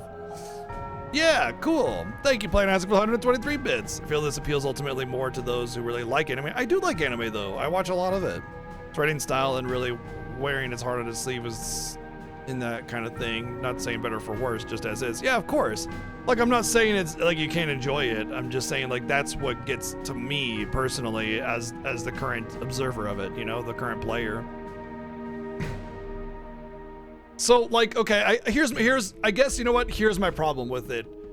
And I think it has less to do with the game than it does the fan base, because you hear from the fan base, best story, most realistic character writing in video games ever. So deep and rich and compelling. Best story ever is Trails in the Sky, or Trails in general, rather. And it's like, I get to it, I'm like, what? There's definitely something here, and there is definitely a lot of depth and a lot of work put into it. But at its core, it's also shallow and tropey and campy, and it's like very unrealistic character archetypes. Most of the characters don't even have a personality. Shara's personality is sometimes she gets drunk, and like that's it, you know? I mean, like Olivier is probably the only one with like a discernible personality beyond just I like drinking, or I'm a martial artist, or I'm a princess. You know, there's not a whole lot of depth to these characters. Overall, they're pretty one-dimensional. I feel Tales of is probably more generic.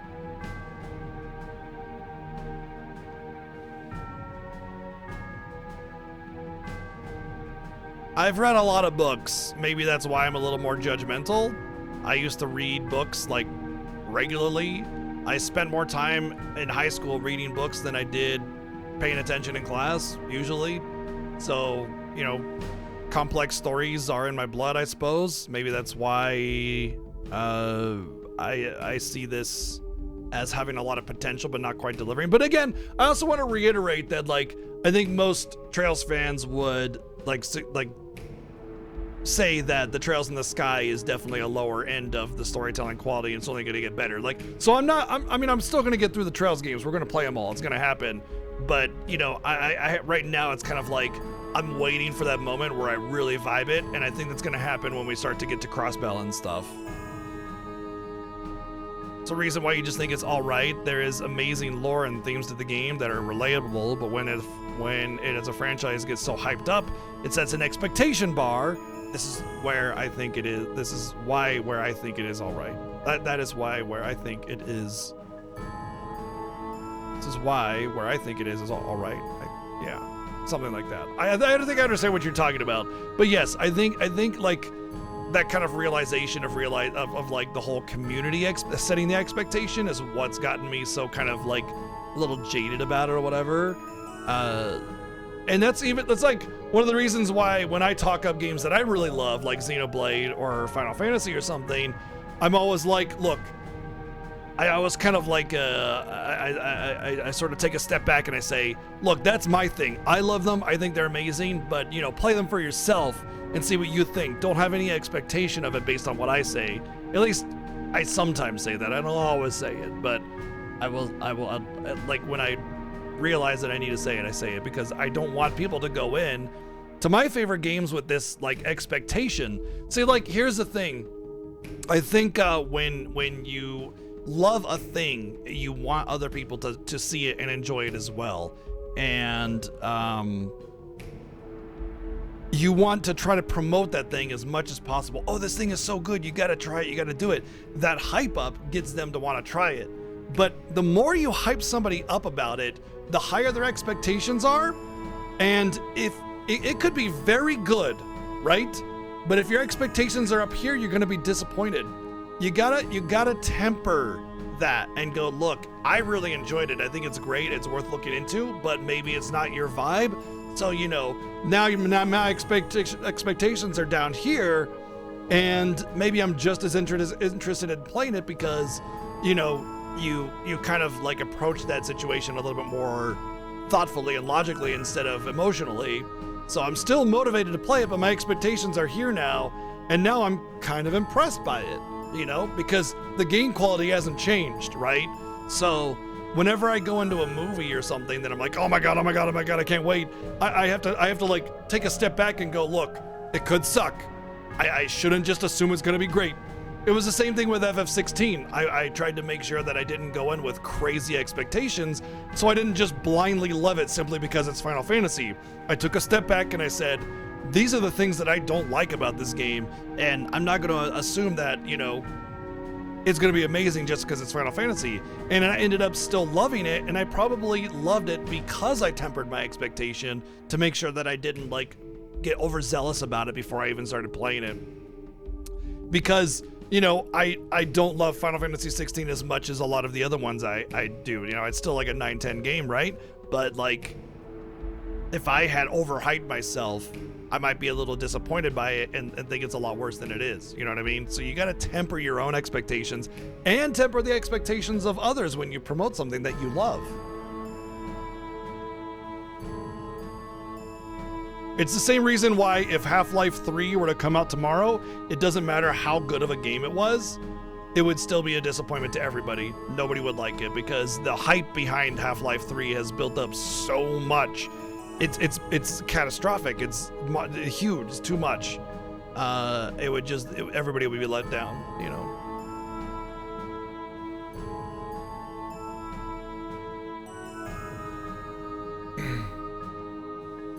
A bias towards animeisms, yeah. I think that's a lot more towards how my wife feels too. She's definitely much more of an anime nerd than I am, but even she has like her limit, you know.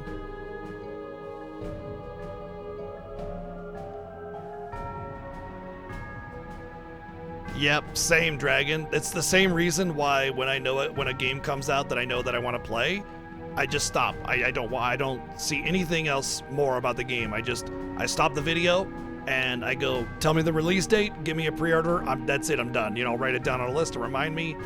That's all. You know.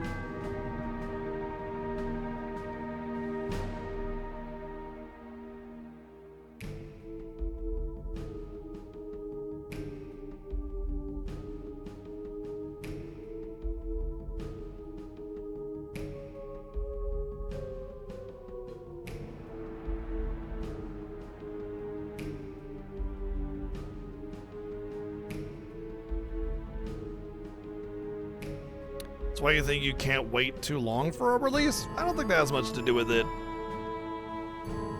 I mean, I guess I agree with too long, yes. And by too long, I mean like really fucking too long. Like 10, 20 years too long. That's why Silk Song may not ever come out. Because it's been about 8 years, right?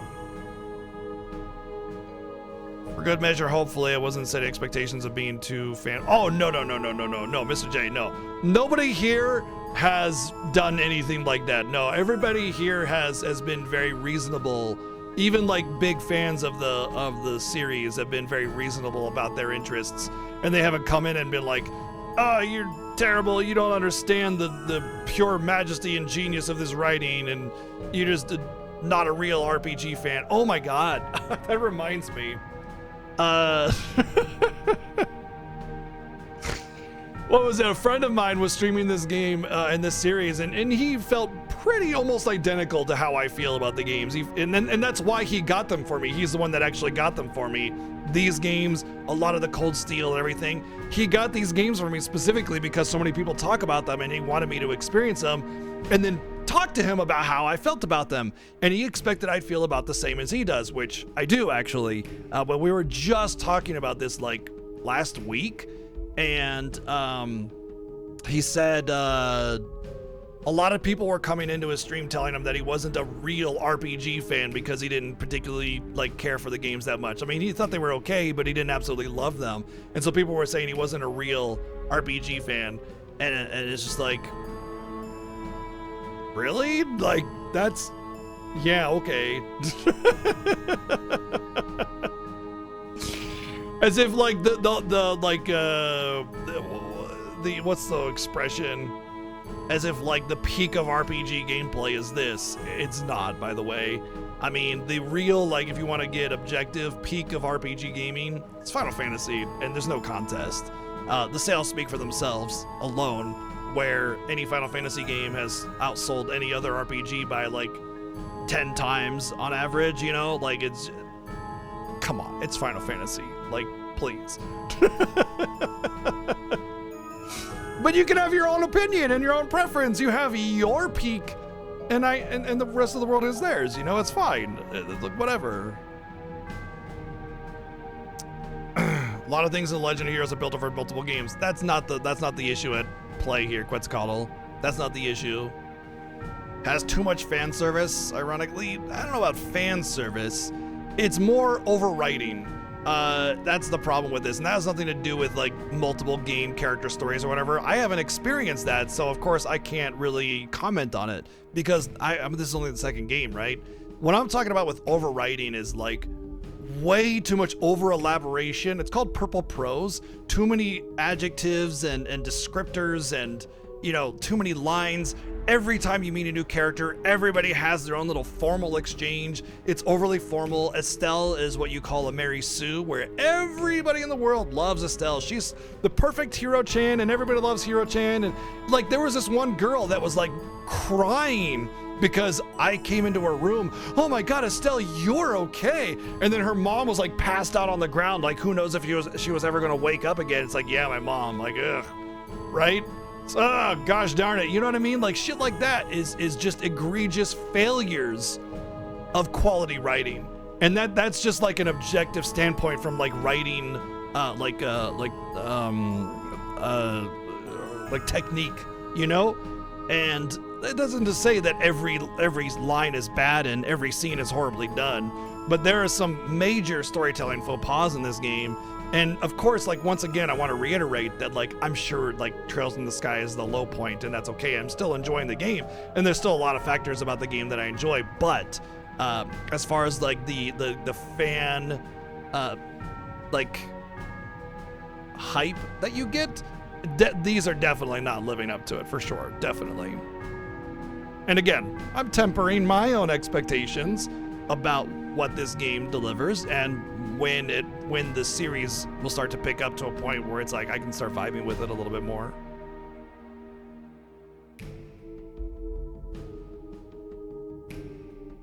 It's more than likely the person you're thinking of, yeah. More than likely the person you're thinking of, because I'm pretty sure we both know him. In fact, I think that's how you got to know me.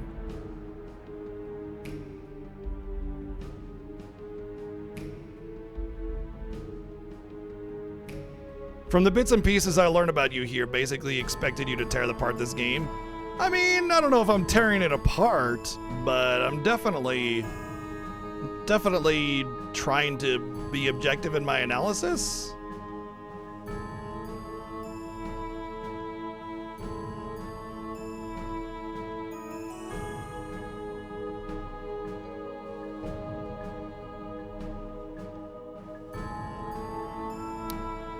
Anyway, let's move on and see what comes up. I did have a theory that I'm either very close to ending the game, or I'm like halfway through. Because a halfway point would potentially be kind of like a major arc resolution, and you know, may have a lot more than we think. But the confusion comes from the fact that like I don't know how this game is going to resolve its story. It could just be a cliffhanger. It could be like out of nowhere. It could be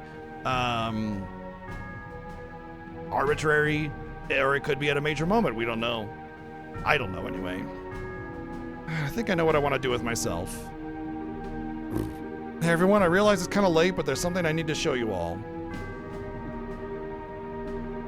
Yeah, it's time. Everyone, I got this photo from Niall and Dorothy a little while ago. That's the one with Joshua. This is, what, the thing where the bandit ship got Redecan? Oh, I see. So this is how it played out then. Well, I recognize the girl on the left. She's one of the Capuas from the tournament. And on the right... Joshua? Sorry I kept quiet about this until now. It's kind of a shock, so I just couldn't come out and say it. I don't know what Joshua thinks he's doing, but I think he's trying in his own way to fight the society. I don't think he joined the Capuas to do bad things, but he's still, well...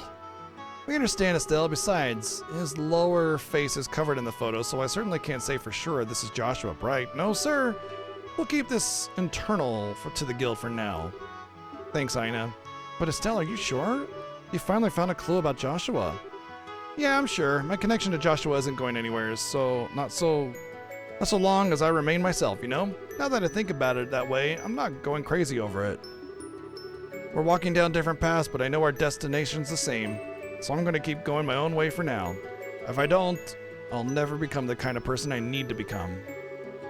Well, despite trying to act cool, I gotta admit, I really wanted to know just what's going on between Joshua and Miss Tomboy here. Still got a long way to go, I guess. Looks like you've really made up your mind. Your dream in the forest must have been something else, huh? Yeah, I was given a chance to remember my bond with Joshua, and I remember my mother's warmth. I guess I can actually be thankful to the gospel this time. It'd take a train to stop you at this point, I swear. Even gospels cannot stand before our Estelle, aspiring, yeah, once again, it's Hooray, Hero-chan, you're the bestest in the world. Everybody loves you and you're so cool and you're the best at everything. That was actually kind of a short chapter. And only, like, we just started chapter 4 at the end of stream last night. So this was only a half a day chapter, pretty short. And a short chapter is usually what do you call it? A sign that's the last chapter of the game, or very close to the last chapter of the game. You know what I mean? You love the after use, but I admit my whole chest that it's objectively an awful game. It's only not awful because the base is Final Fantasy IV, which is great. It just takes Final Fantasy IV and makes it worse. And the story is... it's definitely not good.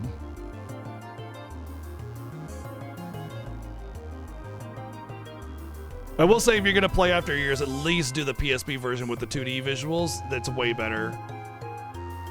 Esmalus Tower, it's just as we heard. Oh, the towers were their real goals. I did get a little I felt a little bit of foreshadowing when one of the first chapter quests was to take a picture of the tower, and they said that they were activating, and the fact that none of the other zones had quests in the towers kind of made me feel like they were going to bring that back in an important way. One of the 4 device towers activated on the release of the seal beneath Grancel Castle. Yes, I too talk out loud to myself in order to force player exposition to the imaginary fireflies or fairies watching me. The second barrier defending the Oriel from all angles. Yeah, this is like really forced exposition. Super forced exposition. The professor's research was spot on, it seems. Oh, hey, the shadow of that ship looked familiar.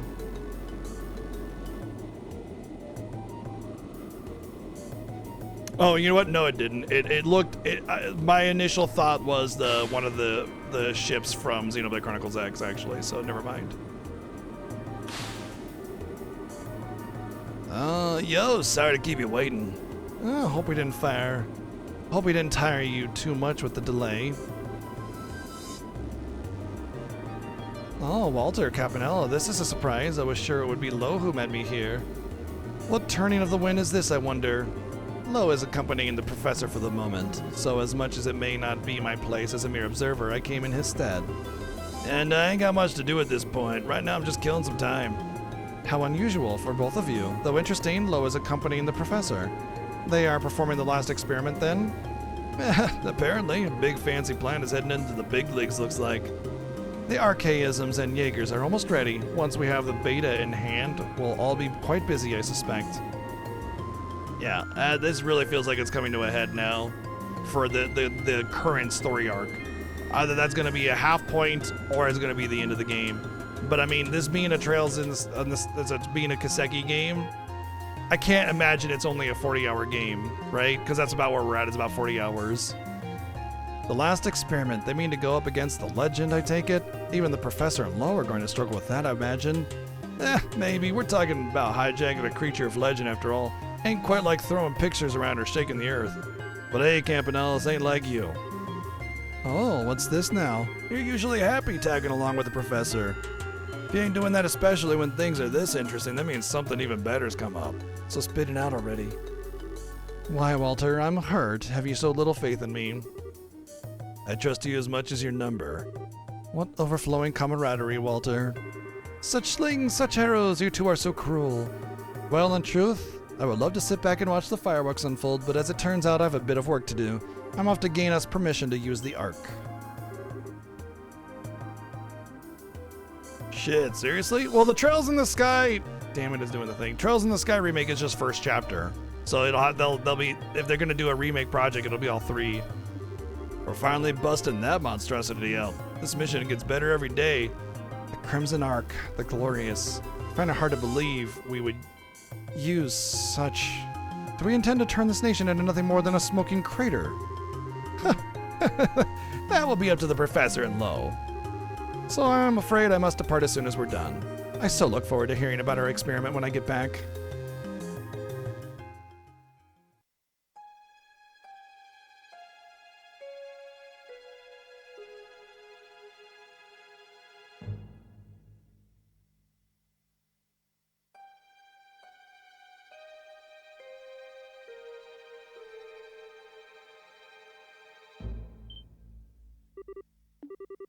This is... Yes, I thought it would be here. Behold, lo, a magical thing, is it not? Are you really going to perform an experiment on something like this? I understand your apprehension. Without this data, however, we have no hope of completing the beta. We must know. Who are you? Oh.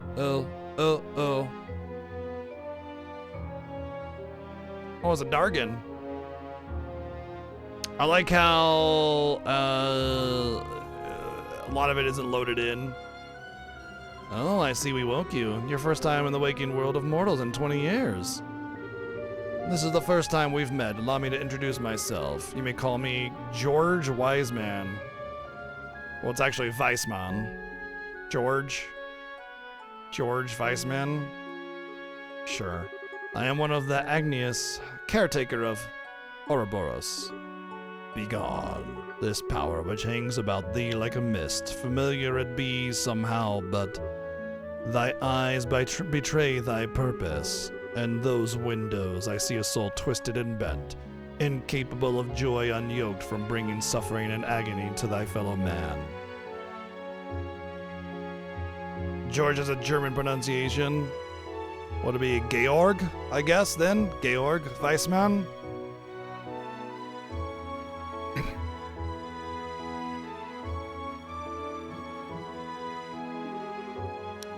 Well, such compliments. But I'm afraid I must deny your request. I won't be going anywhere.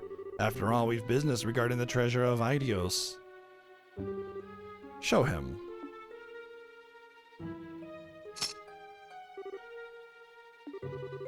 Oh, does this stir up memories from 1200 years ago? It's merely a replica, but I dare say it's well made enough, wouldn't you? Surely thou dost not. Thou cannot mean the shining ring. Oh, but I do. Now then, our final test awaits. That which one must protect. I'm already like a lot more interested in this game now that there's an actual friggin' dragon, so that's pretty cool. But we'll see how that goes from there.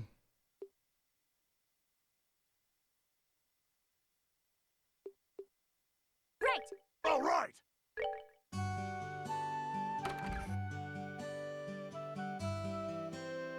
Once again, I'm very like confused as to this game's kind of setting, you know? Because it's like ultra advanced robots and stuff, and then it's like medieval times, and then it's like barely a printing press, and then it's dragons, and then it's like science, and it's all over the place. Honestly, I don't know how I feel about the world that's been set before me, because it just kind of feels like a too many chefs situation. You know what I mean? Too many chefs spoil the broth, right?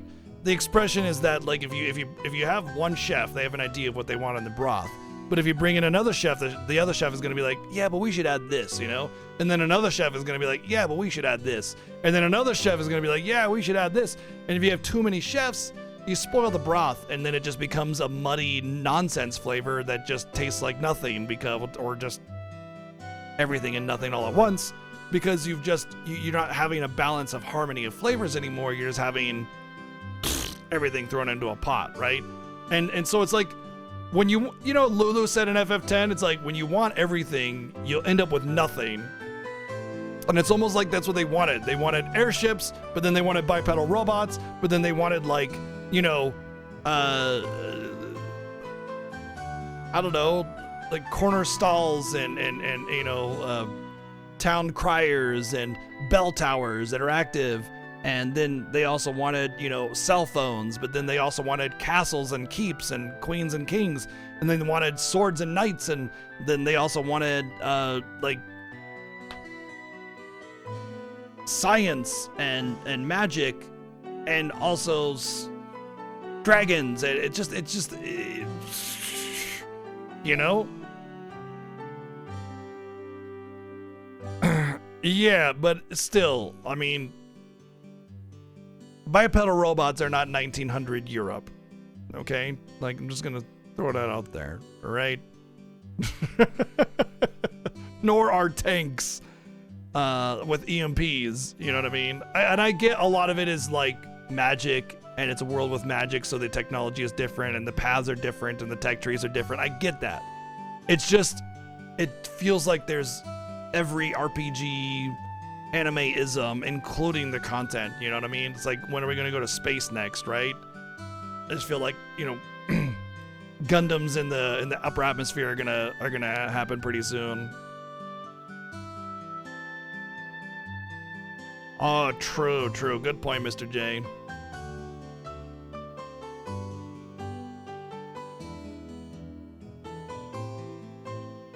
Okay, it's time we finally got to Bose, you know? Like we've been planning for a million years now. It's the only place that hasn't seen an experiment too. Also, don't try to feed me too much information about what I should expect. You know, let me have that self-discovery for myself. Once we get into more areas, I'm sure it'll start to make sense a little bit. So I need to discover that for myself. It's the only place that hasn't seen an experiment too. That's true, but from the sounds of it, there isn't anything odd happening in Bose. I think we can take our time for once and help out here in Berlin a bit before heading out. Sounds good. Let's see if there's anything else to do and head for the landing port when we're done. Well, there might be a couple new quests, probably just a couple elites. Amen Bar, Clock Tower, Amalgam Mine. Oh boy, these are actual quests.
Drink without getting drunk? What's the point of drinking in the first place? What if I tell you to expect big plot and Legend of Heroes? Look, at the very least, if I don't like the story, at least I got something nice to look at. That was the great thing about some of the Star Ocean games.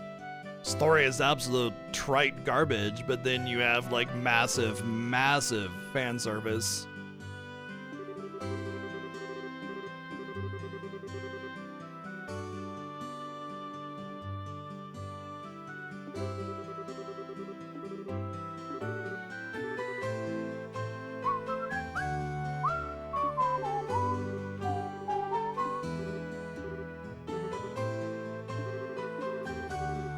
I think I have everything on that list except for the fish.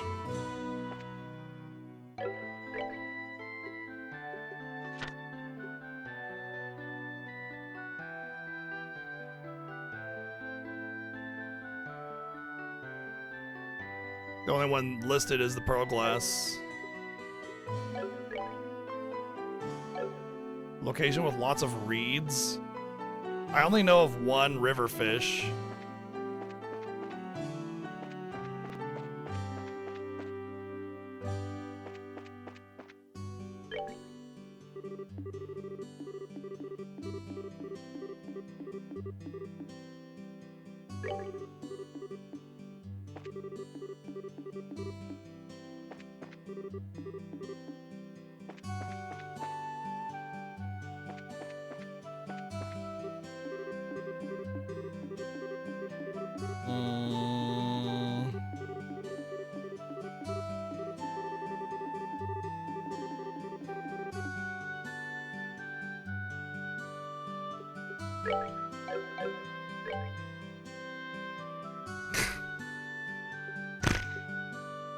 Yeah. Speak about Denzel.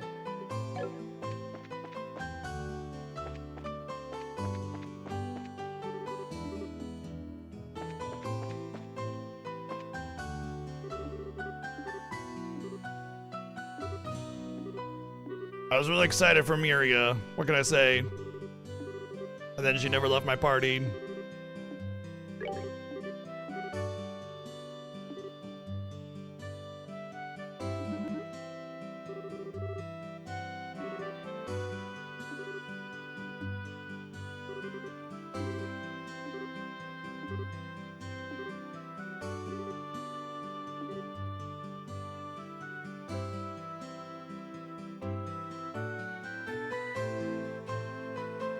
Yeah, I mean that's definitely kind of a Rags to Riches story. That's very cool. It's a very romantic story, you know. I was just a fan, and now I'm the president of the company. That's cool, you know.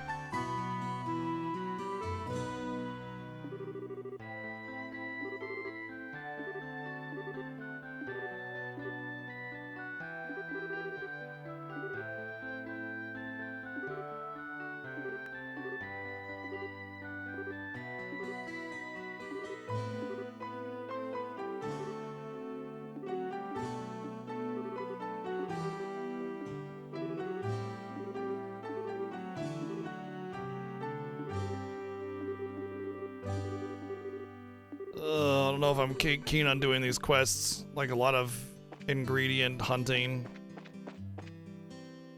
All right, I'm gonna BRB really quick. I want to just do my midday bio. You know, get some water, get a snack, use the bathroom. So I'll be back in a couple minutes.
All right, behave, everyone.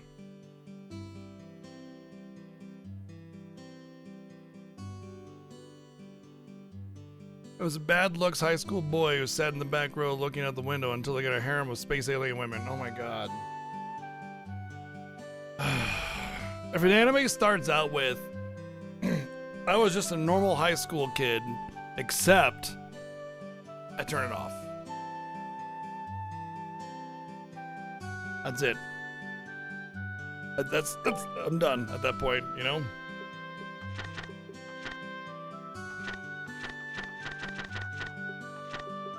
Is this like a bestiary?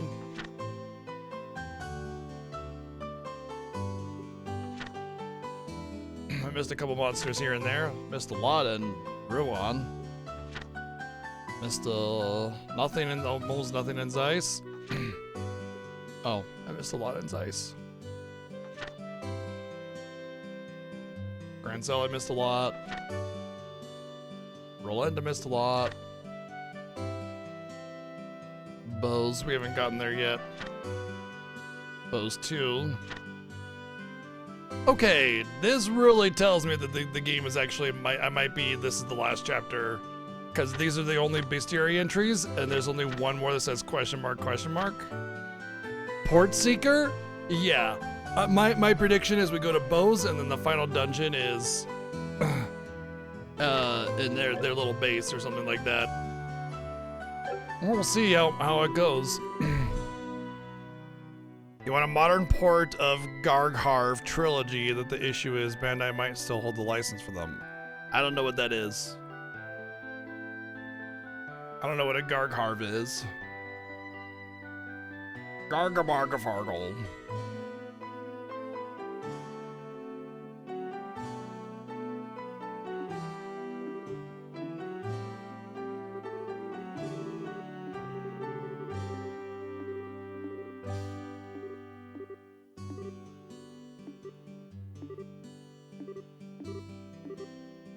Gargamel from the Smurfs, that's what it is.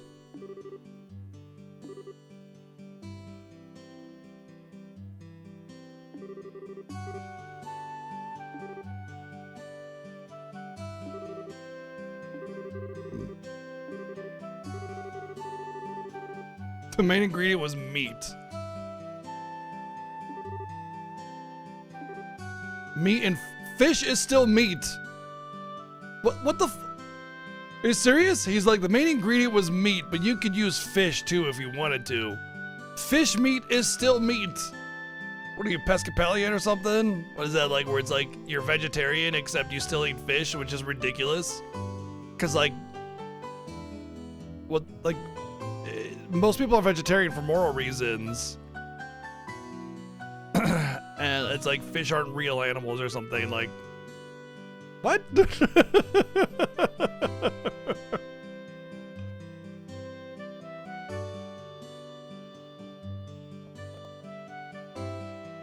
Oh, I got it. What are the names of the game? What are the names of the games? Like in the US, what are their names?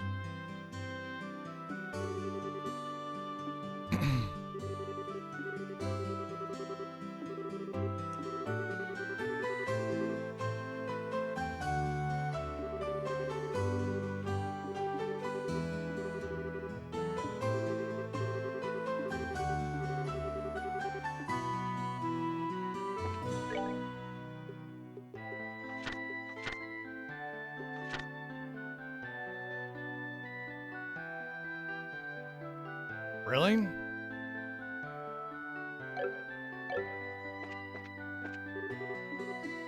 So now we just gotta ask random people about it? Oh, I've heard of Tears of Vermilion.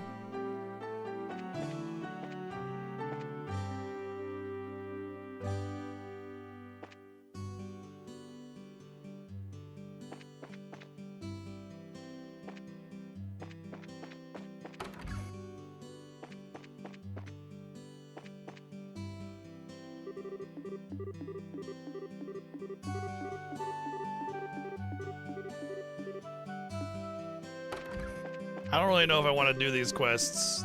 These seem a bit much. So it's actually kind of funny because there's a whole bunch of flags that say this is the end of the game coming up. Like maybe this is the last chapter of it or something like that. One is the fact that they said the final experiment and everything was going on. We had this big reveal. It's all like we've come full circle. We've what? Weird. We've been to every area except for Bose over there. So we've been to Rouen, we've been to Zeiss, we've been to Grand Cell, and we just finished Roland. So all that's left is Bose, right? There was something else, some other like flag that said, "Hey, we're at the end of the game," kind of thing. But anyway, I talked about them earlier, and I just can't remember what it is. But anyway, there's been a lot of flags that say, "Hey, you know, we're getting to the end of the game here," and there's one of two things that are possible. It's the halfway point, and then something big happens, and we go to a new area, or something happens to this area, something changes, something big, right? And then there's just that we get credits, and the rest of it will be resolved in the third game. Although I will say that if it's not resolved and we don't get credits, then it'll be like a whole other like week before this game ends, which is fine, you know, it's whatever.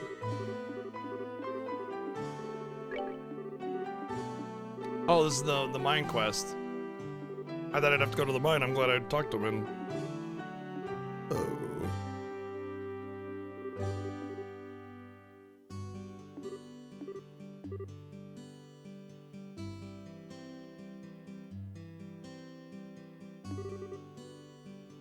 Considering they're remaking Trails in the Sky 1, there's a good possibility that we see those games kind of coming up as well, you know?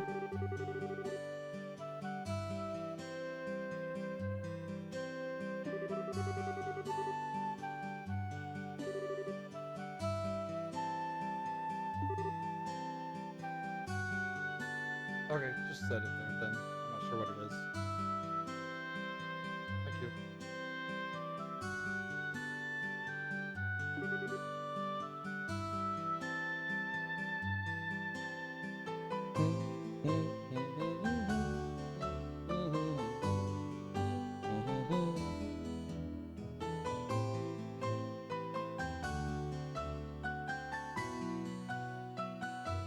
You doubt it? Why? You haven't played it yourself, but you have been told the games are rough? Yeah, but if they were remade with like the current style and aesthetic and gameplay, or slightly altered gameplay, just the stories are pulled forward and then rewritten a little bit, why not? Why not? You know? Maybe that's what Kai is.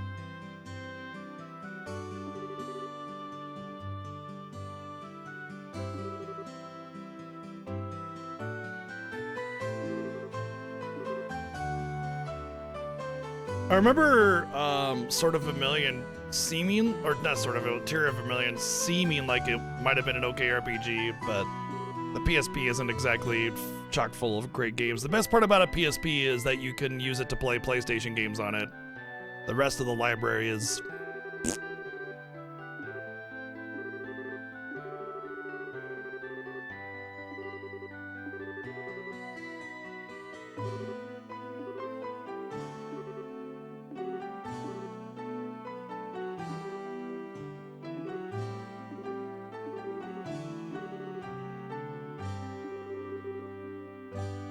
Yeah, pretty much, Cyfreak.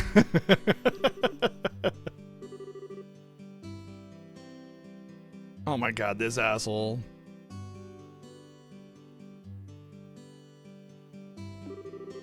Should you desire the return, then sift ye through the chaos to find the truth.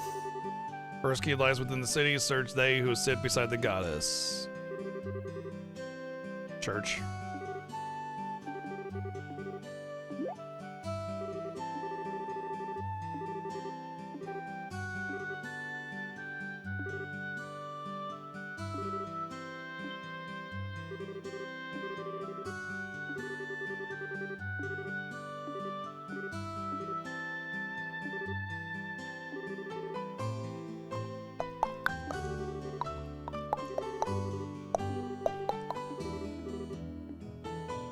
right, so we got a riddle, and we have 2 ingredient hunting quests. No elites for this one. Random thought just popped up. What's up? Somewhat familiar PSP challenge runners. I know, or where most of the challenge runners specifically. Oh, for like the retro achievement kind of thing. You mean that stuff?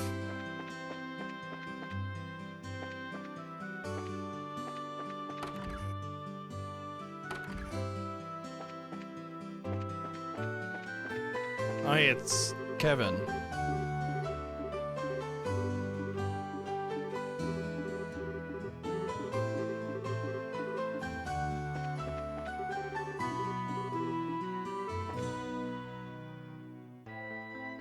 Oh yeah, like no one's done a marathon of the PSP games?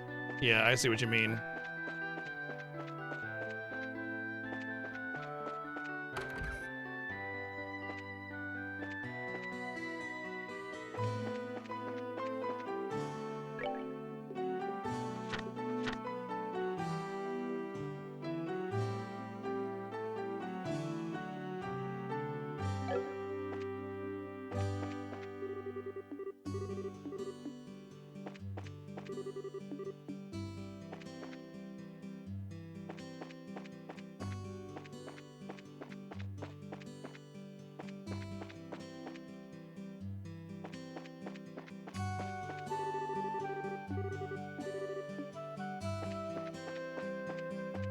Well, I don't know where else it could be. As far as saying, you know, the they who sit beside the goddess. Feels like it's church or nothing, you know? I searched all the pews as well, thinking, you know, sit beside the goddess. They're sitting in the pews. But nothing. I don't know of any statues or anything either.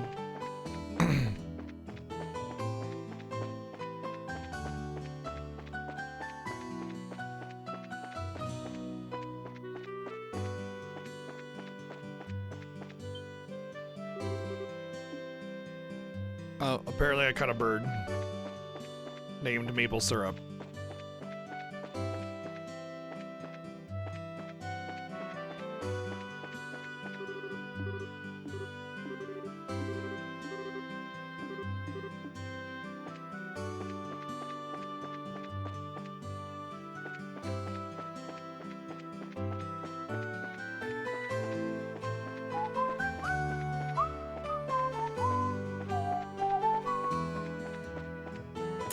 Yeah, I don't know. I gotta say, I'm not vibing these quests. I've done every side quest that I've come across, but these ones are kind of just like, they just feel like they're gonna be a slog.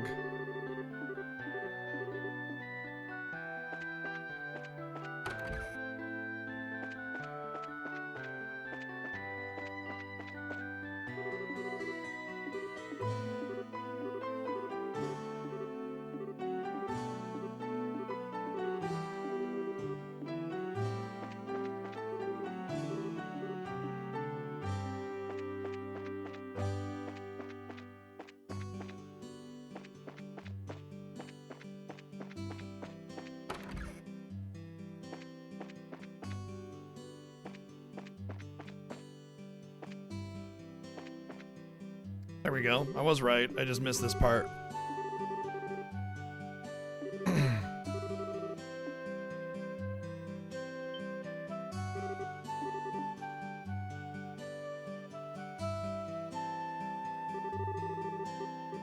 The second key in your next magical circle. Blank, blank, blank, blank, blank. Blank is something from the forest.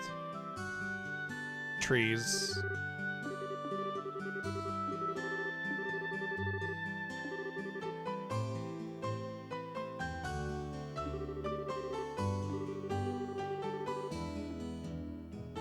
Around the city?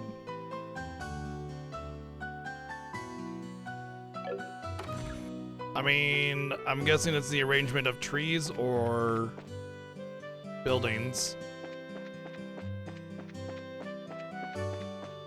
So there's 2 here. It's like right here. So two, well, hold on. 2 trees and then 3 trees. I mean, I kind of thought right here and here, but there's another tree over here, so there's actually 4 trees here. There's kind of 2 there, but...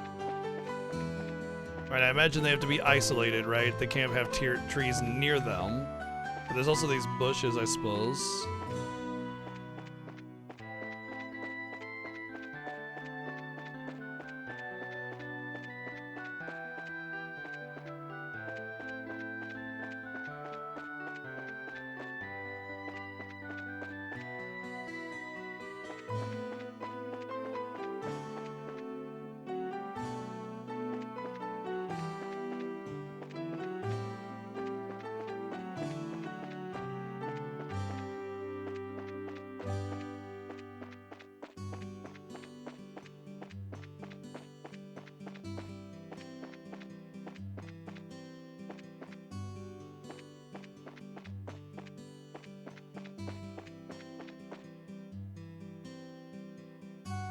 Oh wow. Do you want me to show it off? Did you want me to show it off? Oh. Yeah. Is that what you got today?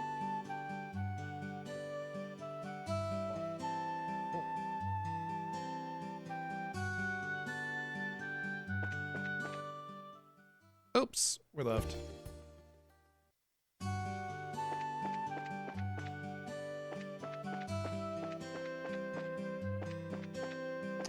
Yeah.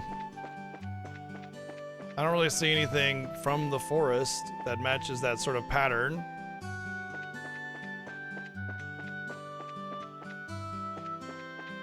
There's these 2 bushes and then these 3 bushes, but I don't think that's it. Obviously, I would have found it through here. Maybe it's supposed to be in the mayor's area.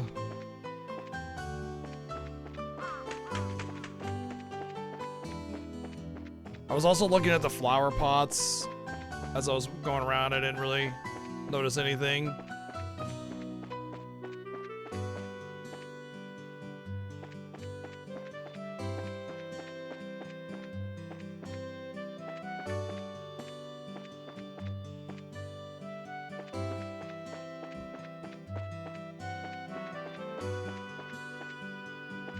It's the one with the blotches. 2 blotches and then 3 blotches. Blotch is something from the forest, like a tree, flowers, bush, whatever.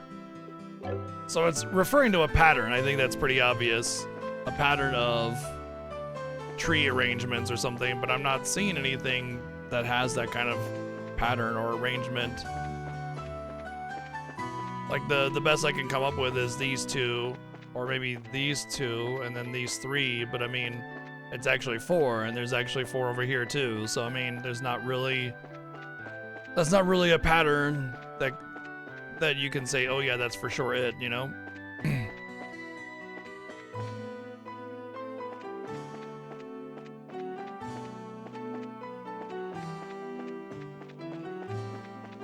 This is the closest it gets, is here.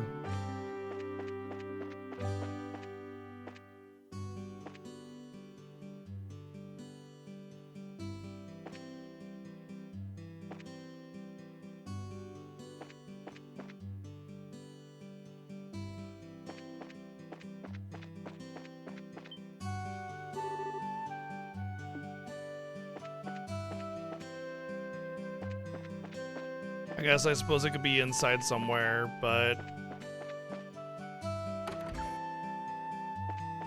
somehow I doubt it.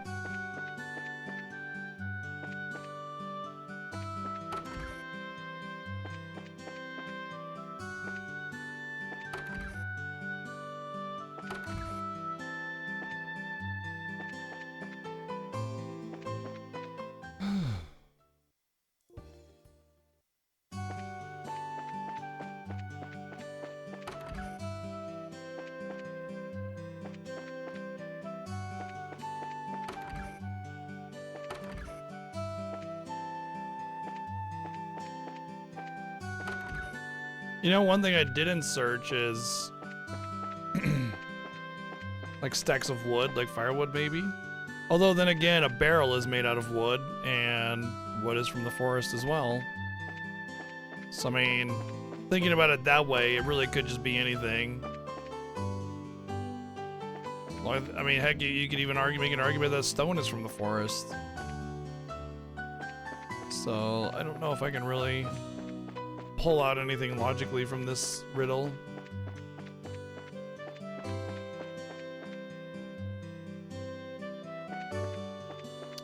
Oh yeah? Yeah, I mean, look, it's obviously a pattern of some kind. You're trying to look for the same pattern. I think that's pretty obvious. But I mean, I haven't seen anything in that kind of pattern, like orientation or anything, right? So, I mean, even if like, there's no trees, there's no bushes, there's no barrels, there's no stacks of firewood, there's no nothing that I've seen in that pattern. And I've been keeping an eye on it for everything, so, you know. Riddle or no, it doesn't really actually give you enough information to go by. It's just vague. I don't know if I'll do it though. Honestly, I'm looking at all three of my quests and just kind of going, these are kind of like, I gotta go fish for a specific fish. I gotta go talk to every single NPC in the town to try and figure out the recipe and then find the stuff. Honestly, bleh. These quests are shit. I'm moving on. Sorry.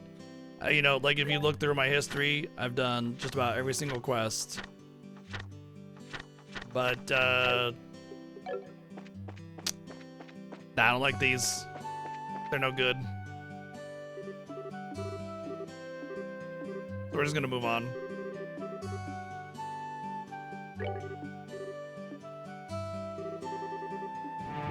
I really don't hope we have to talk to 80 million NPCs and listen to all this nonsense again. Can we just fly to Bose? We just go.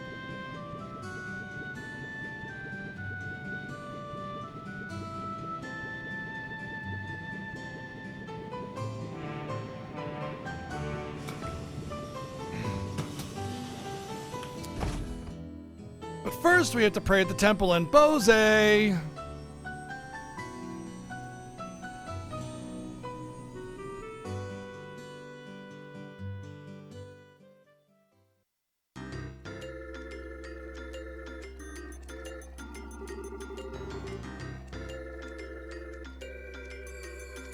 I see, so now we have a gospel influencing people's minds. Using the Fox particulate matter as a medium to exert mental control over a large area. Well, that settles one question at least.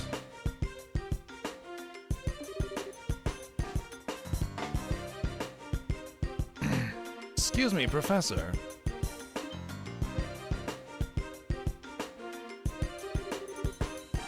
Just give the fishing quest too? Yeah. I don't want to sit there and try to find which rod and which bait and which fishing hole I need to go into to get that. I just don't care. Cassius, you old dog, good timing. Escaped Leaston, did you? Yeah, I finally managed to finish a bit of work. I thought I would stop by and see how you're holding up.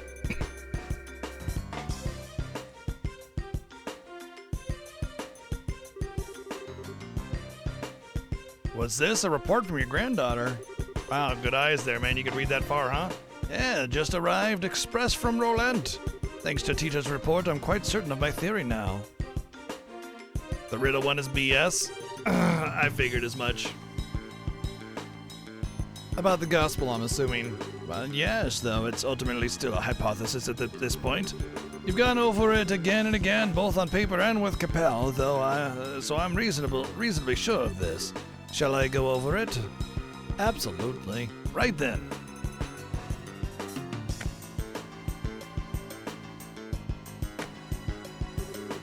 So what we've been calling the Gospel's orbal shutdown phenomenon, tell me, what do you think it is based on what you've seen and heard?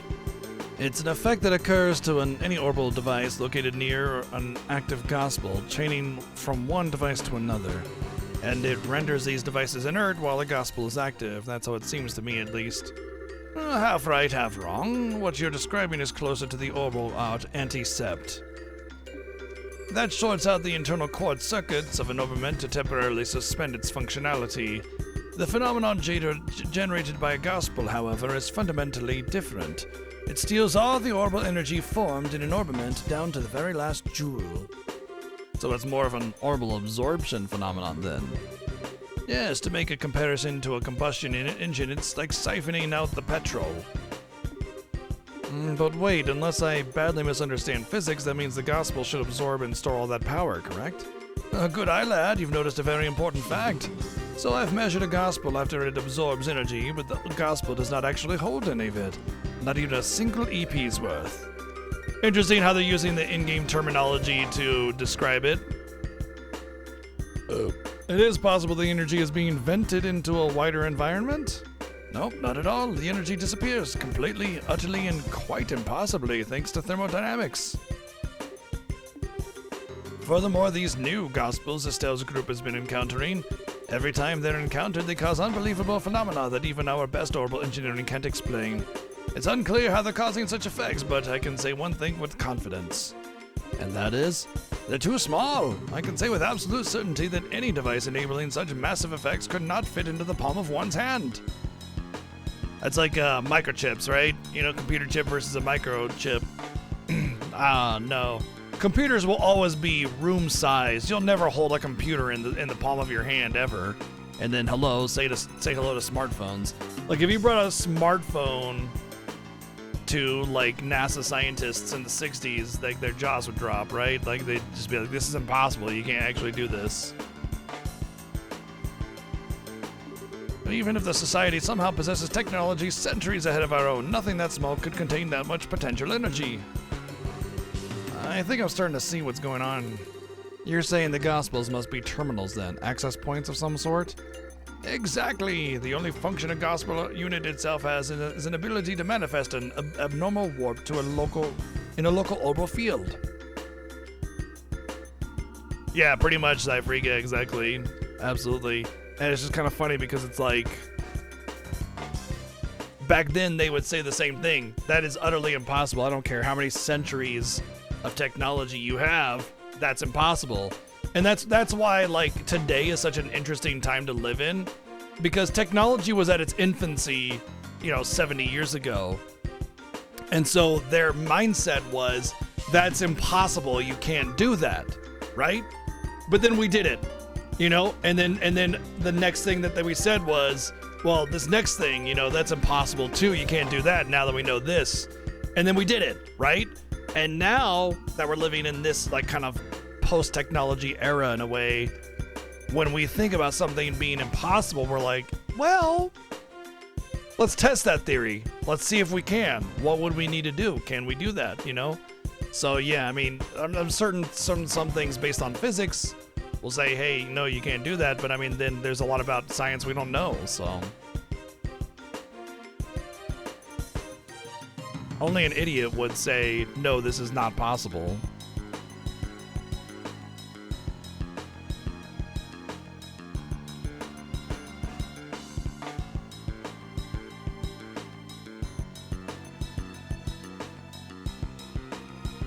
Well, I mean, as much as Star Trek has predicted a lot of what would come to pass, it's still science fiction. You can make believe anything you want.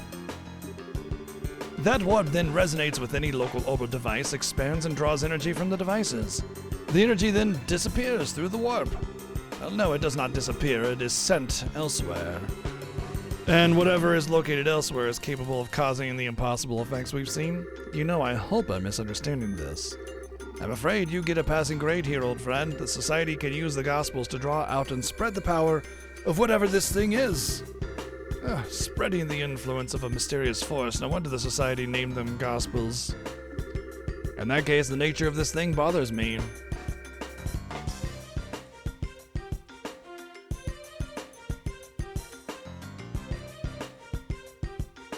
I mean, it wasn't just the Jetsons that had that. Why was computing on the thing? That was weird. Anyway, there wasn't just the Jetsons that had that. That was literally like how computers were back then. That has nothing to do with the Jetsons. I mean, Jetsons, once again, is science fiction. You're comparing science fiction to reality.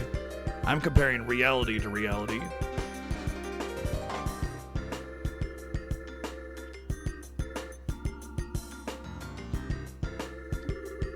As you said, even if it's an ornament out of our purest fiction, yeah, I don't know. It was automated. As far as that goes, I'm afraid I have no real clue. I've thought of a number of possibilities, but that would be pure speculation at this point. The Jetsons are real? There's a lot of people that theorize that the Jetsons and the Flintstones take place in the same exact time. And that the Jetsons are just above the clouds, so they don't interact, they don't see each other. And it was like a super advanced society, before humans got out of the, I guess, the Stone Age or whatever it was.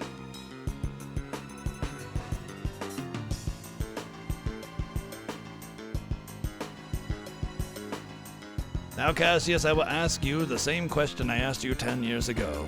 We're in quite the pickle. What do you need of me? The exact same words as when I asked you to develop the patrol airship. Well then, I think I'll be taking that box with me.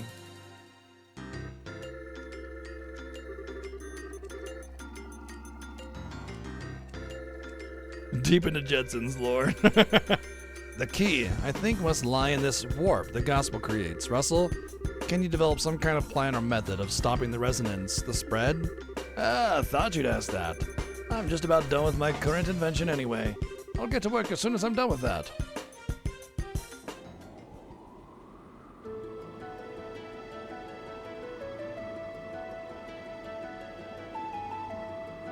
Please, no mountains of dialogue just to get past the fucking airship scene. Can I just go forward?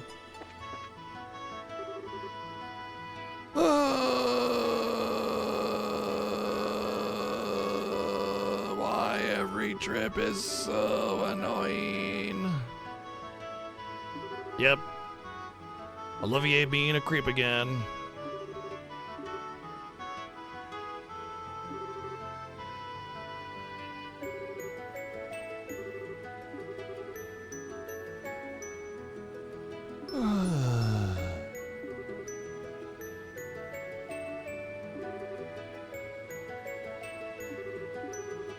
God, it's so creepy. I don't even want to read it, man. It's like...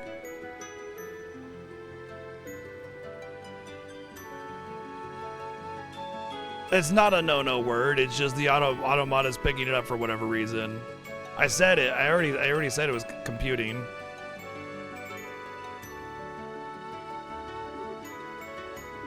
Ugh. God. Why is he such a fucking creep? And they thought this was good.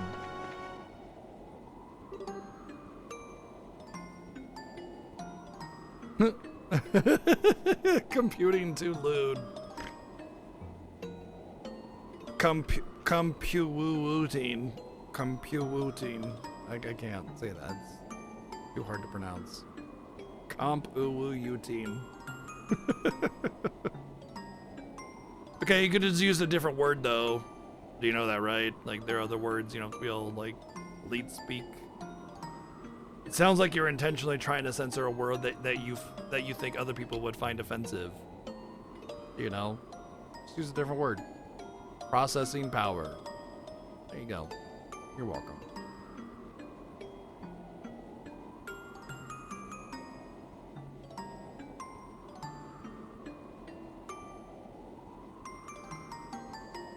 Hello, Estelle. What's up? I don't know why Automata is picking it up, though. I don't control Automata.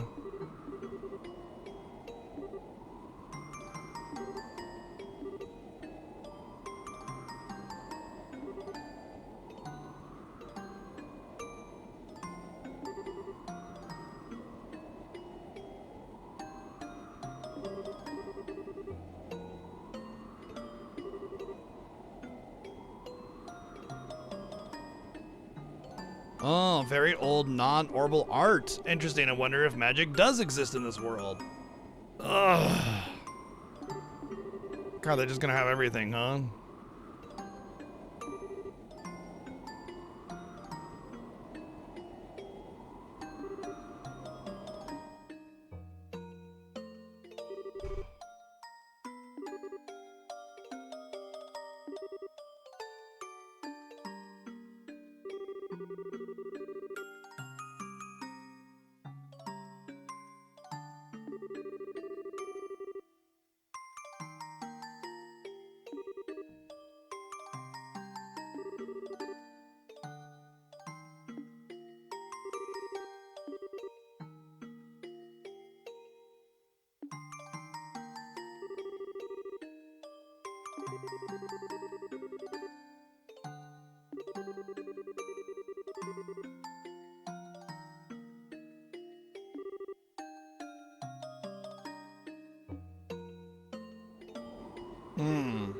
So our troop disbanded because the leader died and everybody drifted apart.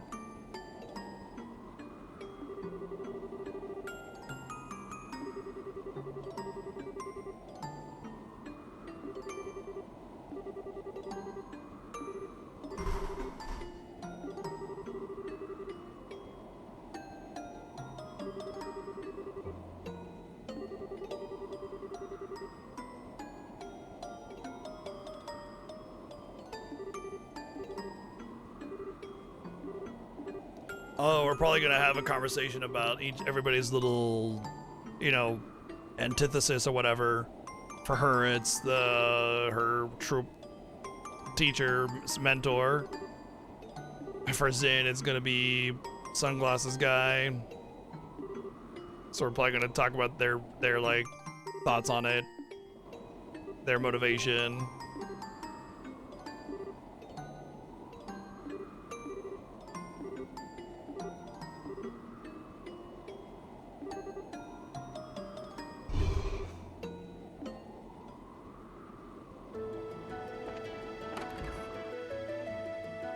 So, okay, this is why I kind of get skeeved out by this game from time to time when they keep talking about like minors drinking and sexuality with minors and stuff like that. Like, I understand having a creepy character like one-off throw a joke and be done with it, but it keeps happening, right? It keeps happening.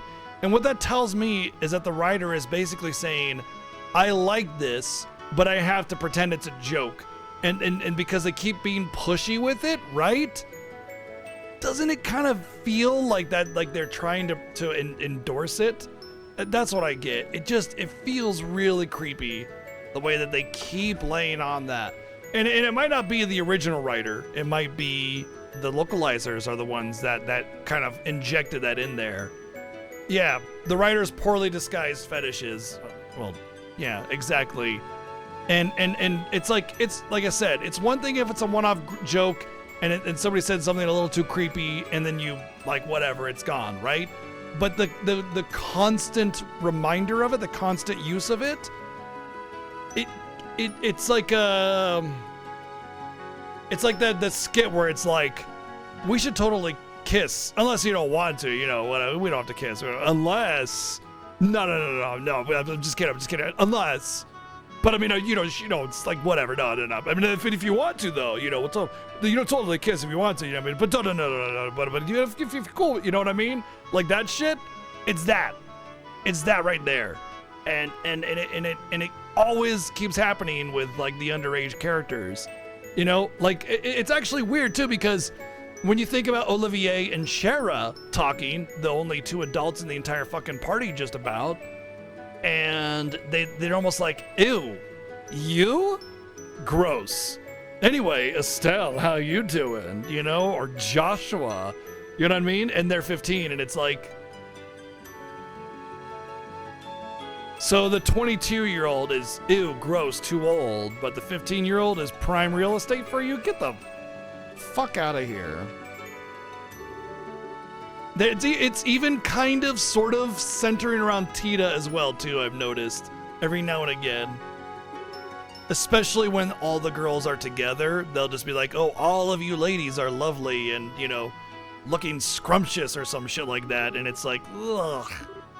So I think that's one of, like, why I get so like bleh when it comes up again because it just feels really fucking nasty.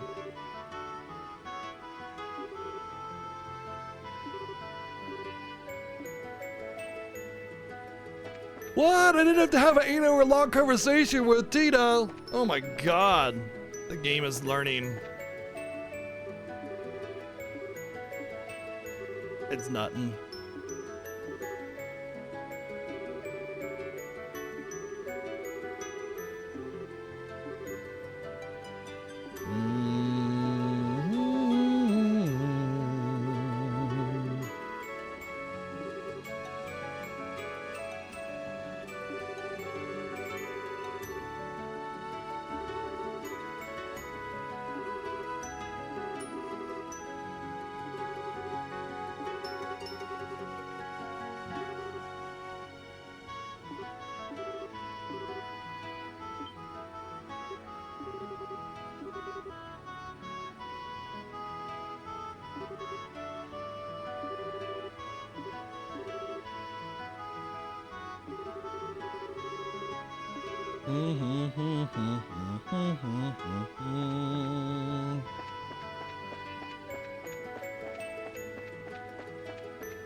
Blah blah blah, I'm a worthless NPC.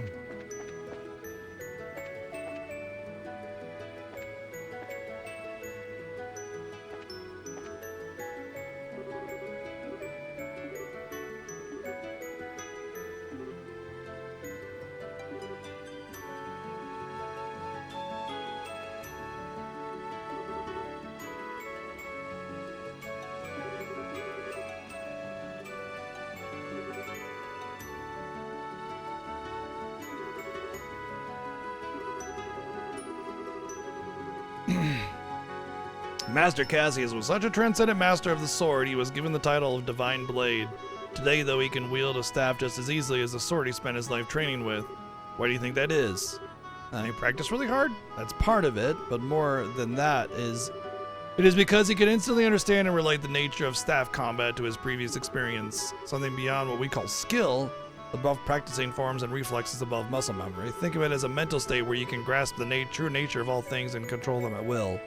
Yeah, it's like you see something as being very intuitive. You know, you pick it up and you just go, oh, I understand this. You can do this, that, or the other, you know.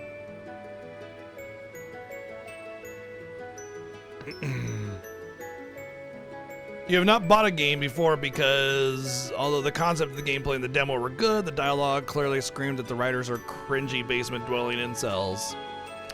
Maybe, and once again, that could be a factor of the localization team and not the actual writing team, right? We don't know that yet.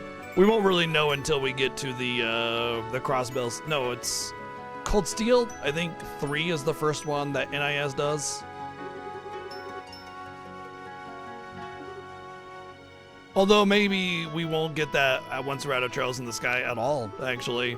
Maybe, you know, there's an evolution in the writing and the quality of the localization team.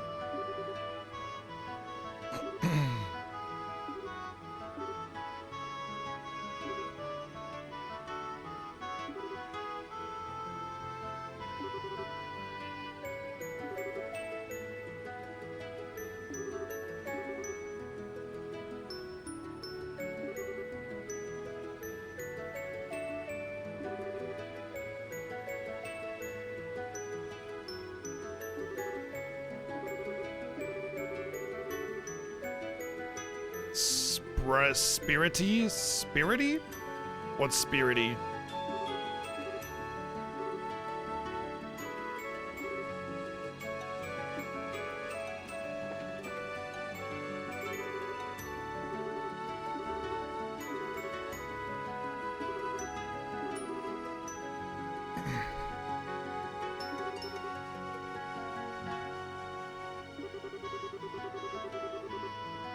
She's not a tomboy.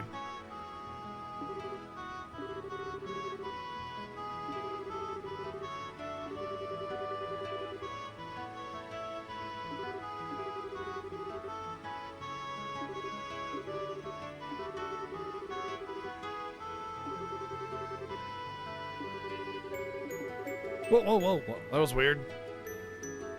I think I accidentally started holding the button, which causes the dialogue to skip really fast, which is great. Ding dong.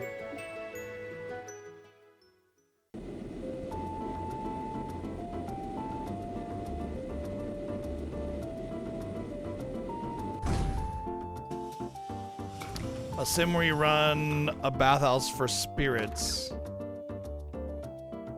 Oh, is it good? Or I'm not sure what you mean by spirity comes to mind. Like in what way?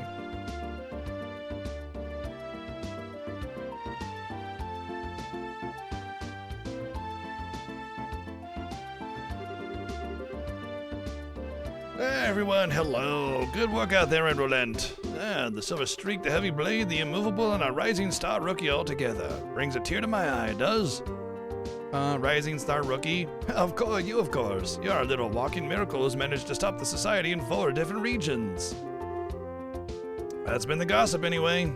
You've got to be kidding me. Saying I stopped anything is overstating it more than a little. They just ran off once their experiments were done. You did handle yourself well in the Rolent case, Estelle. Don't sell yourself too short. I think you can be a little bit proud. Yeah, but it was just a bunch of coincidences coming together and... No need to get so embarrassed. You just need to live up to your reputation is all. Thanks, Zin. You make that sound like a cakewalk. Anyway, all that aside, some more anyways. All right, nice, nice, nice. Gotta have at least 5 per conversation. Hey, come here, come on. Leave Coconut alone. Come on. Come on. There you go. Yeah, buddy.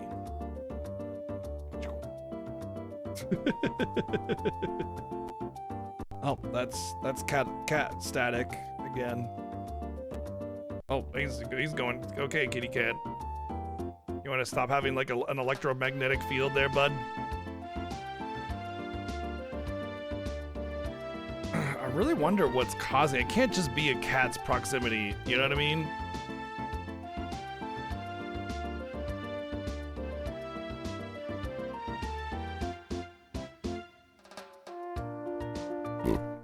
Anyway, all that aside, what's the situation like here in Bose? There's been no sign of the society whatsoever. No surprise, I suppose. Since the Sky Bandits were caught, the army's been patrolling the region pretty heavily. One thing sticks out, though. There have been a few too many dangerous monsters prowling around here these days. Really? You know, I noticed that the last time I was here, Bose seems to usually have more wanted monsters than other regions. Why is that? Most of it comes down to Bose being huge and filled with rough terrain. Makes it common to see monsters come down from a less inhabited area. Thing is, though, we've had 10 cases just since the beginning of the month. 10? That is a lot. I'm guessing that's kept Sting and the rest of the crew busy. And Kurt's team stopped by the other day to slay several of them. Being your dad, if you could take care of a few of them for us as well.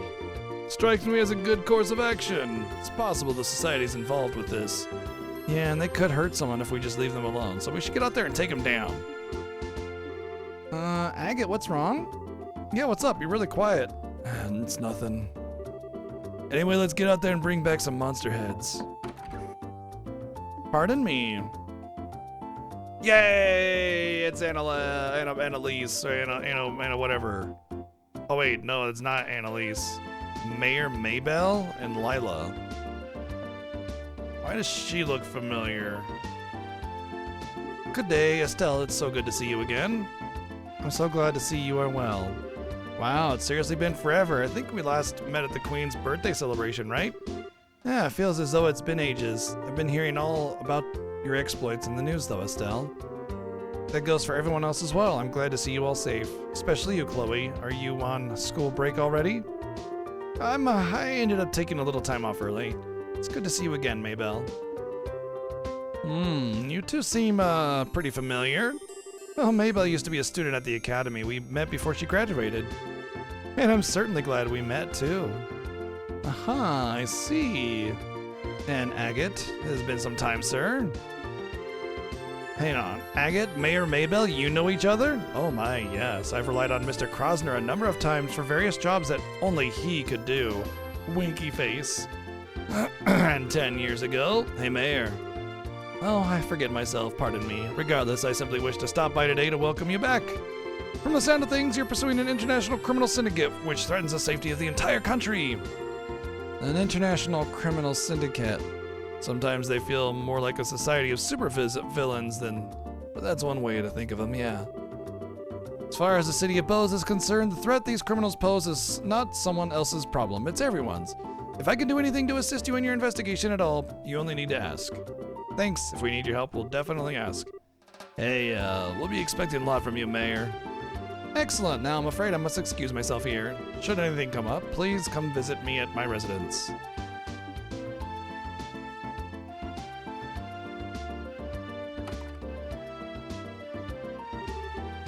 Come on, Agate. Couldn't you have been a little more civil?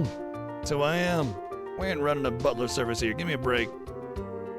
Agate can be kind of arrogant to people at times. He's usually polite towards clients, though. You were kind of short with the mayor. You're imagining things. More to the point, I remember talking about us bringing back some monster heads. Lugren, give us the breakdown. All right, we have 3 cases outstanding. Oh my god, it's like a screenshot of the book. It's like a screenshot and then a copy and then a paste and then a copy and then a paste and then a copy and then a paste. You know what it is? It's because this PC version of the game is a much higher resolution than the original PSP. So like, this is an image from the game, and you can only enhance that image so much. So text is gonna look really, really grainy and something like that where you stretch out an image. First, there's Blade Fang stalking around the Crone Pass. We also got Ghost Epitaph in the Nepo Valley. And finally, an Octoboner raising hell in the Umbel Tower.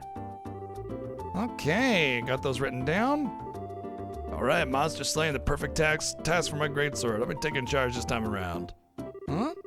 Well, you are a Bose native, my good heavy blade. You're probably the best suited out of all of us. I have no objections. Decided then. Go ahead and pick us a team, Estelle.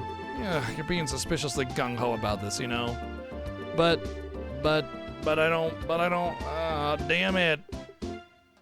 Well, I gotta bring my caster. You up. Ready? This ought to perk you up. Ready? This ought to ready. This ought to ready. This ought to ready. This ought to ready. This ought to ready. This ought to ready. This ought to perk you up. Ready? This ready.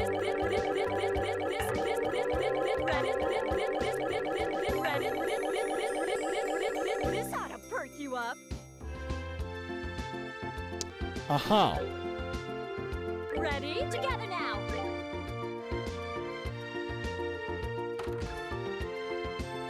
This ought to perk you up. Yup.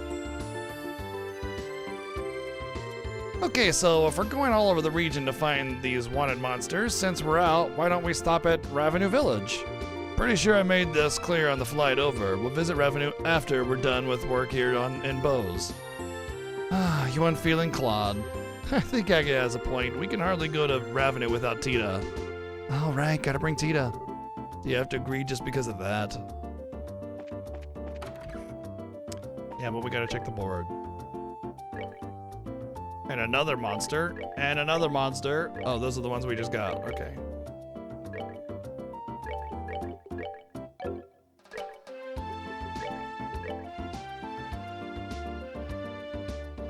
Rena at the Antarose.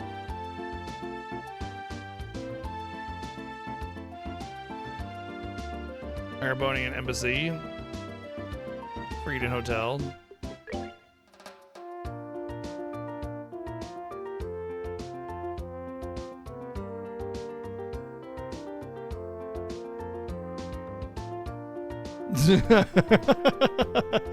I see.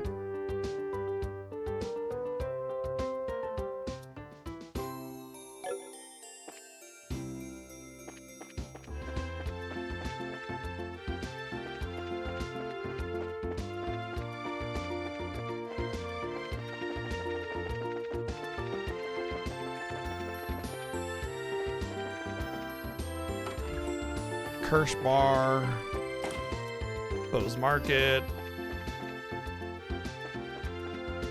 Antarose. We should have 2 in here.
We're gonna end up finding a corpse. Nah, the game's too happy-go-lucky to have a random NPC die like that. I don't think anybody's actually died in this entire game so far. Even like humanoids that you fight, they just kind of get knocked out, or they're robots.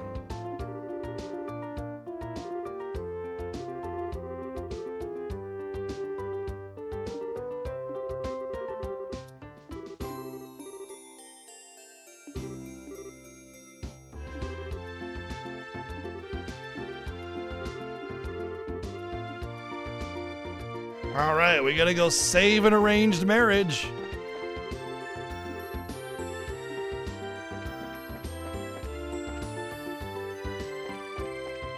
We wouldn't want fake love. We wouldn't want purchased love to go unrequited, would you?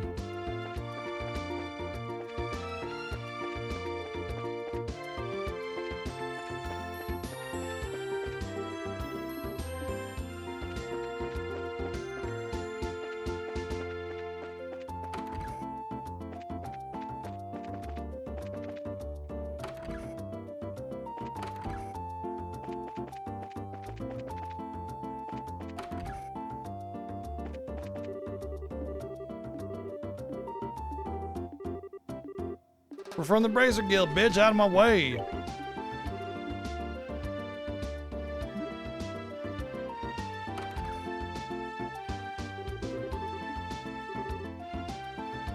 Oh, it's this guy.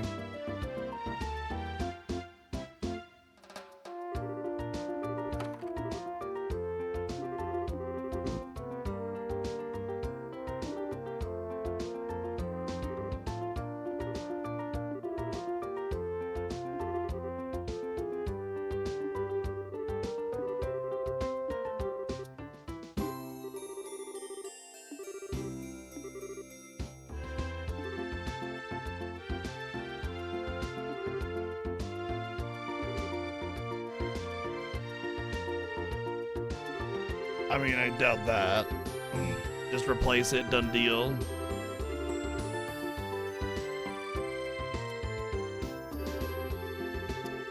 Demo's worth experiencing. Overall, there's some cute, cozy aspects of the game. I just couldn't give the dev my dollars in good conscience. And I'm not one to jump on a boycott bandwagon. Oh, okay. Let me take a peek at it then. What is it? Spirity.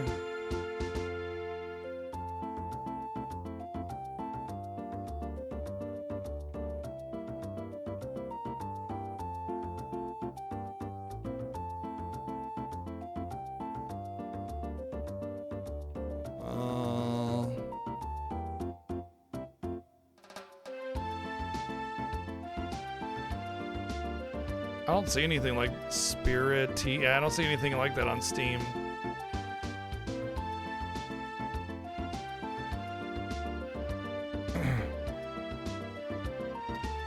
I got 0 results. Are you sure that's the name of the game?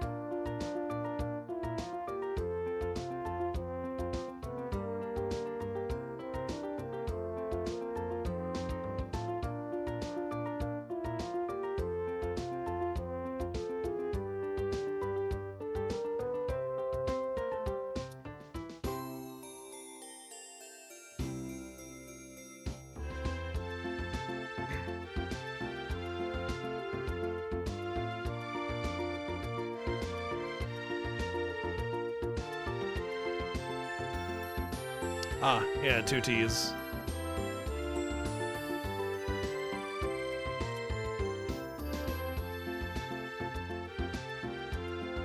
Oh yeah, it looks like a kind of attempt at doing a Stardew thing.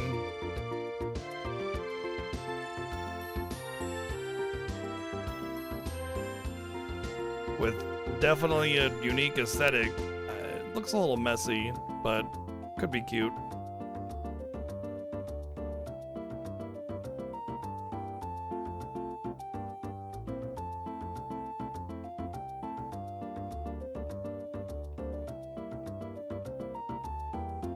Okay, I can't watch anymore. They fucking just cut bacon with scissors. I'm out.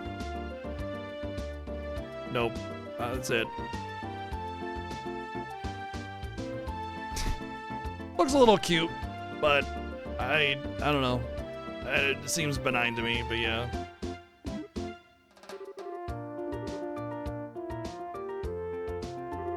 La da da, da da da da da.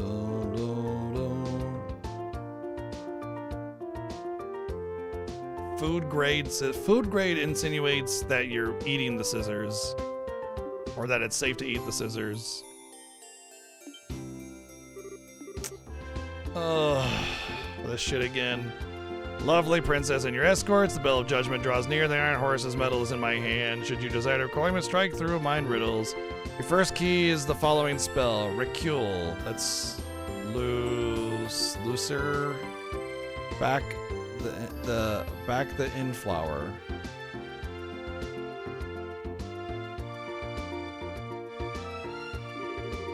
Then if everything is the beginning, heed this well. Oh. Honestly, most of the riddles in these are really bad.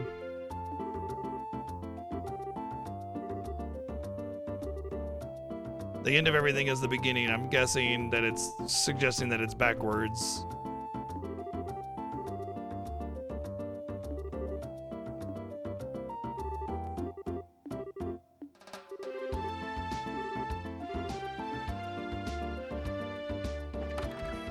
No. Eat bacon, enjoy bacon. Just cutting bacon with scissors is like... Use a fucking knife, you know?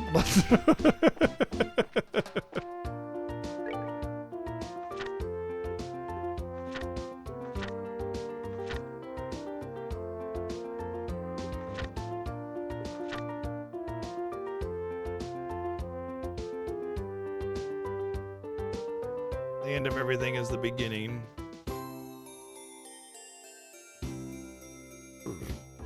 The end of everything is a G.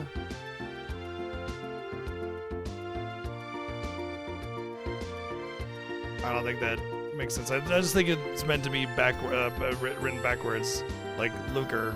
I don't know what lucre is, though, in this game.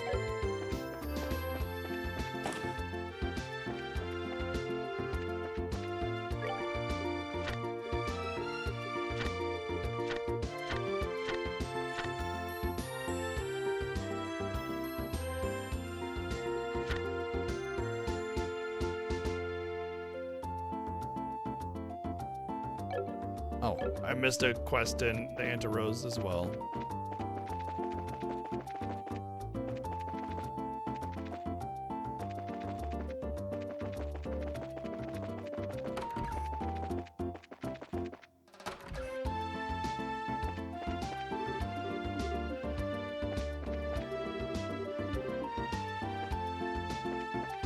Suggested like it was the chef that needed help.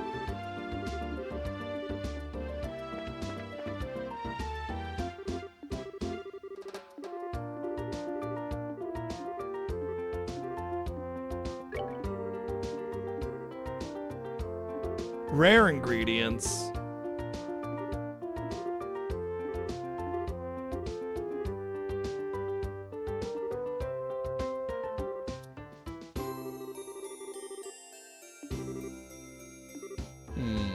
Okay.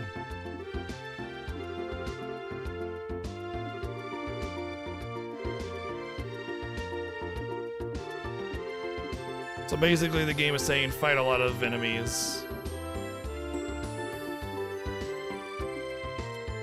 Let's see how much I have done with it.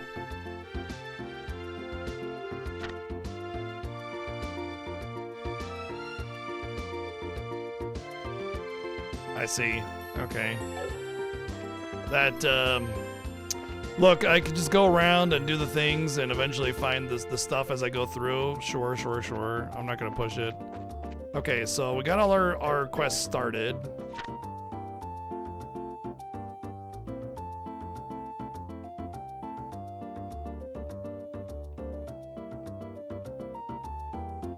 We only know that she's gone far away. There's actually a lot. The only one that I don't think is like outside the town is the Riddle one, which I don't know if I'll do that. The Riddle ones, after the last one, I kind of realized I didn't really care for them. They're not really well done. The others weren't really well done either, but just happened to kind of figure them out, you know?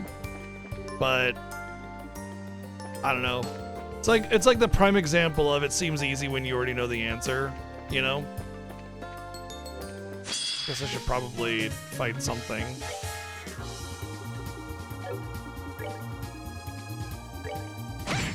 Whoops. I thought that was somebody else.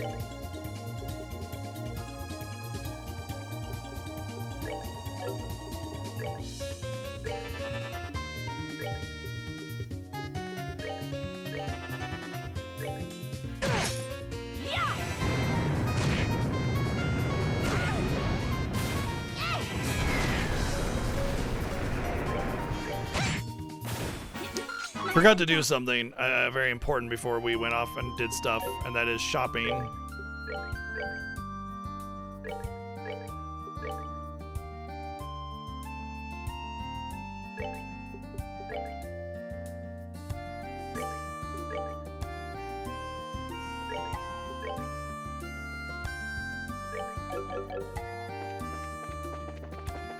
So we gotta go back and do some shopping.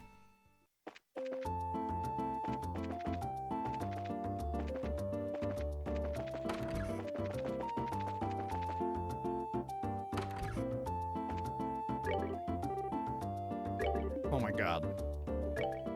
I don't care about your life story, bro. Just tell me some shit.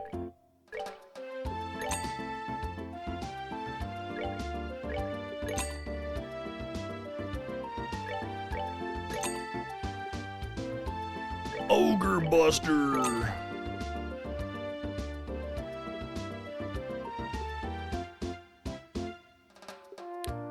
These are wow. These are kind of huge.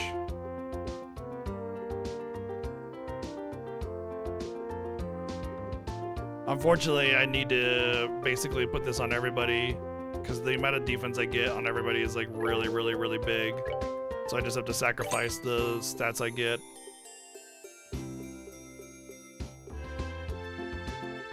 I think I'll just do the 2 on this one. Whew.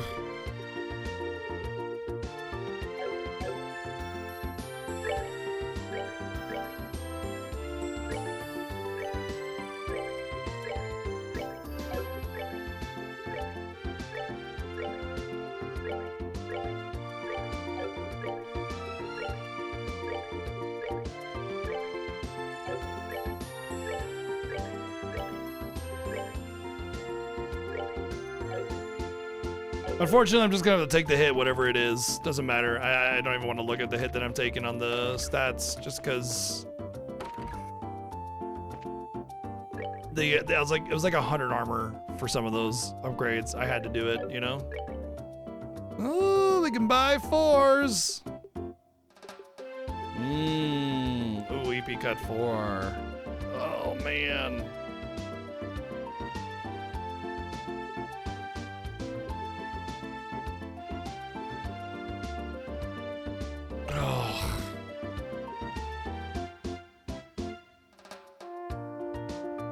Honestly, I feel like I gotta get that one.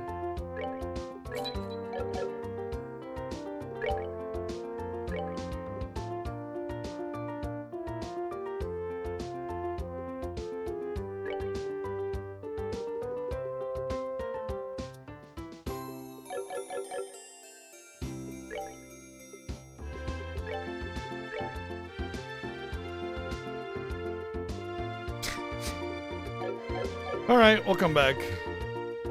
You know, maybe it's a good idea to like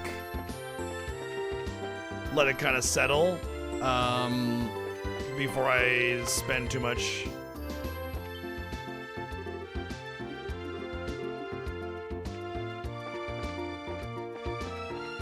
On getting next tier gems. Maybe some of these quests might help me out, you know?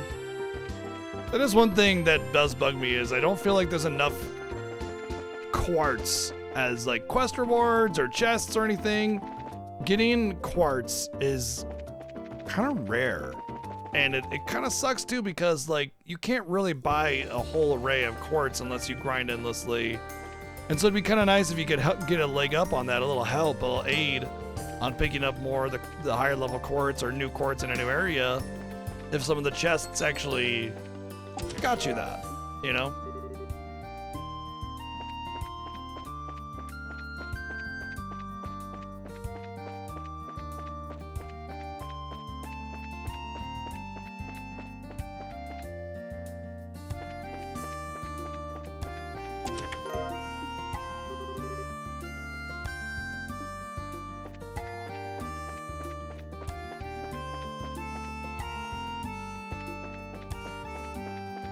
I can't go to Raveno. What happens if we try to go to Raveno? Hey, Raveno's that way. I said we'll go once we've got some time. Come on.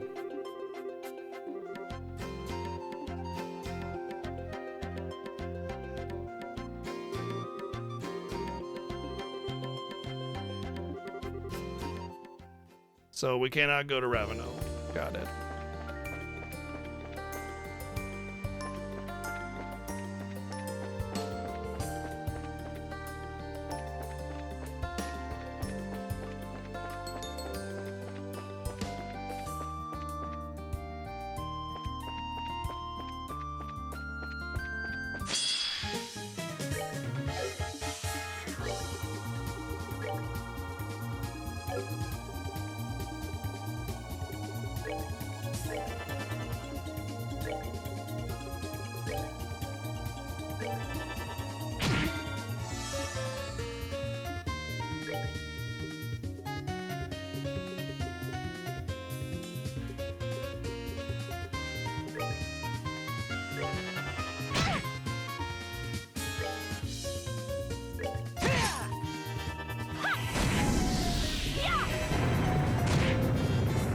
Kaboom! Seems you came up short.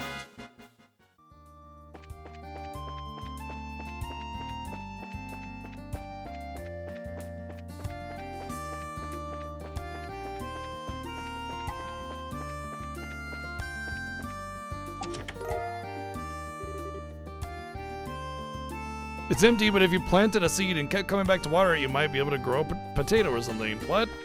Not a new treasure? Why can't I grow a new I want to grow a new treasure.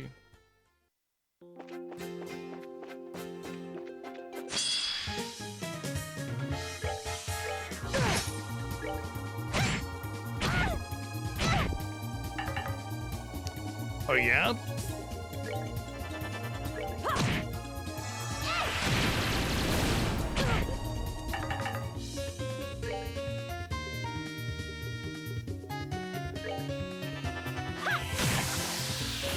Well, that takes care of that.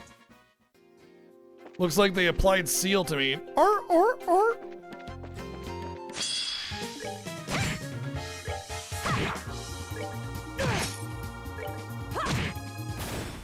are we done?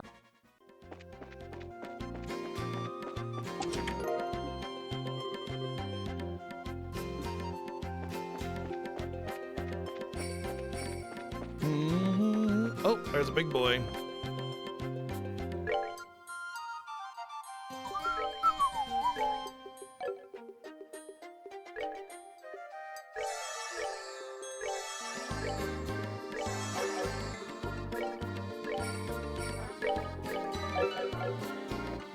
Let's get rolling. Chapter 5, quest start right here.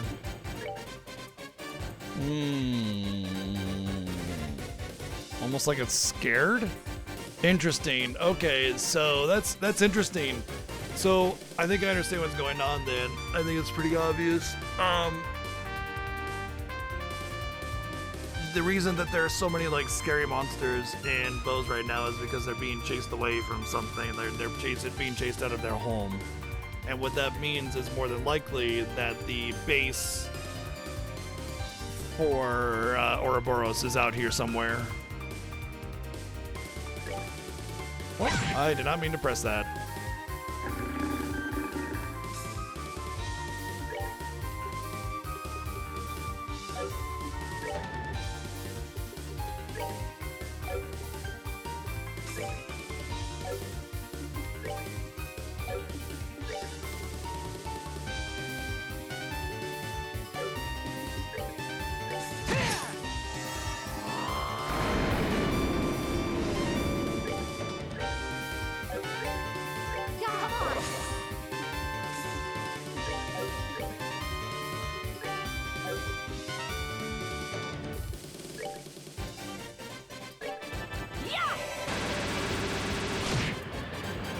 Still decent damage. Ow.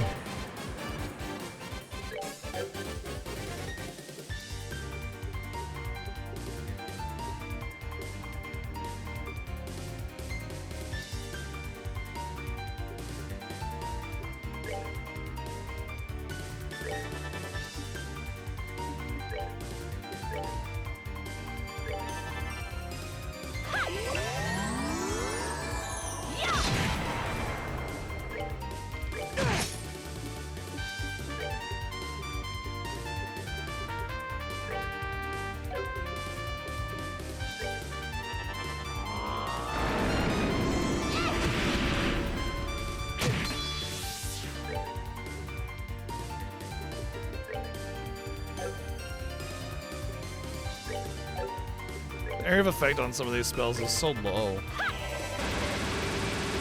Honestly, it makes me wonder, like, why the area of effect on some of the spells are so small. Like, do they really expect me to hit anything with that? Especially the ones that are, like, targeted on an enemy. You can't place it where you want to. You end up just getting nothing out of those a lot of the time.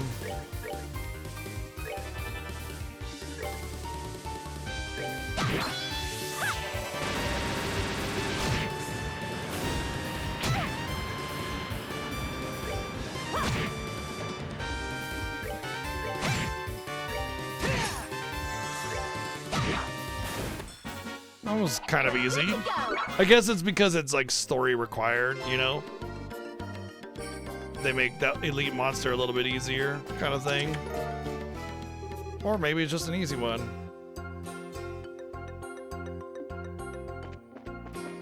Is that a Dragon Quest reference? My name is Eric, by the way. Bet asking my name never even crossed your mind. Oh, okay.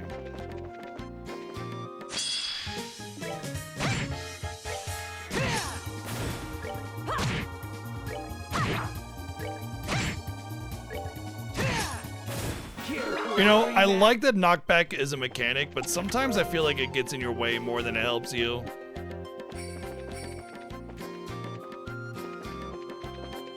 Because, like, for instance, you have 4 people attacking, every one of them is knocking an enemy back. By the time you cycle around your turn order, like you don't have proximity to attack them anymore, you know? Or you knock them out of the circle all the time. I don't think I've ever really knocked anything into a circle. It's always knocking out of a circle. Care for a rematch?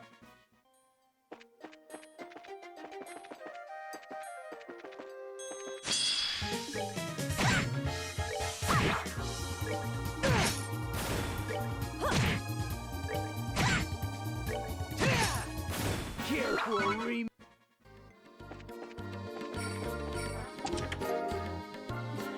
200 Earth.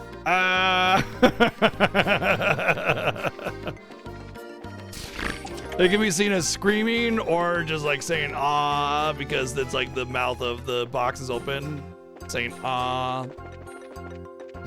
Or just this chest is screaming because you stole its shit. Who knows? Like all that works. That's just a good one. I like that one. We can go in here, so we can rest here. That's one thing, but also some of these bases have like shops. Might have a tier up over here.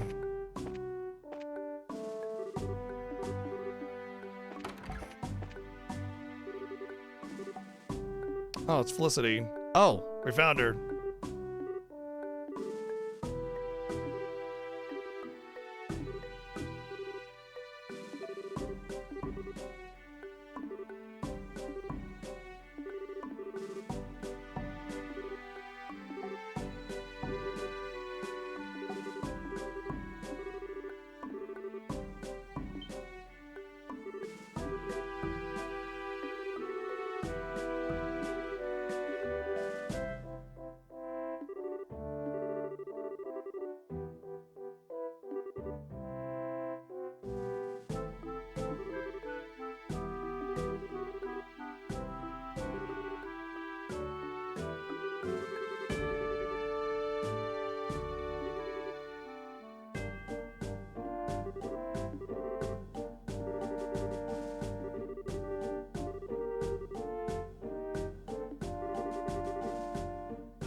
I mean, it's not like we're kidnappers. If she doesn't want to come with us, we just have to let her go.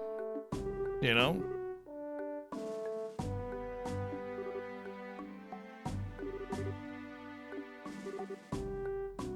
Like, she's her own person. She's not required to do anything, right?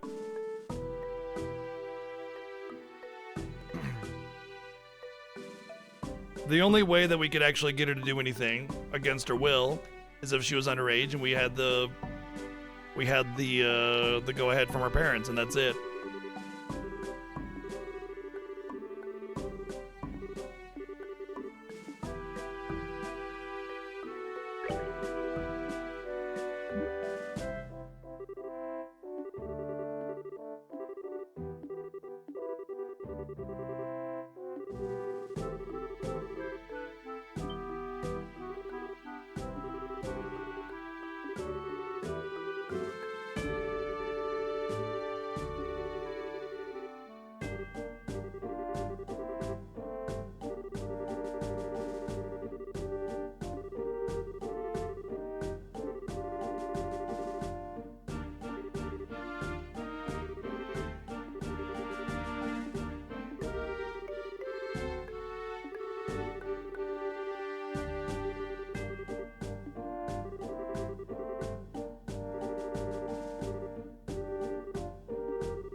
Oh, how good that it all ended up okay.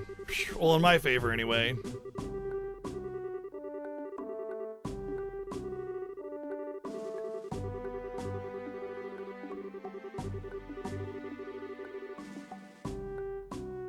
Oh, is it gonna just take us right back?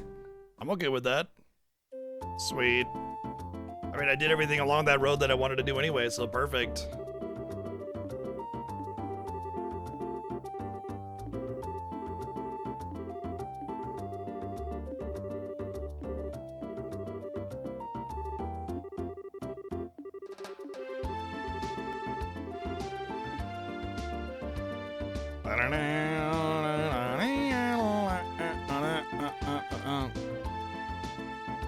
Maybe she totally likes him and he's like, oh my god, he's so hunky. And then they get married and hate each other for all eternity at the end.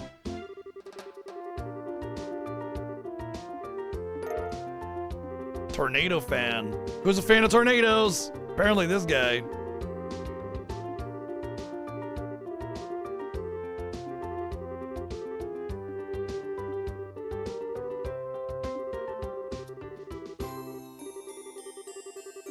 Bum bum bum bum.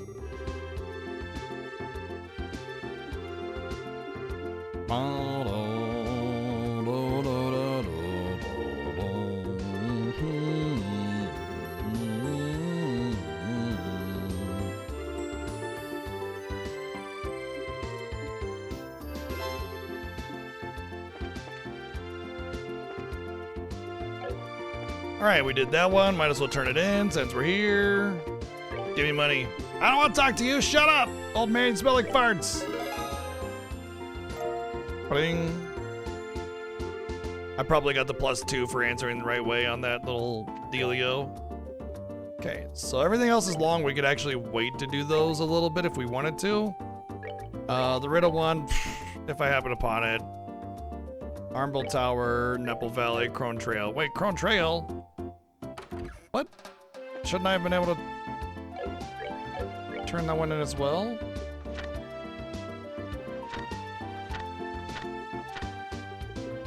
But I did an extermination on the Crone Trail. What?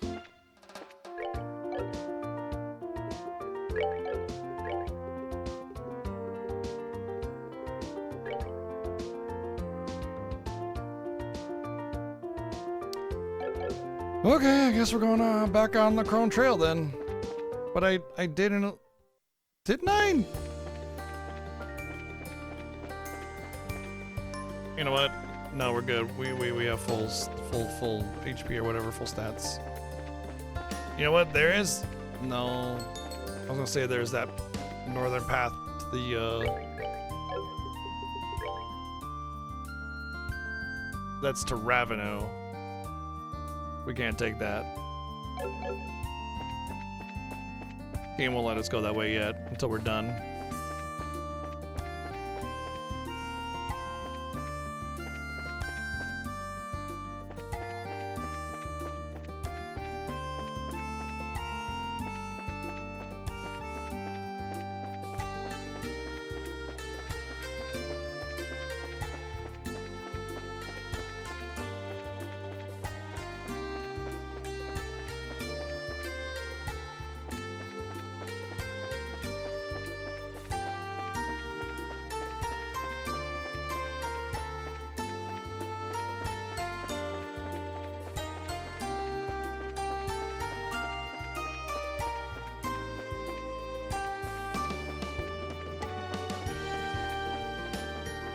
Yeah, I'm certain we fought a special monster here. We definitely fought it. It was like right here. It was maybe right here? Right here. It was right here. So why do we not have completion on it?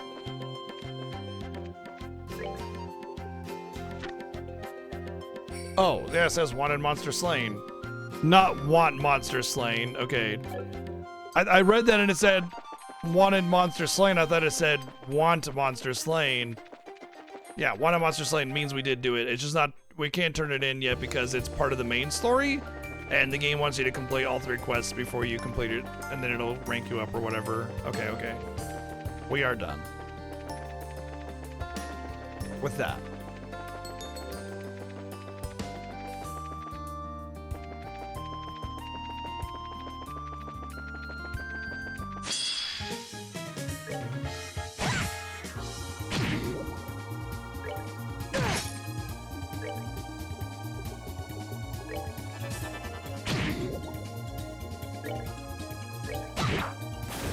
Oops, I thought it was attacking the one at full HP.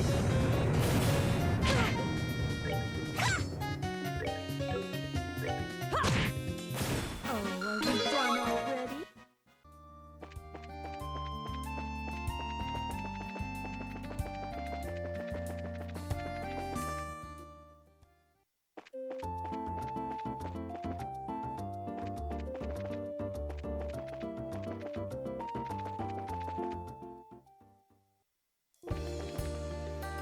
No Ansel Path. What are you? It's the spin to win guy.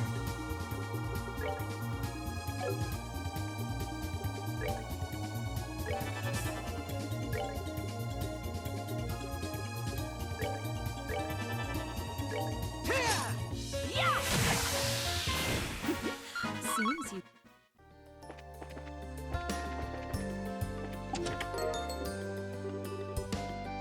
So you find a skeleton wearing a name tag reading MT Chester. Ha, ha. Sorry, that was a lie. You don't find anything. empty chest, empty chest. Oh, what the I wanted to just whiffed over and over again trying to tag the enemy.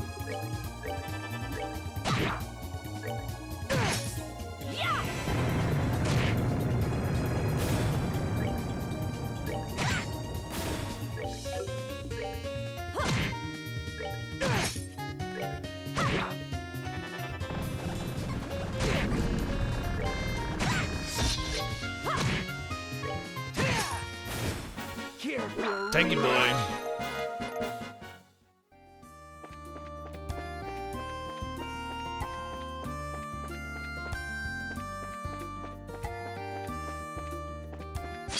This looks like an old chicken.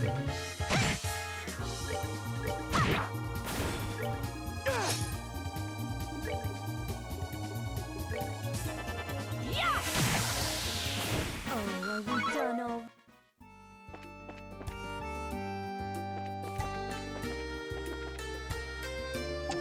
Gimme, gimme, trashy, trashy. You got away with running your hands down this random chest once. Don't push your luck.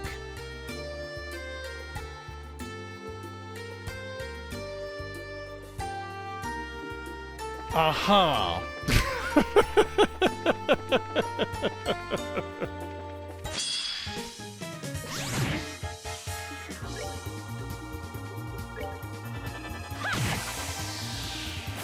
Well, that takes care of that.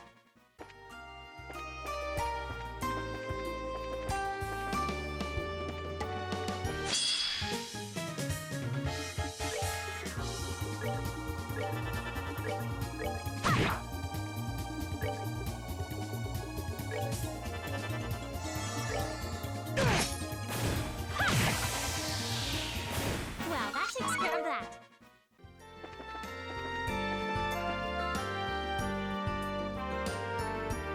Valeria and Barrel Tower.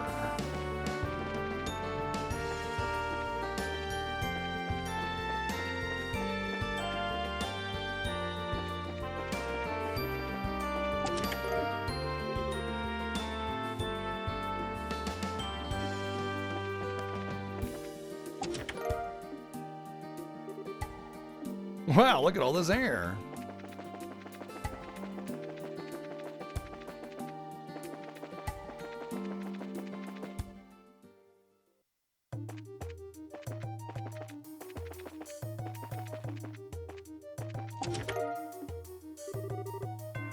Did you hear about the girl who paid for everything with black Sepith crystals? She said it was only costing her time. That's a bit of a stretch on a joke there, but whatever, I'll take it. The truth is there is only one treasure chest in this entire world. It just follows you around, filling itself with new goods for you to plunder. Wow. What a nice treasure chest.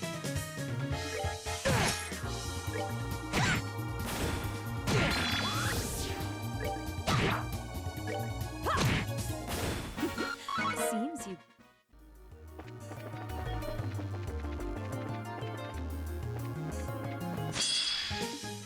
Ooh, friendos.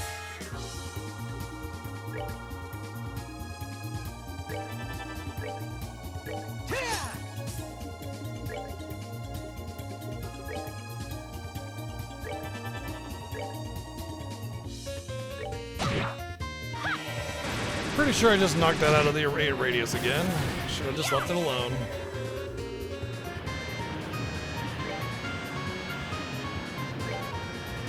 Battle would be over if I just left it alone. Should have done that.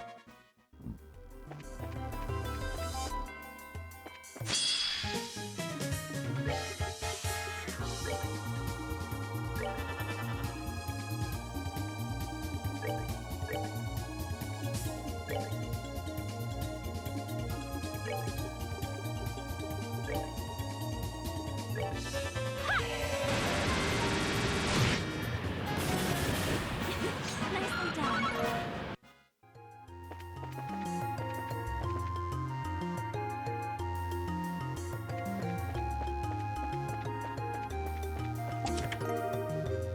Oh, 50 Sepith, nice.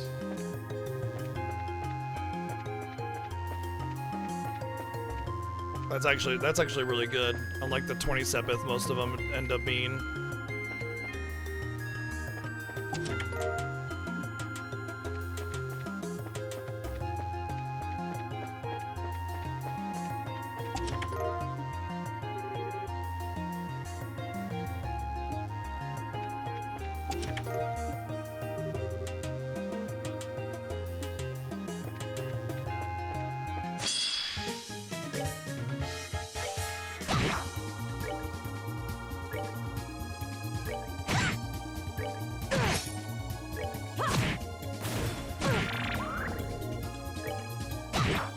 Extra Sepith. Go.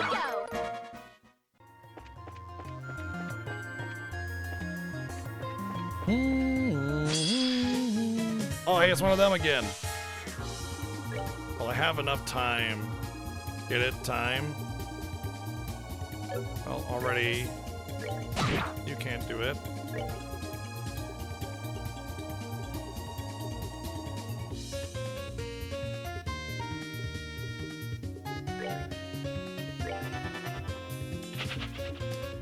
Oh.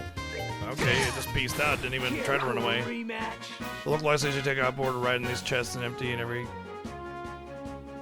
Well, from my understanding, the chest messages are fan submitted, so it's not them just having a million different ideas. Ice, we got the HP4. Oh yeah, sure, it needs that one.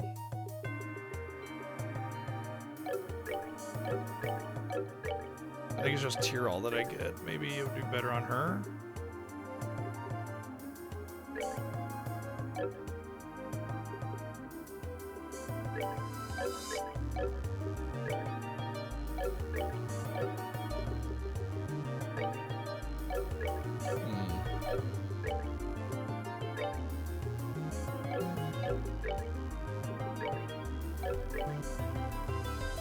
Okay, maybe I should give it to her because it would give her Latira as well, which would make it so that every one of my main party members would have the AoE heal, the good AoE heal.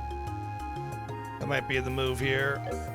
I think that's better, and then I can give Shara the HP 3. It's not quite as big of a move, but she has Latira, you know?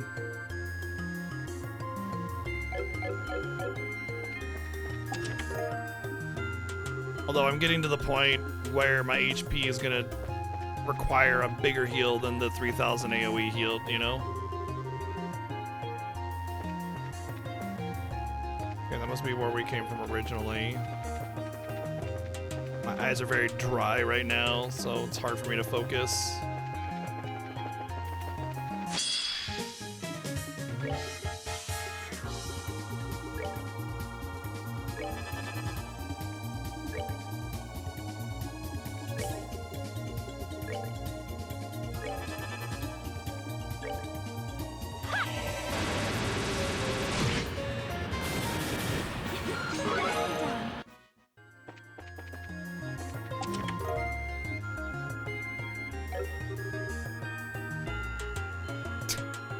You don't understand how hard it is to come up with 500 unique treasure chest phrases that are brimming with sarcasm.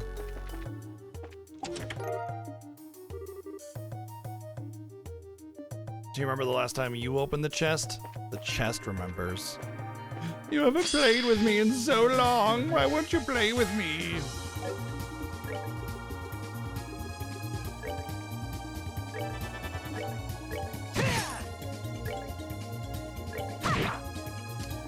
Oh wow, these are tanky.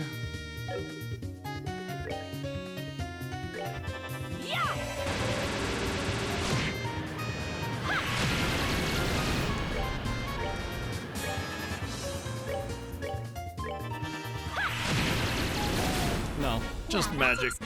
Vulnerable.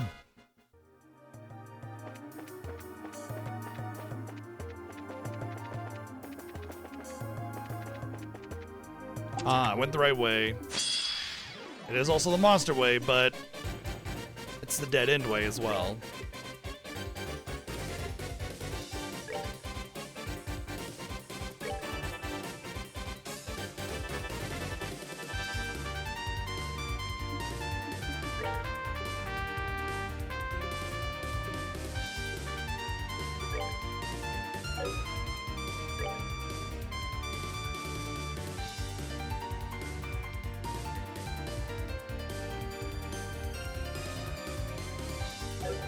The radius is so small.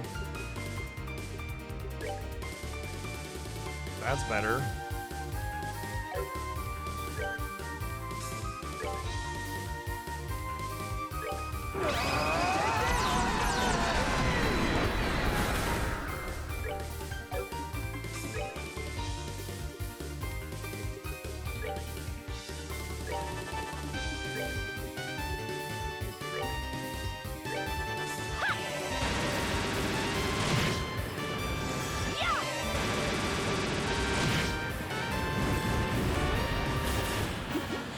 Destroyed. I even got a frog for my troubles, and I got a weapon for a character I don't use. Sure, the chest looks nice enough, but you wouldn't want to get on its bad side, especially with your hand inside of it. Fair enough.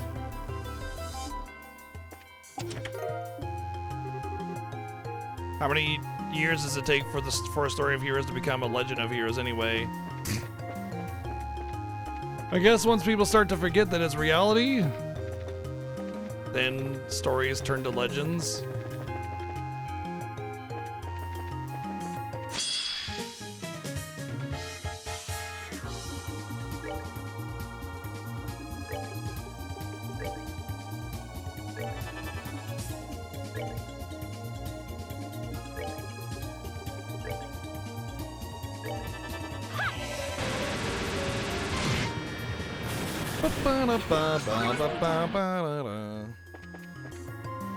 I missed this? Oh. You obtained nothing, absolutely nothing. Yeah, we know because we opened it already, of course.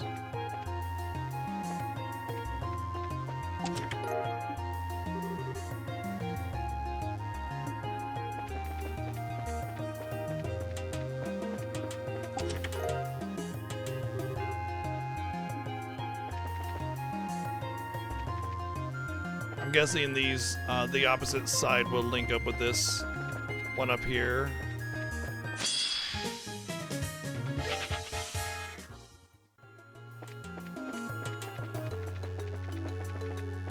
Yep, just as I said.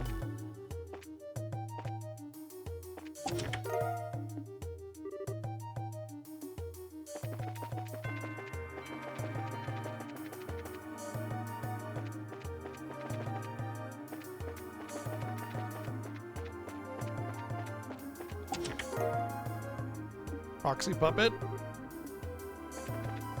That's not a terrible thing to get.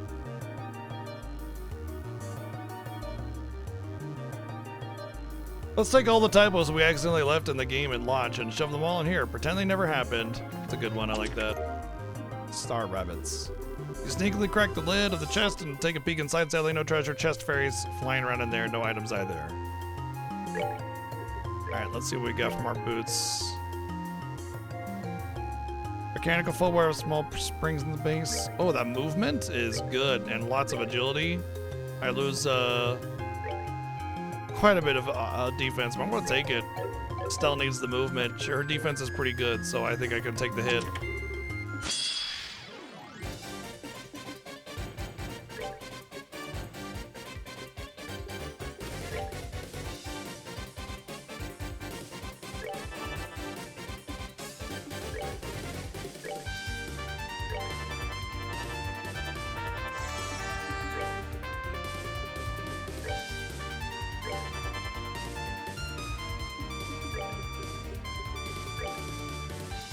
Well, it's gonna be a windstorm in here. Wee blip. Wee blip. Wee blip. Wee blip.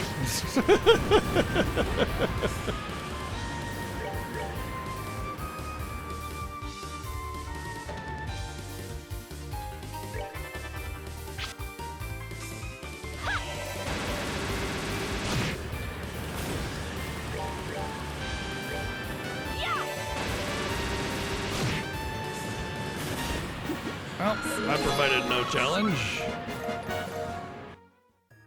Cool.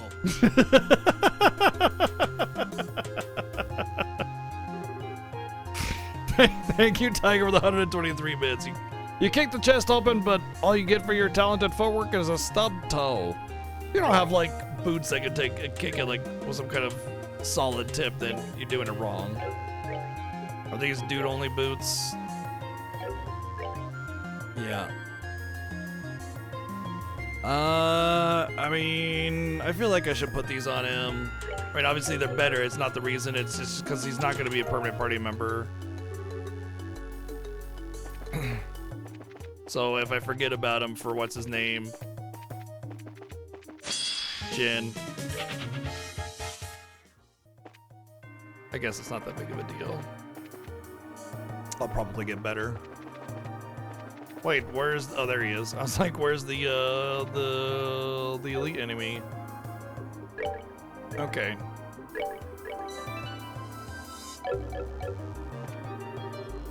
Exterminate. Oh, one of these guys. Mysterious models from space.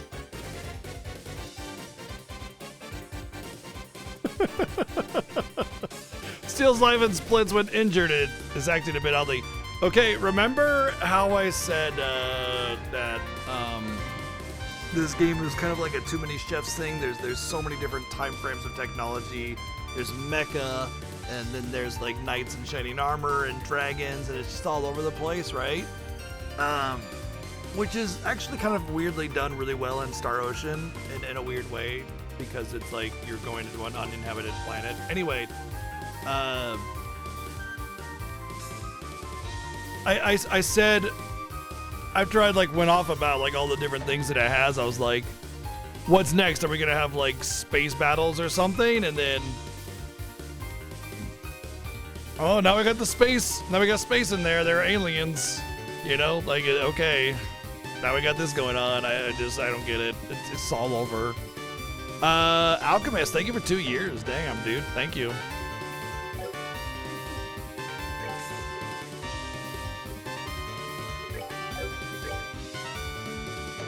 So it's gonna split when I deal damage to it. Wait, it takes damage as it moves?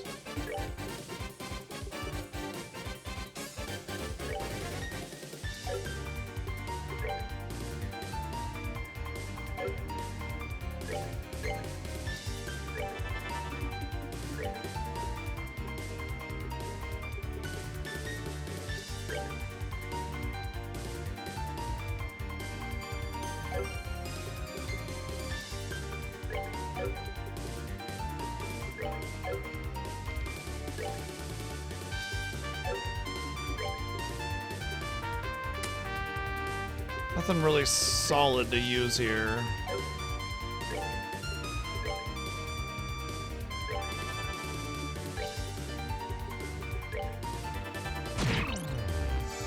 You're actively moving out of my AoE.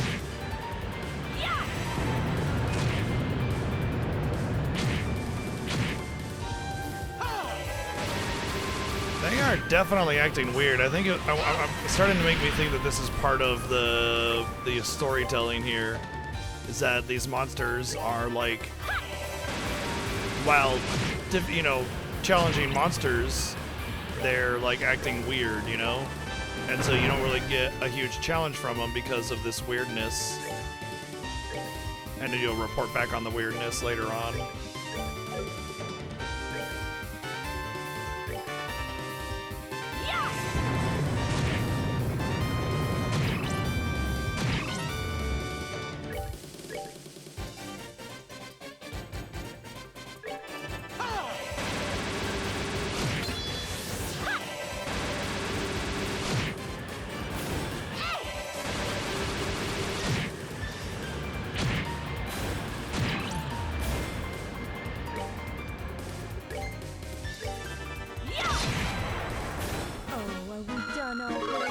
Okay.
Cool, I guess. There's 2 out of the 3 done. That 2 out of the 3 story required ones done anyway.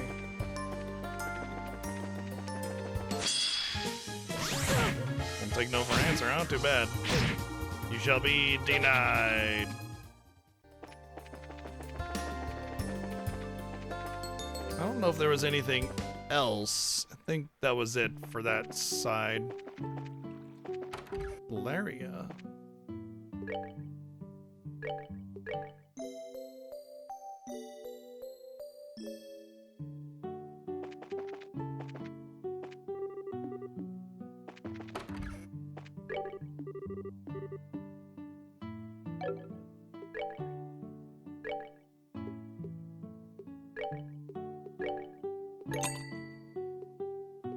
Wow. That's huge. I should probably just eat all the foods that I have, but like at the same time, they still have the effect that they have. You know, I could learn the recipe and maybe cook a bunch.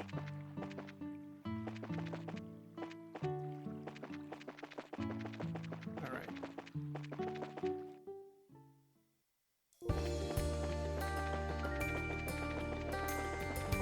Zoom, zoom. Ah!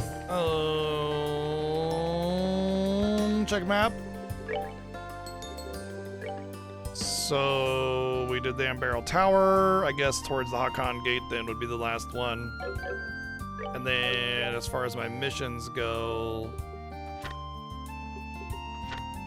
Nupple Valley,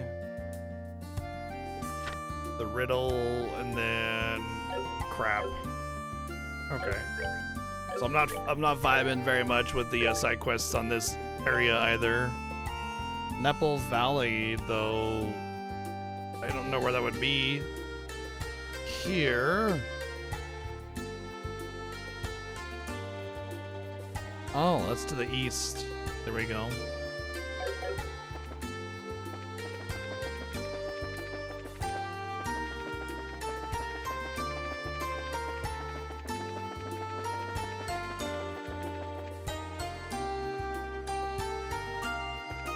Yeah, I tend to do that a little bit too. The thing is, I haven't really felt very reliant on items and food right now, so I'm kind of taking advantage of that, I guess you could say.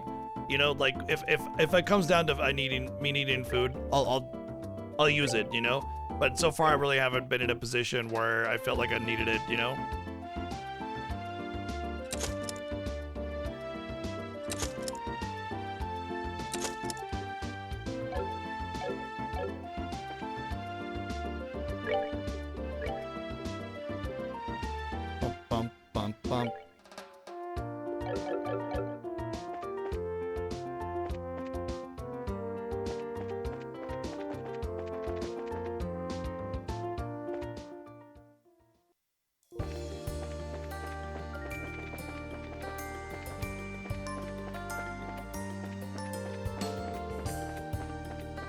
We get to pray at the temple in Bose. And Guardians, don't forget to smile.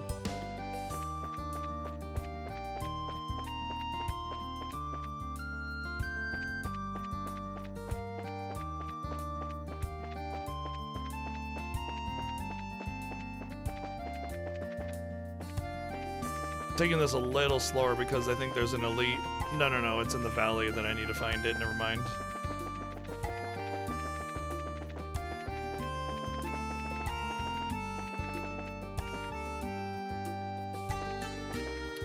Sure, I enjoy a lot of options as well.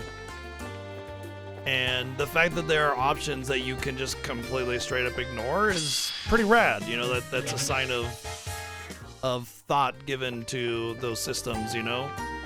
Because each system should be able to stand on its own, and you can, fall back on the other as a, in case you need it kind of thing, right?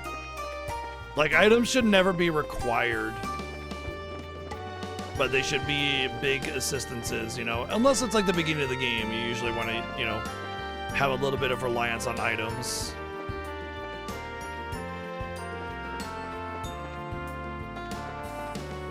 All right, so that's Nipple Valley, and this would be to the gate then.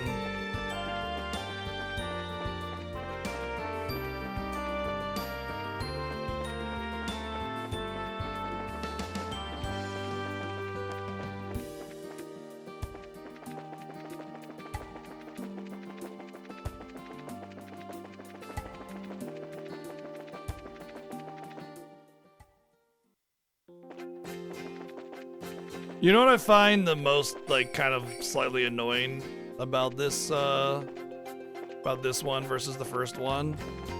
It's like all of these areas were like part of the story, you know, all these dungeons were part of the story.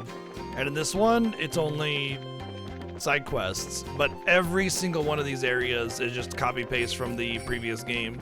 So there's almost no new areas at all completely. It's just a big copy pasta, which can be good, can be bad. It's mostly bad. And yeah, okay, direct sequel, sure, but I mean, you can make a direct sequel and have all new unique areas too, you know? Like, it's not an excuse.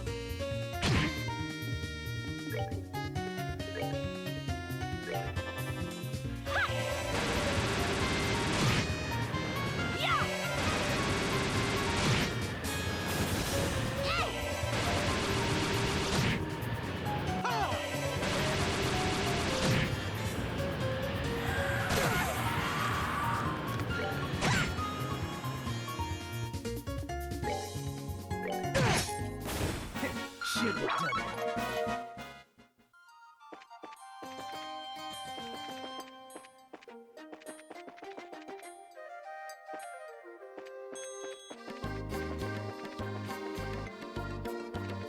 I've used it a few times. Oh, 2 of them.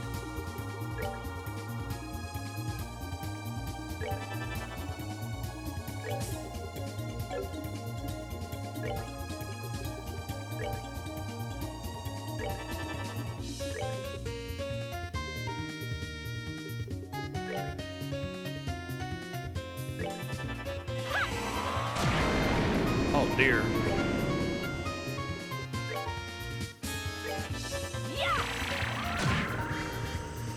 Alright, I don't think I'm gonna get him with this team.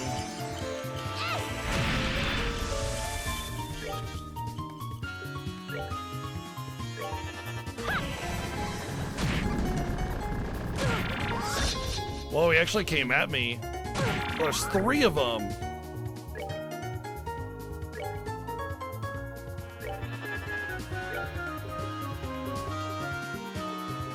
I don't have any kind of special magic on her, so...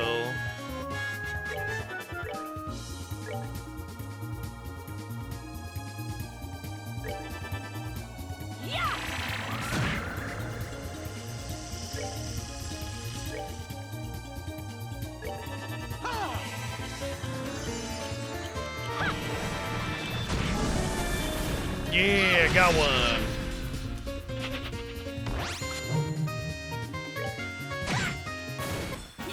Nicely done. Nice. All right.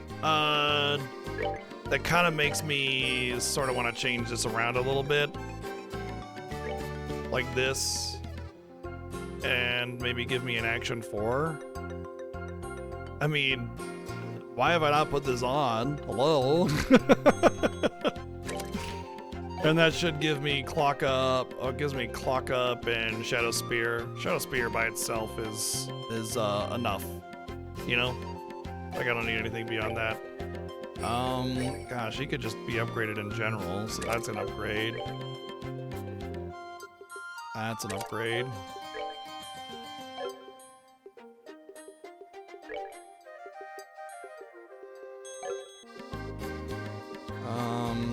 He's got Soul Blur, but...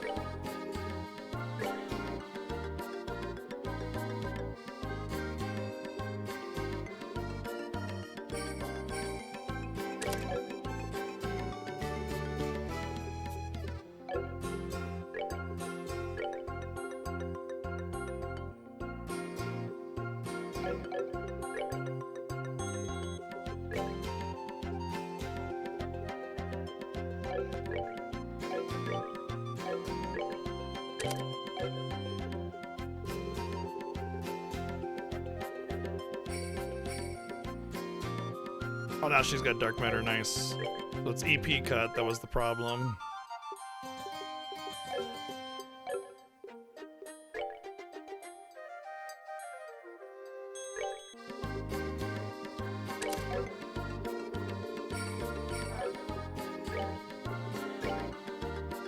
I don't think I'm gonna get it on him. Mostly because his base is attack 3.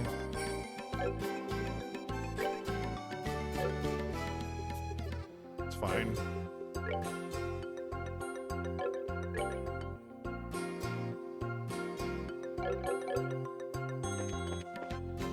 Wait, you know it's fine. I was gonna say that I wanted that action 4 on somebody else because Estelle losing a move is actually detrimental.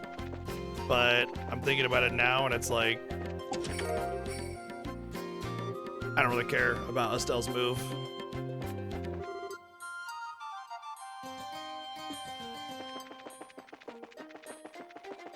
Do-do-do-do-do-do-do-do.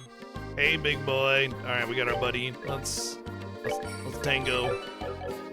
Do you think that if they kept their JP name in the West, do you think the series would have taken off? How would that have helped them?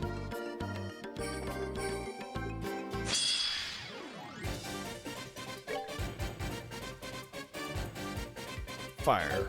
Basically fire.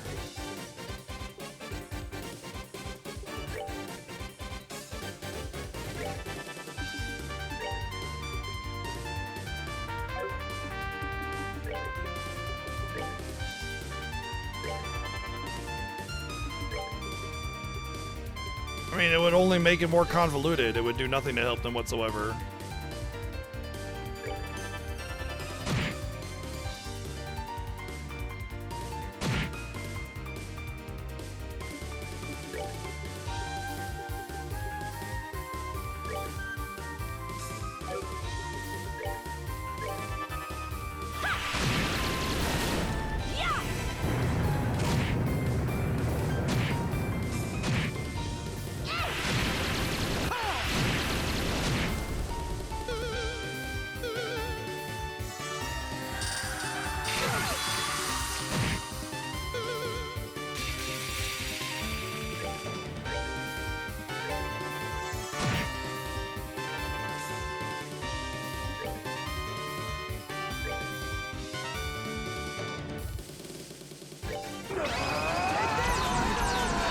Kaboom!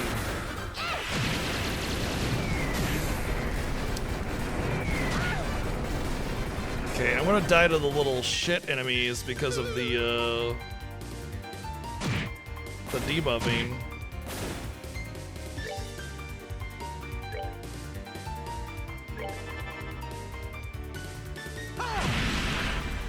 I can't believe the elites were the freebies and the little guys almost killed me because of they got a freeze on everybody.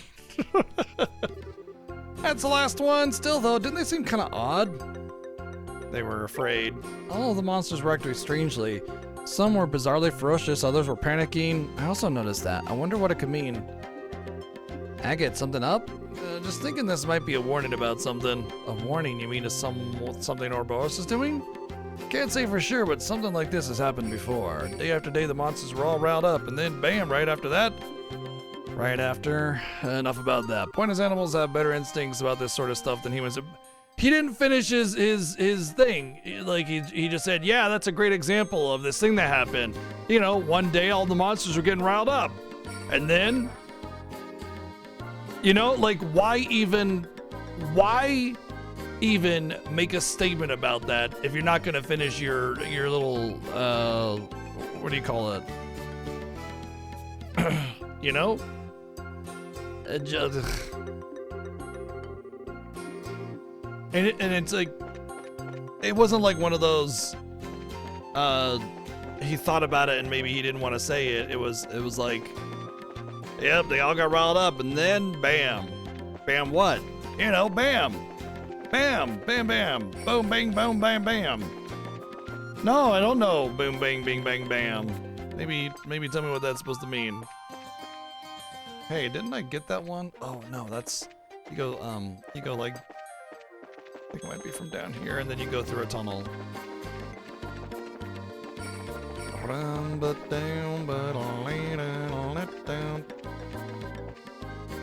Is this the entrance? Yeah, it was. Shit. Now I respawned all the enemies.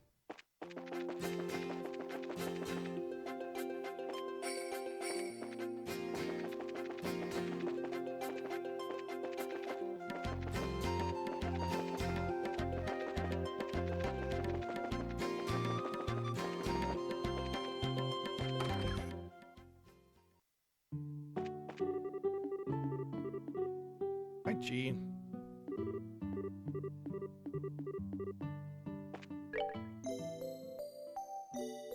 Yeah, feel free to use that bed over there if you strangers need a rest. I'm not gonna stare as you're sleeping at all. Oh, good morning. You smell different when you're awake. We're gonna leave now.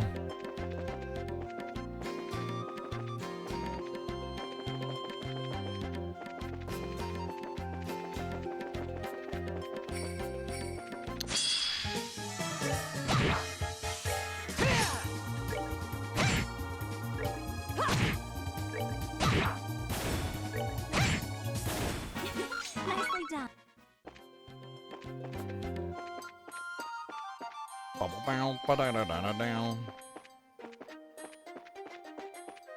No, Chi, we're not playing this game today, okay? Just lay down.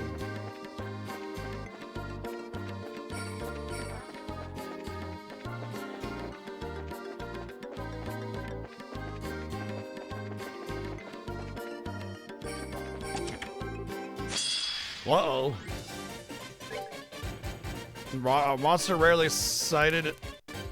That was a cat. She just hopped up seconds ago. A monster rarely sighted in the elevated regions and inhabitants uses water-based darts. Weak to fire.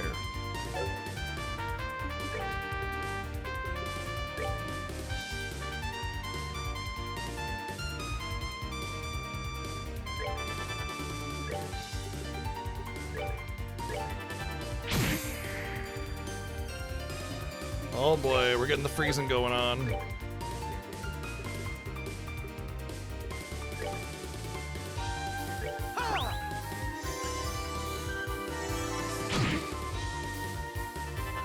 Thank you for joining my circle of doom.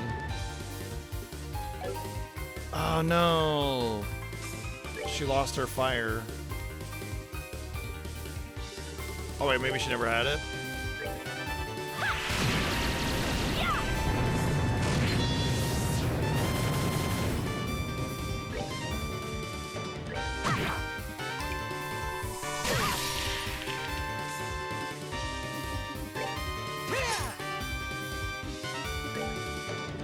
Yeah, she only had Firebolt.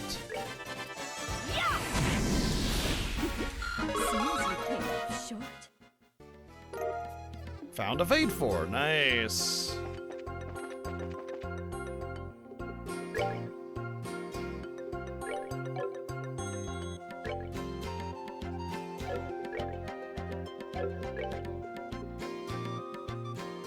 Oh, no.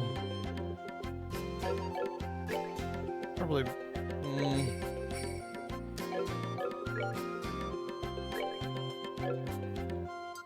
Not really a good place to put it. Honestly, this blue here does me no good, right? Maybe prioritizing something that makes sense.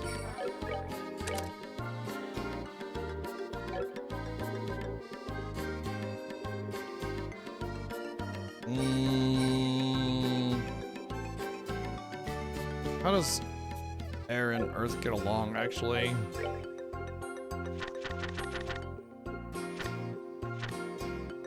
Air is more gold, and earth is kind of all over the place, but mostly gold as well. So For real? yeah, for real. So really, if I'm gonna have earth and wind, then I should have gold. But I have gray or white or silver or whatever. Thank you, Playdads, for 144 bids. What works great with gold? Earth. Okay. No, silver. silver is just time magic then. So if I were to work with silver, I'd want green and gold and a little bit of white. So what I should do is take the defense and see about giving some gold. Like EP cut, which I should get a better one, or range, which I don't really care. Oh, arts effect range. Oh. Have any better gold than that? This one, EP cut gives me, or EP gives me a little bit of gold. That's 3 gold.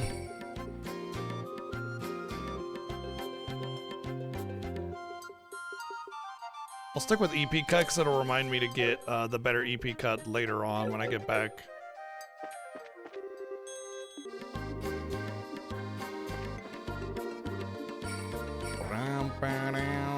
Okay, I gotta figure out how to get that treasure. Maybe the screen transition was not it.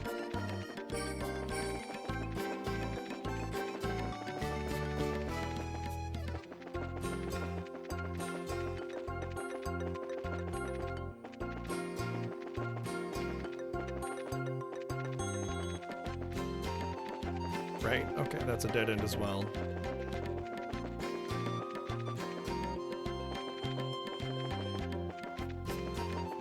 Okay, so this is right. This is the screen transition. It's a weird screen transition because it just throws you into the same spot as you just were. So you're just like, wait, which way is the zone in? Which way is not? So there's a treasure, and I see that I need to. It's not that one. It's this one, and I see that. I'm pretty sure. No, it's not that one either.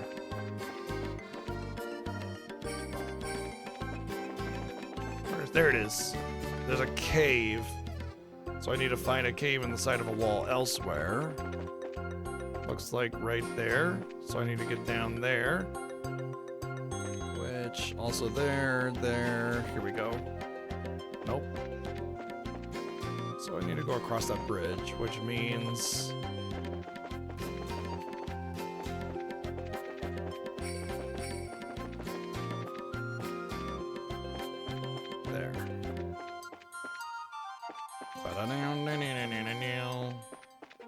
Better be good. Luck.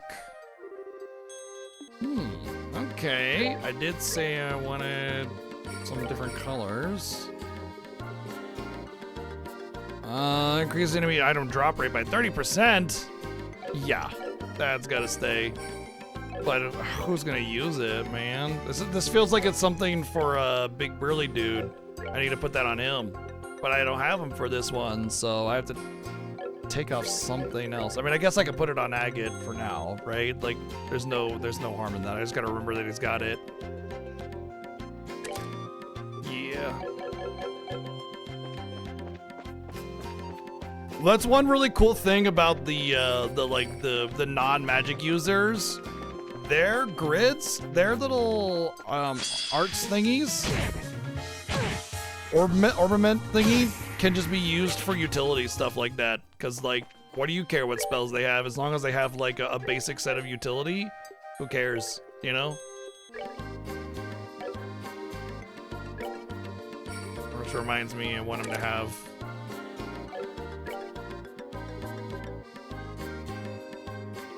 those.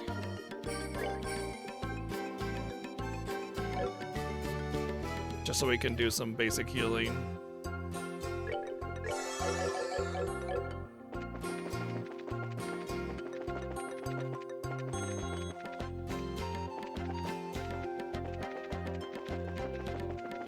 I think I don't know how much different the quartz system is on this, but I will say, like, from my perspective, it's way more digestible from what I remember. I remember the quartz system kind of being something I sort of kind of ignored in a way. I didn't really ignore it. I just kind of like didn't spend too much time fine tuning, you know, to get my spells. It's like, oh, I got the spell I want, whatever, you know, and then that was that done deal.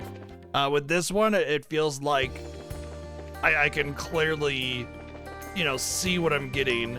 I see the layout of the orbiment, and I know what I can go for with what I have for the most part. It's still a lot of like mathing and remembering a lot of different colors and stuff, which can be pretty rough to get what you want. But I mean, at the end of the day, you see the 3 colors you want, you throw them on the grid, done deal. And I don't feel unhappy with any of the spells and setups that I have, so I feel pretty good about it. Eisenroad. They've taken the hobbits to Eisenroad.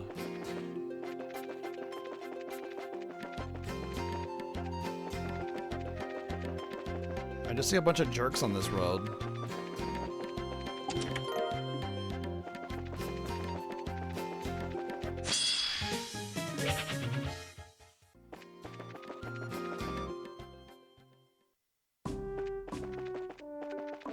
Oh, this is the Erebonia border right here.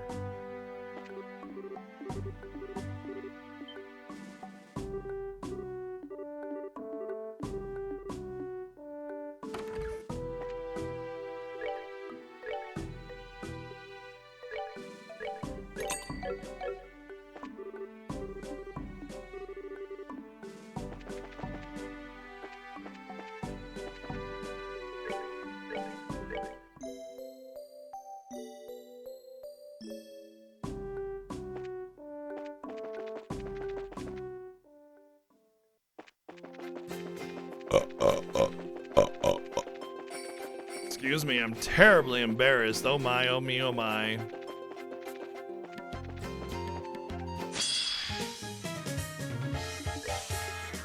Guessing weak to fire or wind, either. Okay, well that makes it easy, because I can just aerial these nerds down. Oh, he doesn't have aerial anymore. That's fine.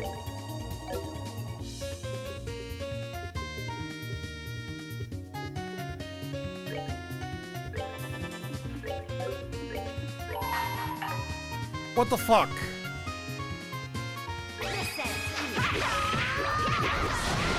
So I just got screwed by the menu that you get input losses. So what happens if like you're bouncing between too many menus, especially if you're backing out? It'll just stop taking your inputs for like a second or two. And normally this hasn't been a problem, but you know, well, oh shit, they reflect.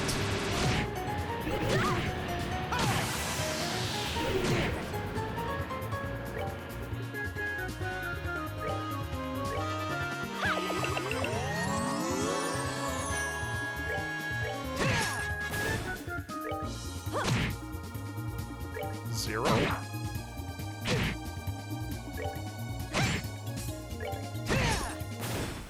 They have a weird defense. This makes me not want to fight them anymore.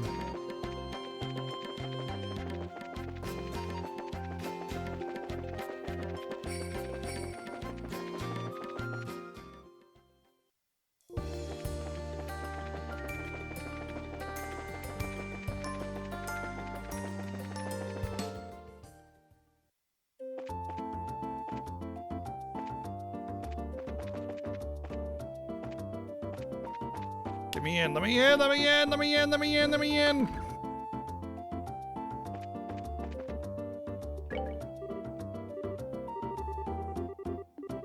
What?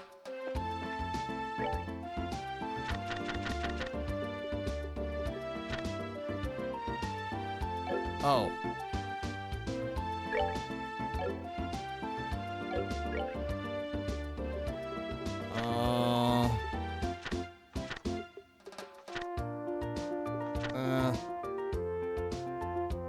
I guess I can go see if I have any of those. I guess I gotta go talk to the old man instead of doing the report. Okay, so let's talk to, I'm trying to find what way is north. This way, right? Let's talk and see what we got.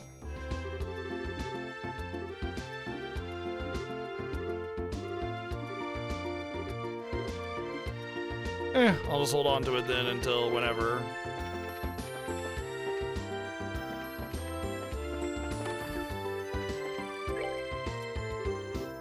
Lugrin, we're back. That's 3 more monsters for the trophy room. Oh, good work, kids. And let me pay out for what you do for that before you report. D+. Received death blow quartz. Sounds like they're pretty violent, but you kids seem to handle them okay. Well, about that, something's been bothering us. What is it? It's like this.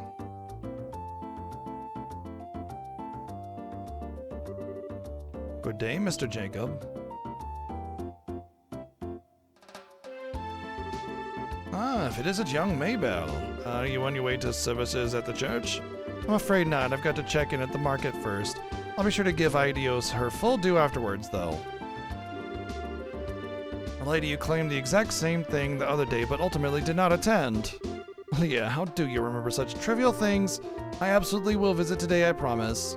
Oh, remember, child, hard work is good for the soul, but so is finding time for yourself. And that goes double for people in positions of responsibility like yourself. Yeah, if you're in a position of responsibility, you should just slack on the job all day, you know? Like, why? You got the cushiest job, you know?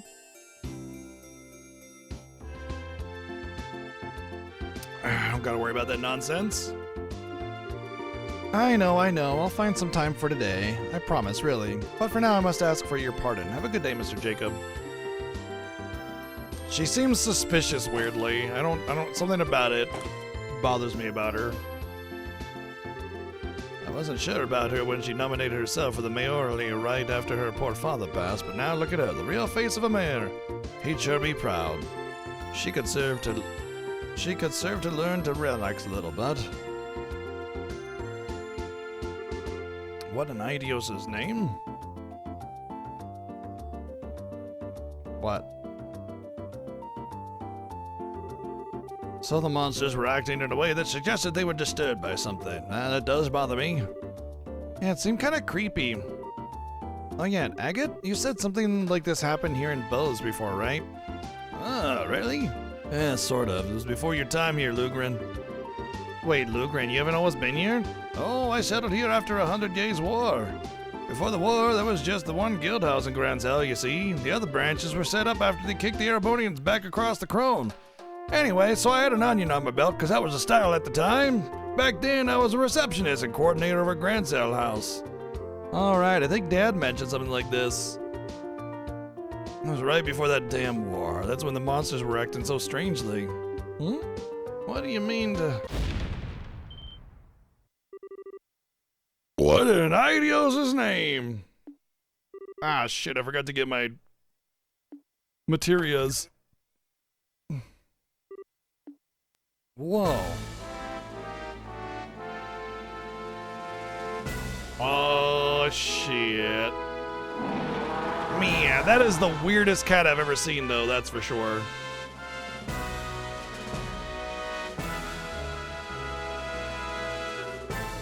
What in the... Whoa. It's gigantic. That's a dragon. That's the ancient dragon, the one which legends say has dwelt in Liberl since antiquity. Well, this is quite the turn of events.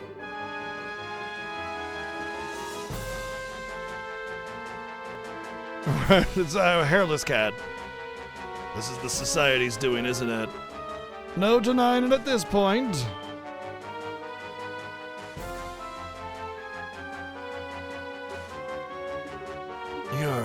Aren't you the second lieutenant, Lawrence Belgar? Lawrence Belgar was simply an alias. Enforcer number 2, Leonhard the Blade Lord.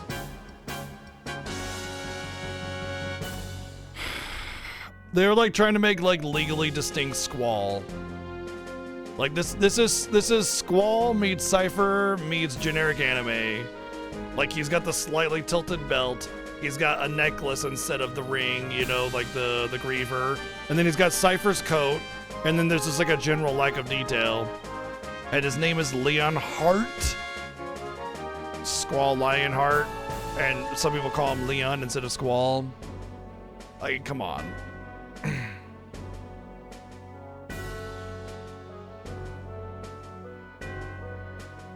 I mean, considering Final Fantasy VIII was made in 1998, or 99 rather, this is 7 years after Final Fantasy VIII.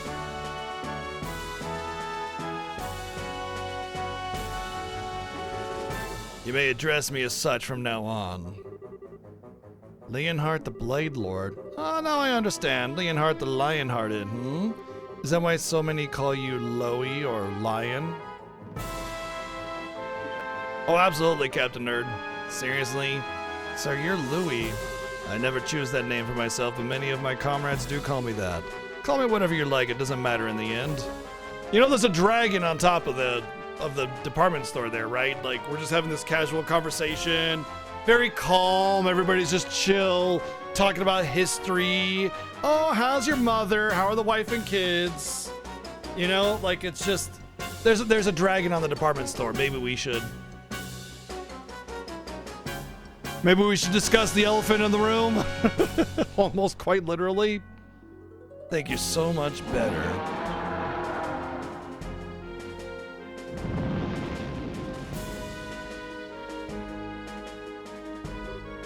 Ah, do you intend to burn the whole city? What a headache.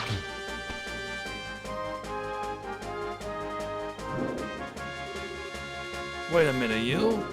Our experiment this time is somewhat irregular. I'll be frank, you could never hope to handle this. Leave it to the Royal Army. Back down for your own sakes. What was even the point of this? Like, at least if he had an agenda with the village, it just seemed like he was just showing off. Like, for no reason, you know? What should we do? He'll get away at this rate. I'm going after the lizard. You guys check on the damage while you wait for the army to get here. Huh? Agate? I'll be in touch. No, my quartz. Thank Adios you're here. Please help us. There are people who couldn't get out in time. They're trapped under the rubble. What? Let's go help.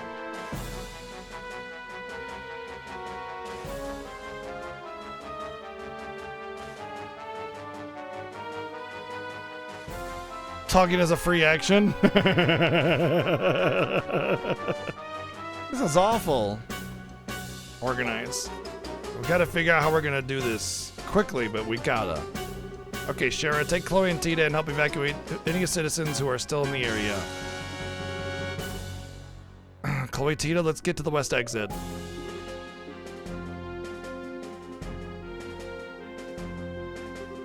Zan, Olivier, we'll help clear the rubble. Right. Let us get lifting. Lila, say something! Can't move it with just us. Mayor Maybell.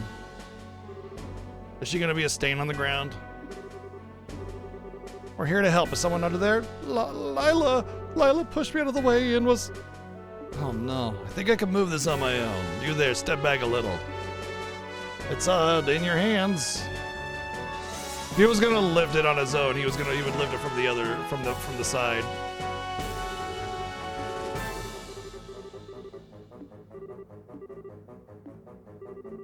Olivia, help me carry Lila. Leave the fair maiden to me. You know, I appreciate the fact that, you know, Olivier has his fancy little speech and everything, but like in that kind of moment where it's like rush, you wouldn't sit there and be like, ah, yes, verily forsooth, and adjectives and blabbity blabbity blabbity. You know, you just be like, right, yes, let's go. Like you would drop the pleasantries and you would just do. And I hate that. I hate that so much.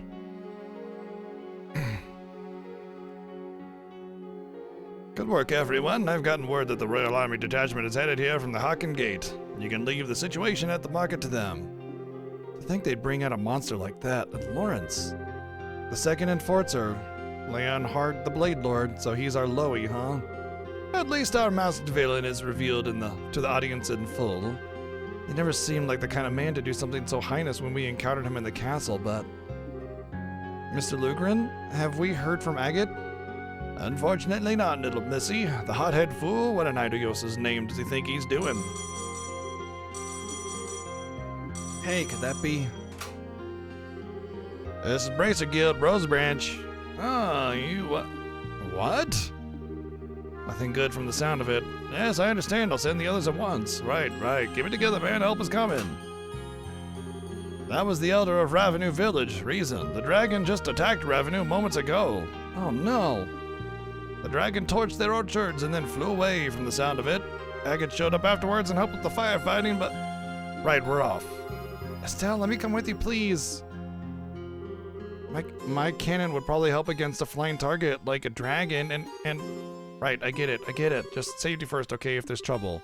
Yeah, let's bring the child to the dragon fight. Definitely bring the child to the dragon fight. This Like, ought to that's perk you up. a requirement. Great. I wonder if I can take the orbiment. Nope, I just lose it. So whatever what's his name took is just gone.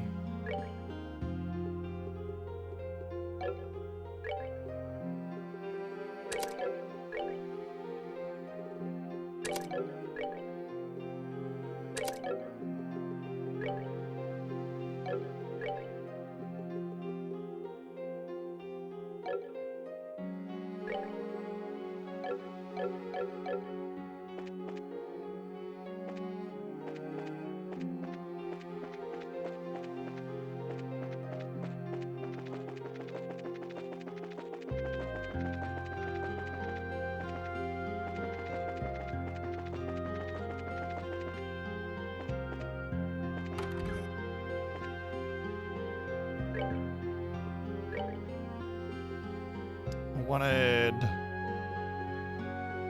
EP cut. Damn, that ain't happening.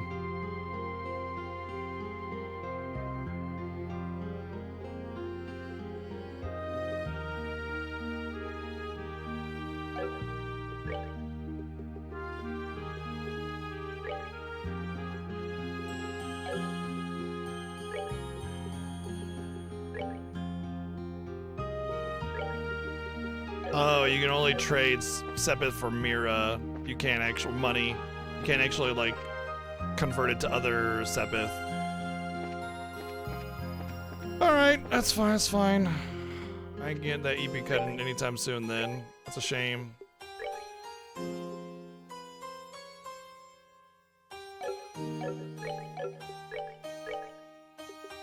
I guess I could do something like.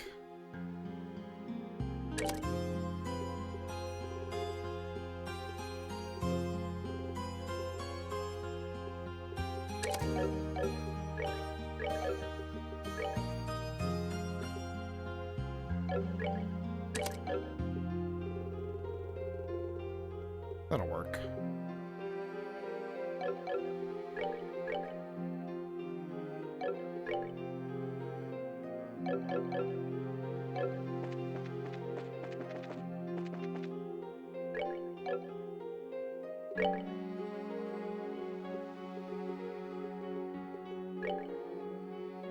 West.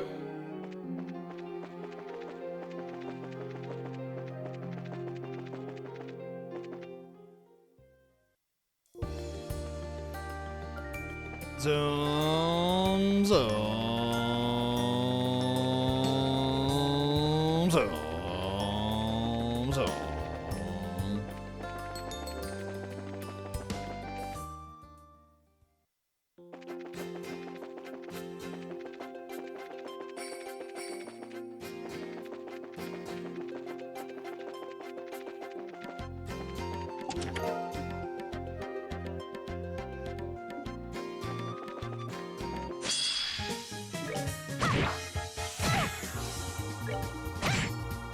Well, that takes care of that.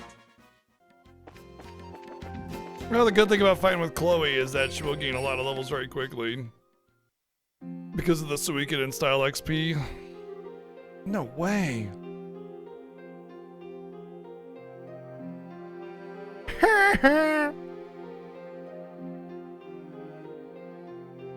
Conveniently, nobody died, though. This is awful. Let's try and find the village elder. He's the one who contacted us. If anyone knows where Agate and the dragon went, it's probably him. Him. General Goods.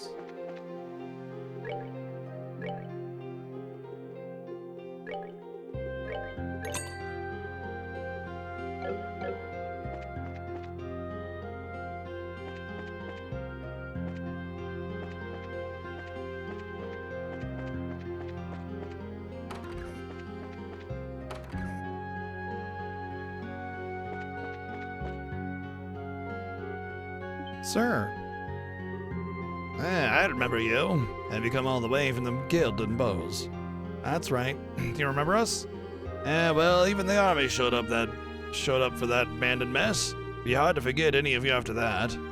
I see. Oh no, never mind that. Where did the dragon go? And Agate? Where's Agate? Yes, after burning the orchards, the dragon flew north. Agate showed up right afterwards and helped to put out the fires, but when it was over, he simply vanished. Are you sure he didn't go off to find his sister? She lives here, right? His what? I see, so that's what Agate tells people, is it? I figured as much. His sister's dead. What do you mean? I did check earlier. Agate is not with Misha. He's not at his house either. I see, so he must have gone after the dragon then. North of here, that must mean the abandoned mine where the bandits were hiding at one time. Pardon me, Elden Ryzen, but can we be of help in any way? Oh no, don't fret over us. It's just our entire livelihood and our way of life has been demolished. It's fine. When this happens like every week, I swear. It's like, oh no, another dragon. Standard procedure stuff, really. We managed to get the fires out, and all that's left now is cleaning up. More importantly, please help Agate. When he's in this sort of state, there's no telling what he might do. Got it. Come on, everyone. Let's search the road leading to that mine.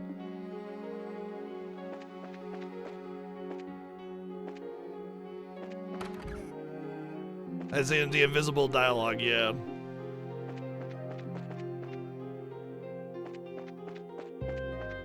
I feel like things like this are kind of glossed over, like, oh, don't worry yourself, traveling heroes. Don't worry, it's cool, we got this.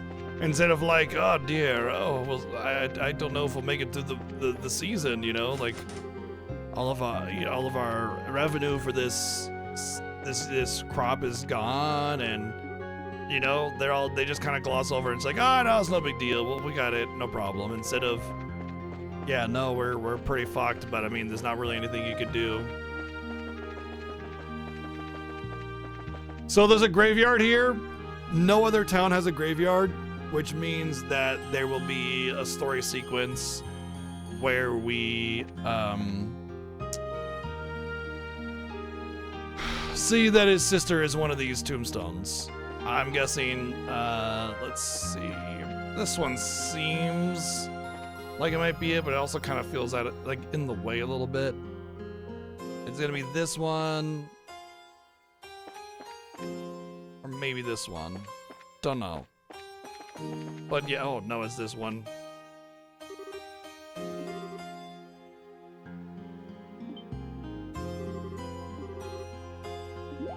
Oh, yep. Yep, I called it. Called it!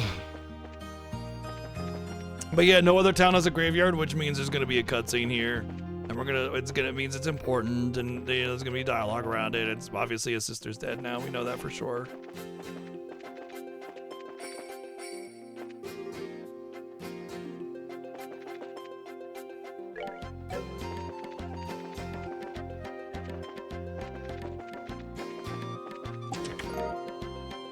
Baka Claws.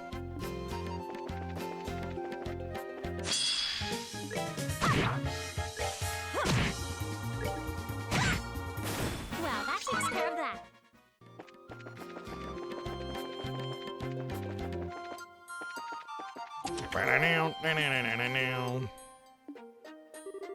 If you can read this, the clowns have won.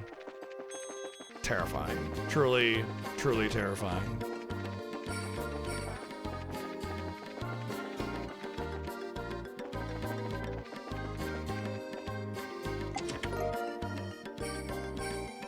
No. Simple yet poignant.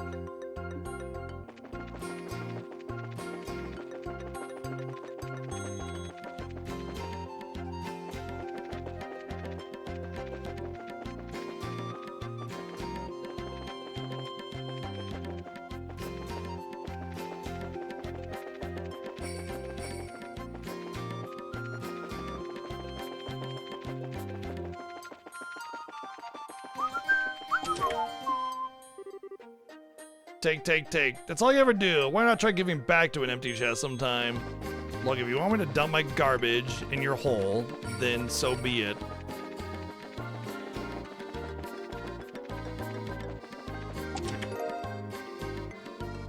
I doubt it. I seriously doubt the original version of this game had fast forward at all. Almost guaranteed quality of life. I don't know anything about the originals, to be perfectly honest, but a fast forward function is not something you usually see on games made in like more than 10 years old, you know? Someone in chat might know, yeah. This is the entrance to the abandoned mine. The door's open, do you think?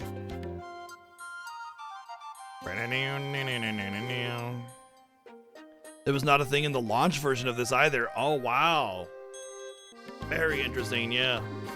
The chain's been cut. It looks recent, too. Yeah, they did it when they were, when we were in Grand Cell. I knew it.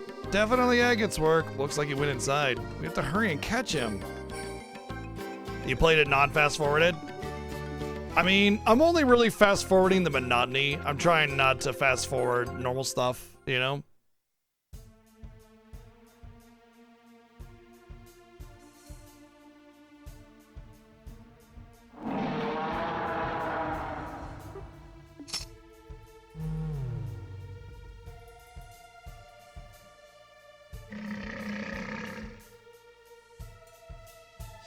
So it's some kind of control that they're using with it. Alright, that should be enough. We'll need a bit more time to gather the necessary data. Of course, this is the sort of job he'd shove off on me. Having a bad day? I've a guest, it seems. You're that red lieutenant from before, aren't you? You got that same golden sword. Been a while, you bastard. Agate Krosner, the heavy blade, ranker rank C. Oh no, are you prompted to rank? Oh no, you were promoted to rank B after the coup. No surprise that a former member of the intelligence division would already know that. You were always sneaking around in the shadows like a rat back then. Decided to get more showy this time, huh? It looks like he's just from this angle.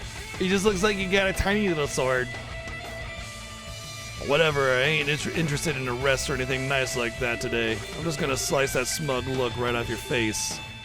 Confident, aren't we? Wouldn't call that what happened showy personally. It was certainly nothing compared to what you saw 10 years ago. I've had a look at the records of every bracer in this country. You and I are very similar in some ways, Agate Krosner. Similar, huh? You don't know shit, so don't say shit!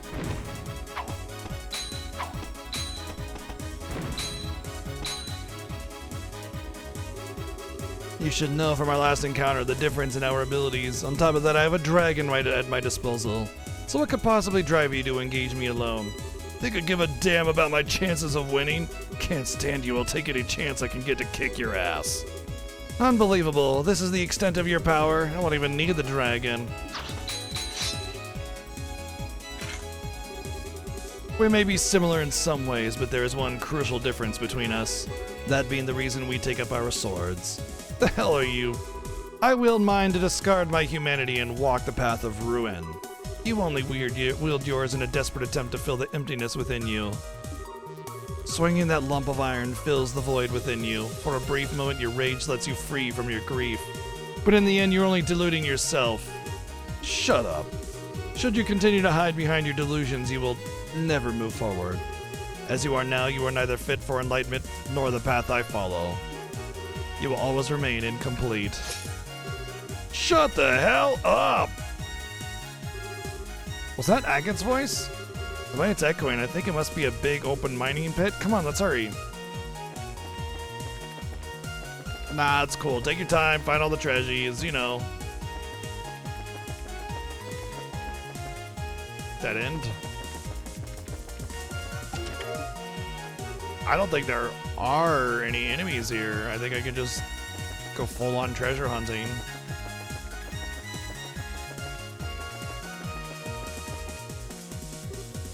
Huh? This bridge was broken the last time we came.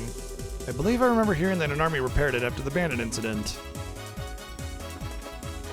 Is this the right way then? Or just an excuse to add some treasures?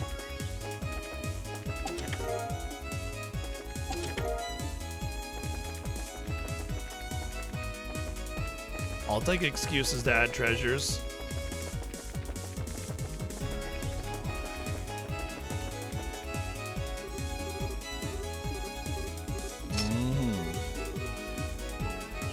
Tina just wanted to blow something up. Can you blame her?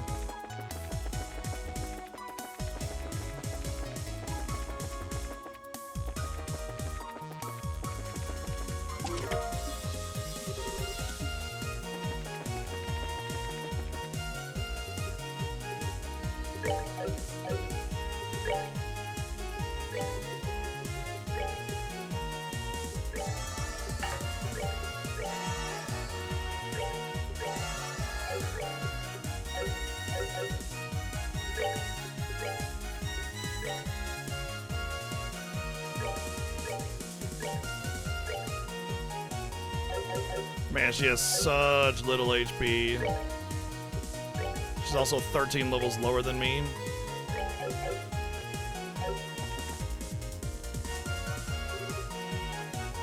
Rah!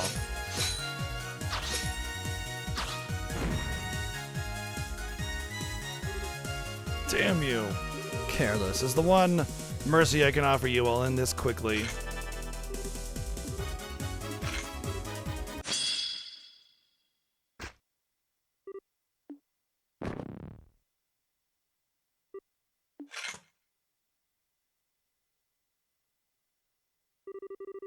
Now then, it's almost time. I should alter the Gospel's control style while I still have a moment. Just a damn second. I'm not done yet. It's not over yet. Damn, has he got some cheeks going on there? I'm pretty sure he had some, like, full-on cheeks on his hunched down sprite. That's Agate! You still cling to that broken lump of iron. As you wish, you shall die as broken as your blade. No! Oh, the hell are you doing? I was worried about you, so I came here with Estelle. You, stop them.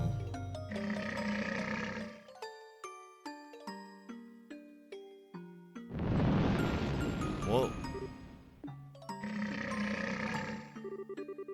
Just when I thought this day couldn't get any worse.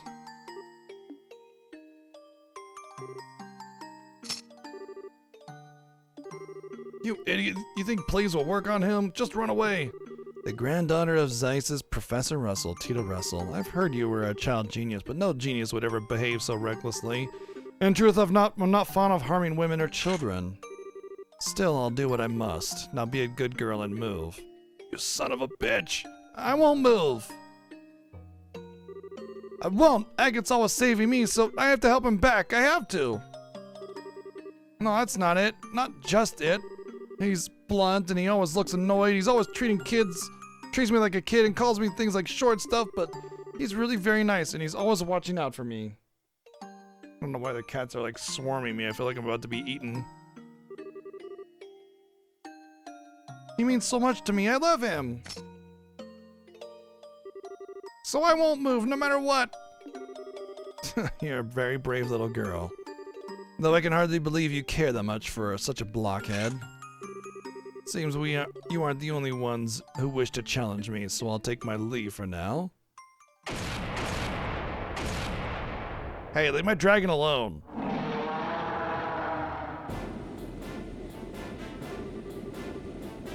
Main guns and port side, something, all hands prepare to take the field immediately.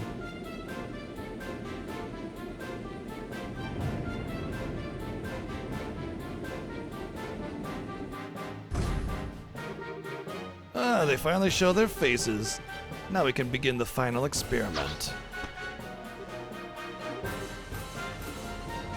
Who's got hops? Don't forget, Agate. So long as you control to continue to delude yourself, you won't amount to anything. nor can you protect anything you deem important. Wait! Now look, I stood here and listened to you run your mouth for what felt like forever.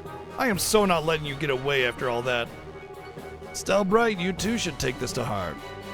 Once this experiment ends, our plans will enter its next stage. If you fail to keep your wits about you, I guarantee you will come to regret it.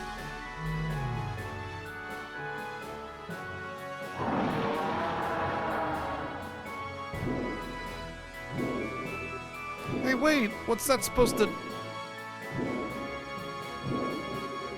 Curse your dragon, you will not flee. All hands fire, bring it down! As if your cannons can do anything against a legend. Let us go, Ragnar the Ancient. I always say that. Whenever I talk to someone, I always call them by their full name and their title and everything.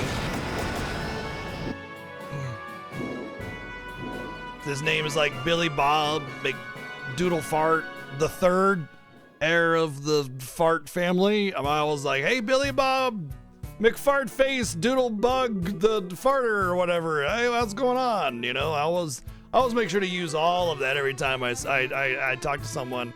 It's just disrespectful if I don't use the 20 syllables of their title and name, you know, right?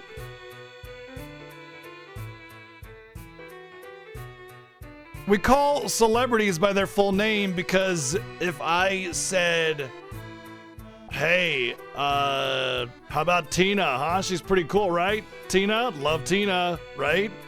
But if I said Tina Fey, you're like, oh yeah, Tina Fey. That's why.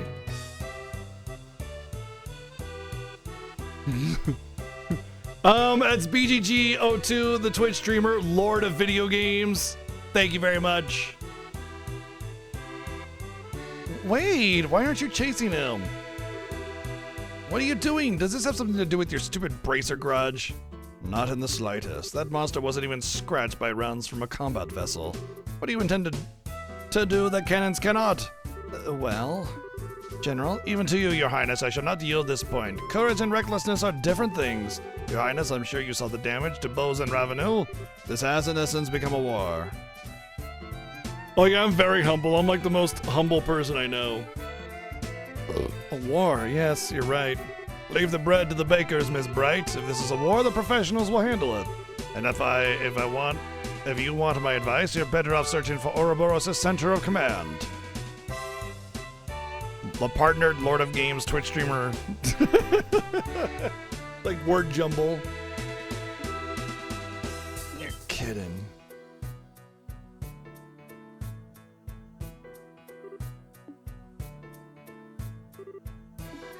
Agate, take it easy, okay? I just finished patching you up.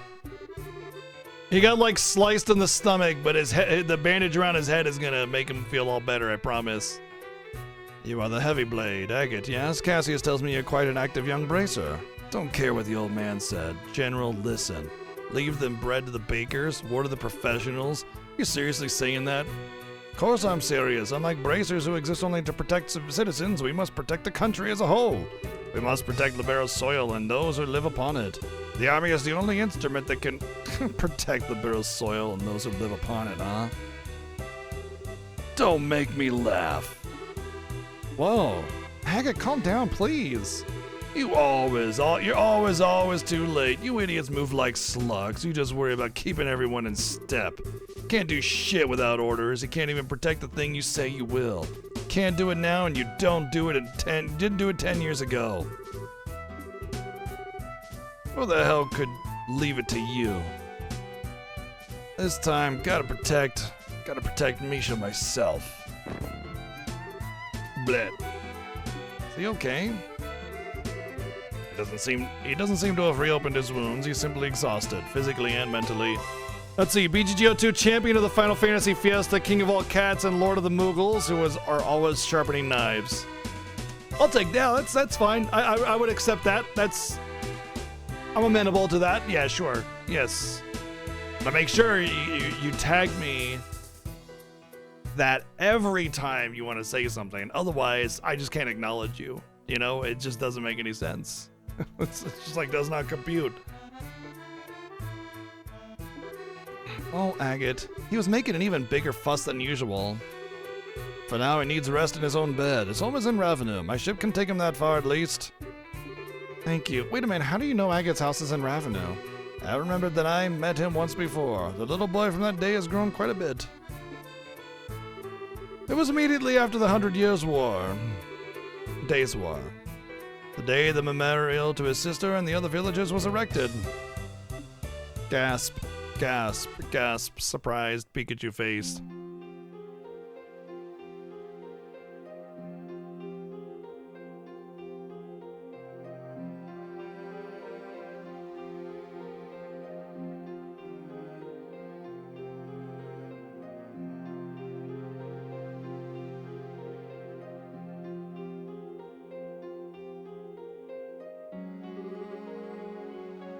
I see. What a mess. Miss Bright, General said, I'm sorry to have caused you so much trouble. In the end, we couldn't stop the dragon's rampage. I'm sorry we weren't of much help, really. You have no reason to disparage yourself, Miss Bright. Even with the dragon still on the loose, you have proven indispensable in the aid you have given others. You successfully evacuated the market, and Miss Krosner's firefighting efforts were marvelous. Mr. Krosner's. Only you bracers could have responded so quickly. I have to admit, General, it feels a little strange to hear you say that. But, about Agate. Is it true that during the war his little sister was a... It is, yes. The Barrows forces in the Imperial Army were fighting on the village outskirts. During the battle, some Erebonian incendiary rounds hit the village. Ultimately, some of the homes were burnt and some of the villagers lost their life. One of them was Misha Krosner. To be honest, I'd heard a little bit about this. Agate never seemed remotely interested in talking about it, though, so I never brought it up. Now I understand. In a way, the Royal Army is culpable for that entire incident. The defensive line was established to protect the village, ended up doing a little more than drawing the fighting into it. The end result was large portions of the village being laid waste. And the order to establish the defensive line came from my desk. You can very easily say the blood of those people is on my hands. General, sir, please don't... You don't need to blame yourself. The Royal Army was doing their duty, that's all. The whole thing was just a tragedy built on several coincidences colliding. No, Ryzen, you needn't make excuses for me. I mean, it's like their intention was to protect the village. Things got out of hand because it's war. That's what happens during war. And what he can do is learn from it and know that, like, just putting a defensive lineup isn't necessarily going to protect the village. You got to do more than that, you know? Those sort of justifications hold no meaning for those who lost family. Those like that red-haired young man. After the battle, I attended the funeral for the village's dead as a representative of the army. I still clearly remember the eyes of one particular red-haired young man in attendance. Bottomless sadness twisted by rage, eyes such as I have never seen before or since, and I was the one responsible for giving him such eyes. Agate never blamed the Erebonians or the Royal Army, or even you, General. The person he blamed was himself. Well, what do you mean? All I know is what I observed, but Agate always seemed to blame himself in some way for Misha's death. Wasn't even remotely true, of course, but he convinced himself it was. And then, after practically torturing himself over what happened, he left the village. He wanted to search for an answer, to find a way to make it up to Misha. I always thought his time as a street thug in Rouen was because of that, because he never found his answer. He did eventually get his head screwed back on and began walking the path of a bracer, but I don't think he ever truly found the answer he sought. He's still trapped in that same sadness, that same anger at himself. How terrible. Hey, General, are you sure you won't let us bracers help against the dragon? What? We definitely have some strong points the army doesn't. We're smaller, so we can respond faster. We're closer to the civilian population. It's been easier for us to get to places where the army has trouble getting to. I know we could help it if you'd let us. But now I've heard all this. Now that I've heard all this, I think Agate became a bracer because he thought there was potential in those abilities. The potential to find a way to make peace with his sister. Yeah, I think I can understand now why Agate became a bracer when Dad invited him. Dad became a bracer when he lost Mom, after all. So to prove the potential of bracers, and more than anything to help the people in need around me, I want to do everything I possibly can. So please, let us help you. Call us. Nicely said. I wondered, bracers been in Bose 10 years ago, could it have all been... it's nothing. Cassius is swamped with other duties, so I will be taking command of army operations against the dragon. I need to head back to the Hakan Gate and hold council over our next moves. I will take your suggestions under advisement. So then, do not be so hasty. I merely said I would take it under advisement. I will contact the guild house tonight with the results of our deliberation. That is all I can promise. Right, we understand. We'll be on pins and needles for the response, General. I most pardon myself here, then. Reason, my thanks to your hospitality. Oh, no, please, come by any time.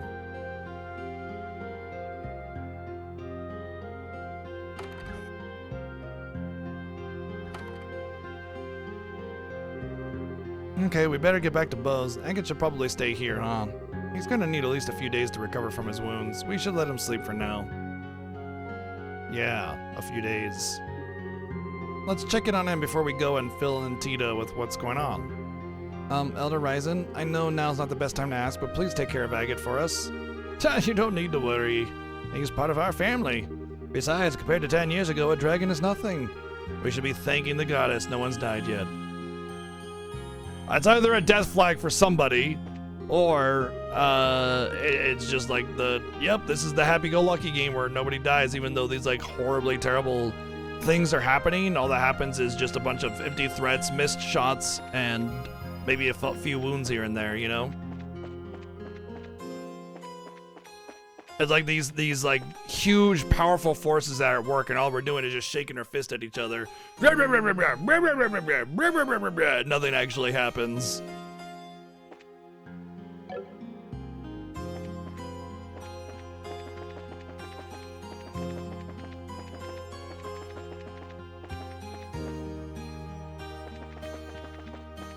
Are we supposed to go back now?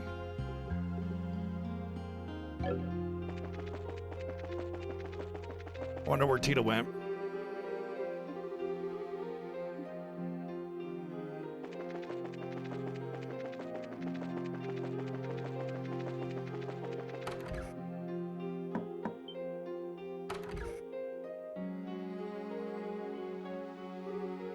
Estelle. Hi, Tita. How's Agate doing? He's still asleep, but his face looks a lot better, so I think he'll be okay as long as he gets a lot of rest. So, this is Agate's house, huh? It's small, but it feels so warm. Yes, every reg exudes warmth. This is where he lived with his sister then, huh? Reggie? Every rega? Never heard that word before in my entire life. Hey, this photograph. This looks like a picture of when Agate was a kid. That means this girl must be... Yeah, I think it's Misha. Oh my goodness, she might just be the most adorable girl I've ever seen, to have ever lived. Looks like she and Agate were very close. I think so too. Agate and Misha look really happy after all. Yeah, they really do. Agate looks like about 14 in this, so Misha would be what, 12? Agate's got the sort of face that just screams, I'm the world's biggest prankster. I bet he was an interesting kid. Still, though, why did he keep quiet about his sister? He kept talking about her as if she was alive. You notice how they keep using his name instead of saying he and they and everything? That's definitely a sign of like rather bumpy localization, because again, in Japanese culture, using the name of the person regularly is a sign of respect. It shows that you have remembered their name and you refer to them by their name. We, on the other hand, will always say he or them or whatever. As soon as we know who we're talking about, you say his name once, and then every other sentence after that will be he or them or whatever, right? You use a pronoun, obviously. So like, when every sentence is just like Agate this, Agate that, like instead of just saying he, it just tells me that the localization is a little bumpy. So maybe that whole situation with Miss Estelle and Grancel was more on the side of just not knowing what to do and being more literal with the translation. If you think about it, he never said Misha was alive. He said he came back to visit, and I bet he meant he visits her grave. You know what? This is just the game trying to prove me wrong. They say he 4 times in this sentence just to prove me wrong about them not using the pronouns instead of his name.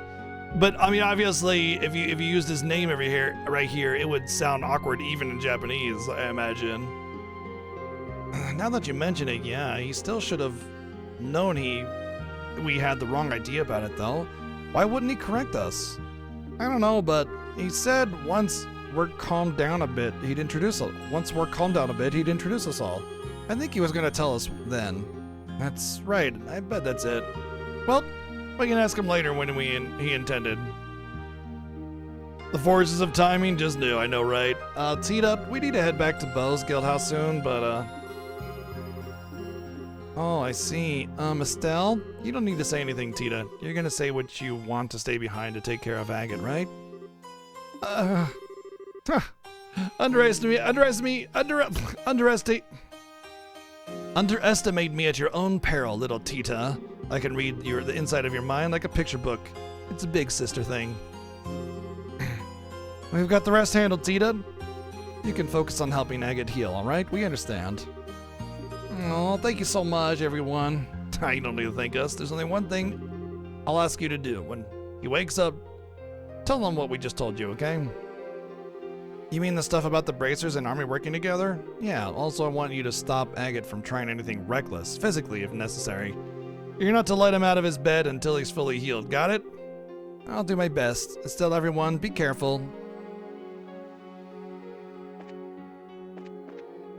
Well, I guess we won't be using those two characters and then what's to come, which is fine for me because I didn't intend on using either of them either. But it's a kind of a bummer because he had my Orbiment, and I'm hoping that it gave me it back, which was the luck one, and no, it did not. Cool. Remember when I put it on and I said, what's the harm in putting it on him? I'll just be able to get it back, no problem. And now he's been disabled and taken from my party, so yeah.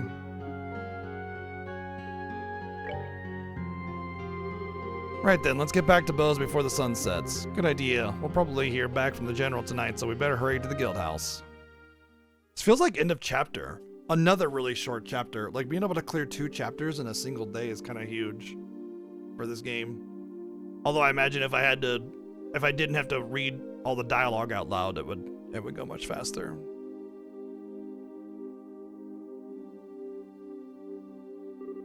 Sounds like you kids have had a workout. Still, to think Agate's past was that terrible? Sadly, it makes sense in some ways. Hearing this finally assembles all of the pieces of the puzzle for me. It's no wonder Agate fell the way he did back then. Back, huh? It was 10 years ago, practically the day after the war ended. Agate came to the mayor's house. Why? You mean to your house? Yeah, he barged in with honesty. He barged in with honesty, with murder in his eyes, and came face to face with my father, the mayor at the time. He demanded to know why the mayor of Bo's, the man responsible for the entire region, he demanded to know why he had abandoned Ravenou. I was just a child at the time, and it got to me when I saw him arguing with father for seemingly no reason. So I leapt out and slapped him. Oh man, I can see why he doesn't like remembering that at least. Yeah, though ultimately father never answered Agate's question, he did say he was going to send financial aid to help repairs. Agate grew even more livid when he heard that. He even raised his fist to strike father, but then he just left without throwing a blow. So that's what happened. That's why the air between you two seemed kind of weird. It's always hovered over us like a cloud. Still, to think his sister died in the war, it's been terribly unfair for him. He bears a bit of responsibility too for not saying anything. You don't need to worry about it, Mayor. I suppose. How badly is he hurt? Don't worry, it's not too bad. He'll be up and surly again in 2, maybe 3 days. Well, let's be thankful for small mercies at least. Yes, I'm glad to hear it's not serious. There's also a lot of yes instead of yeah. You know? It's like all is so much yes, which is like nobody talks in proper, fully conjugated English or anything like that. It's not like, yes, let us go to the store. You know, it's, yeah, let's go to the store, right? Like, it's just so unnecessarily overly formal instead of being more naturally spoken. And that's, I think, more of a localization thing, because there is a semblance of emotion in a lot of the writing. In fact, I can pick up on a lot of the tone from the way that it's written. And so to that end, it's like, it's done well, but then in other ways, it's not. And it just kind of is like this sort of bouncing back and forth. That reminds me, Mabel, how is Lila doing? Well, her injuries have been treated, but she hasn't come out of her coma yet. Oh, how despicable of our supposedly lion-hearted fugitive. Lovely, refined ladies such as Lila are treasures that ennoble the world simply by existing. I'll tell Lila that you said that when she awakes. On the subject of good news, I'm glad to hear that General Morgan came to your aid. If the guild and army were to truly work together, I'm convinced no force in the world could stop you. Nothing's been decided yet, so we can't make any promises, but just between you and me, or you, me, and the desk, we'll work it out.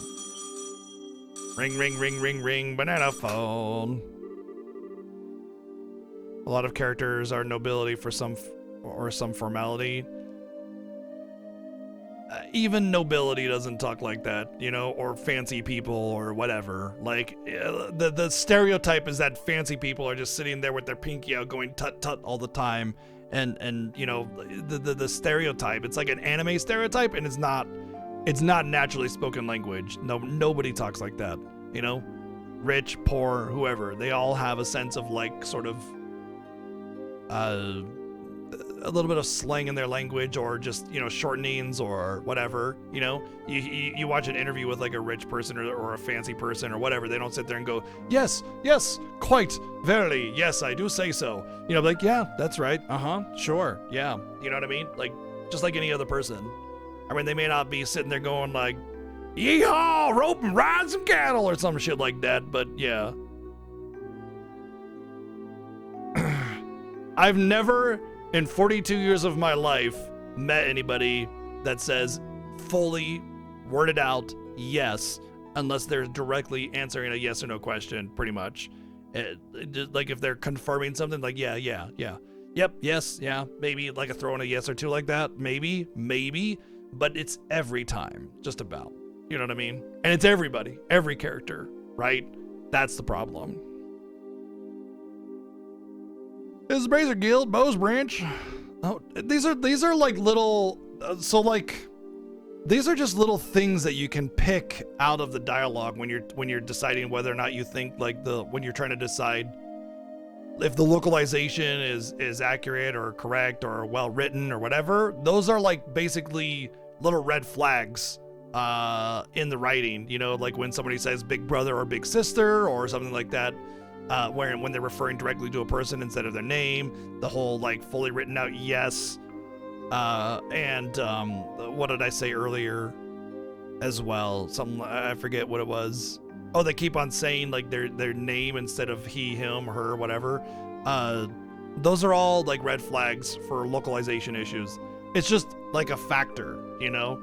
And you know, you can definitely have a character that is overly formal, like Olivier, that always fully enunciates his words, but unlikely, you know? Oh, General, sir, we've been waiting. And here we go. Now to see just how well Morgan can set aside his pride. Oh, so that's the plan then. I understand. Tomorrow at the landing port, 10 a.m. sharp. I'll be sure to tell them. Thank you, sir. So what's the word, Lugrin? The Royal Army is going to execute a plan to capture the dragon tomorrow using airships. They say they want you on one of the airships as observers. They're going to use airships? Whoa. Taking the battle to our foe in this element, then. And with the elite of the Liberalian military? Well, if we're just observers, we won't be able to actually do anything. Even so, I'm still grateful for a chance to get a closer look at that dragon. And it might just be up to us if the army fails somehow. No rest for the weary, then. I'm up for it. At last, some light at the end of the tunnel. Mabel? Mayor Mabel, are you alright? Yeah, it was nothing. You look dizzy enough to be a toy top, Mayor. You must be exhausted. I know what Estelle just said, Mayor, but don't strain yourself. Oh, don't worry, really. I'm hardly straining myself. During the 100 Days War, Father did everything he could to protect Bose. One time he even conducted extremely dangerous negotiations in order to save the Imperial Army. Compared to what he did, this is nothing. Estelle, everyone, please take care of things. Please dispel the fear that haunts the people of Bose and Ravenou. Yeah, leave it to us.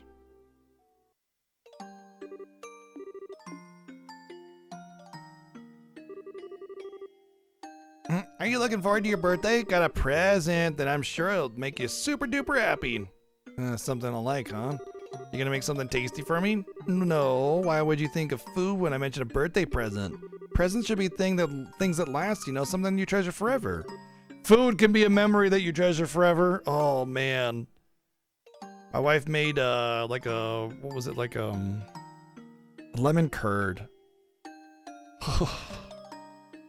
I get chills when I think about how good that was. That's a good memory, you know? You really think so? Something that'll last and that I'll treasure. Maybe a hunting knife or something? And you just got a hunting knife from the village, little dummy. The answer is an accessory handmade by yours truly. It's not done yet though. Whoa, hey, an accessory? Like what kind of accessory? I'm not a girl, you know. Come on, Agate, you're so boring. Even boys can be stylish and cute if they have some kind of accessory. If you have one, even a stick in the mud like you will get all the ladies. Oh, come on, knock it off. Do you, really not want it? You've always taken care of me, so I wanted to give something back. I've been working really hard on it, but if it's really not something you'd like, just don't make it too cute or flashy, okay? Don't worry, it's simple but cool. It'll fit you perfectly, I promise. Especially since you're so tall. Yeah, it'll be perfect, I bet. Yeah, I get it. You got me all curious now, so just make it good, okay? I will. I just want to say thank you so much for always being my big brother.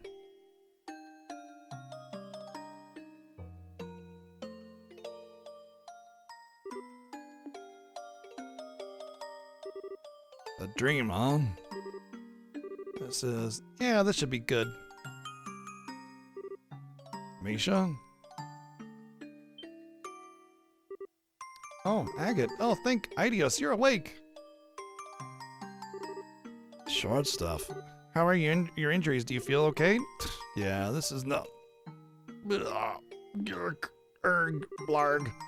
No, don't move. You need sleep. Your wounds aren't healed at all yet.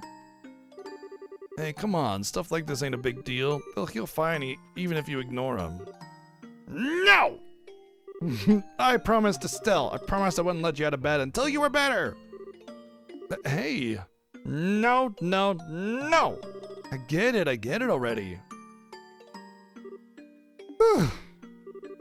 Sheesh, getting all worked up over a bunch of scratches.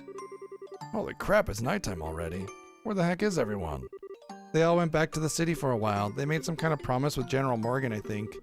A promise with Morgan? Tita conveyed Estelle's message to Wigate.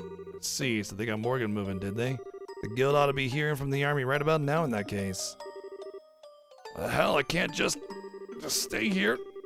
Is what I want to say, but on the other hand, it is pretty late tonight. We'll get out to Bose tomorrow morning. Look, I've had a good long rest. I'm seriously feeling better. These really are just scratches. I'll heal up even if I'm working hard. I'm fine, don't worry. You sure you're not forcing yourself? Hey, give the veteran bracer a little bit of credit here. I ain't so crazy as to go overboard on stuff like dragons or the society twice. Can't keep putting you in danger either. Point is, I sure don't have the guts to anger my scary little nursemaid. Trust me a little here. Oh, Agate, I guess you do look a lot better though. Told you, didn't I? I know my limits better than anyone. That's good. Hey, what's wrong? Sniffle. Hick. Boo-hoo-hoo. I'm crying. Boo-hoo, boo-hoo. Hey, I said I'm okay, really. I swear to the goddess, I ain't lying. No, that's not it. I'm so relieved. It's just... Okay, she's going off. Hey, short stuff, come down. I get it. I'm sorry, Tita. I guess I made you worry pretty bad, huh? After charging off alone, I get broken like a twig in a fight, had no chance of winning. And then on top of all that, I made you do that crazy thing to protect me? Yeah, you dummy. I was so worried and I saw you get hurt and... Yeah, you're right. I really am a complete idiot.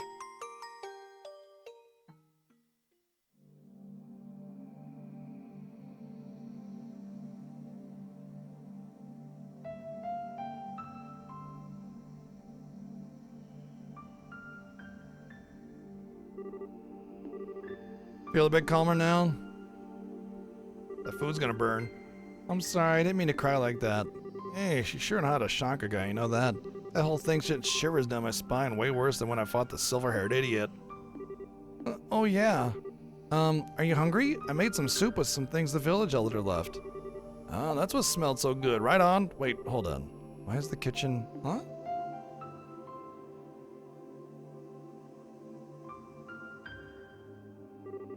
Let me look. Oh, you gotta be kidding me. There's a few spots that are a little different, but it looks just like it did back then. What? And there's something like this too? I'm amazed it survived. Huh? Oh right, I'm probably losing you, aren't I? My place actually burned down 10 years ago. You mean one of those incendiary shells from the Imperials headed dead on? Caught fire instantly and burned down straight to the foundation. I'd heard the village elder was his usual nutty self and had to rebuild, but didn't think they'd try to put the furniture and decorations back together even. I never could bring myself to come to here before. Then how would his personal effects survive like his picture? Guess I really gotta tell them thanks given how much they did. So then... Secret's out, huh?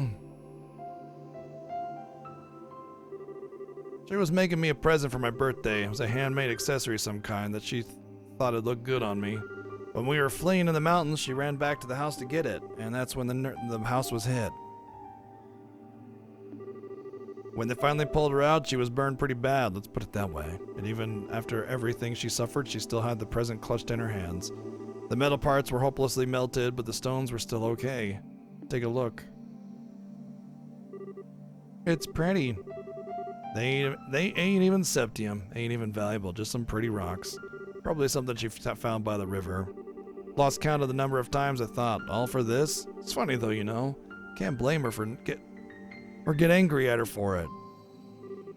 I never intended for it to be a memento of her. When I left the village though, it was the only thing I couldn't part with. Even when I became a raven down in Ruan? A raven? Pretty pathetic for a thug, right? Oh, a raven, right? No, not at all.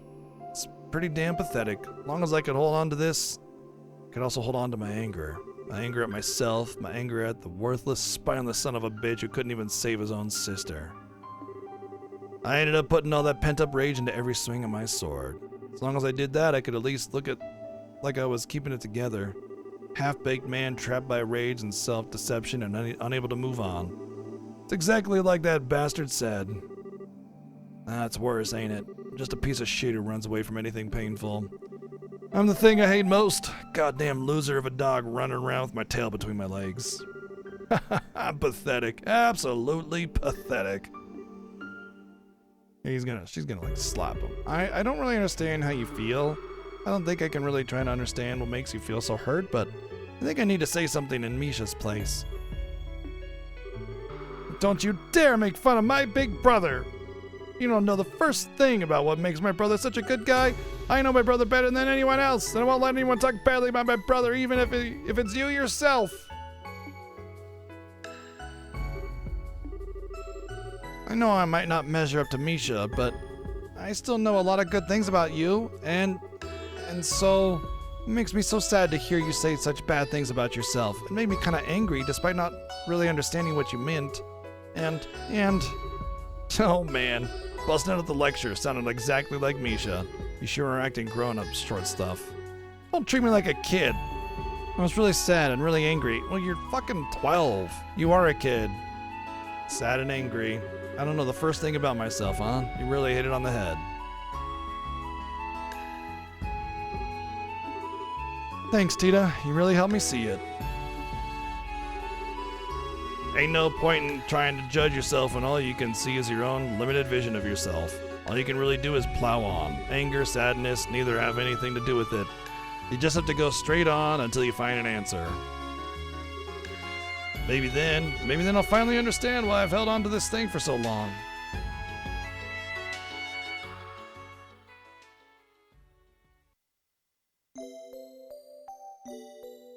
Don't really know if a house fire would melt the metal unless it was like aluminum or something. Come on, buddy.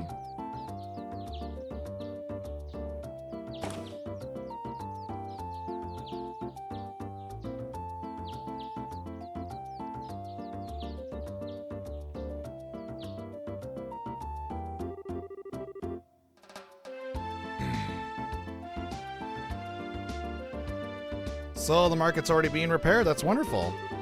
They certainly got to it quickly. It only happened yesterday. Yeah, Mayor Maybell's throwing herself into it. She already sent aid to Revenue as well, so I heard. Everyone's doing their best, even though they're through their fear. That was cat aggro again.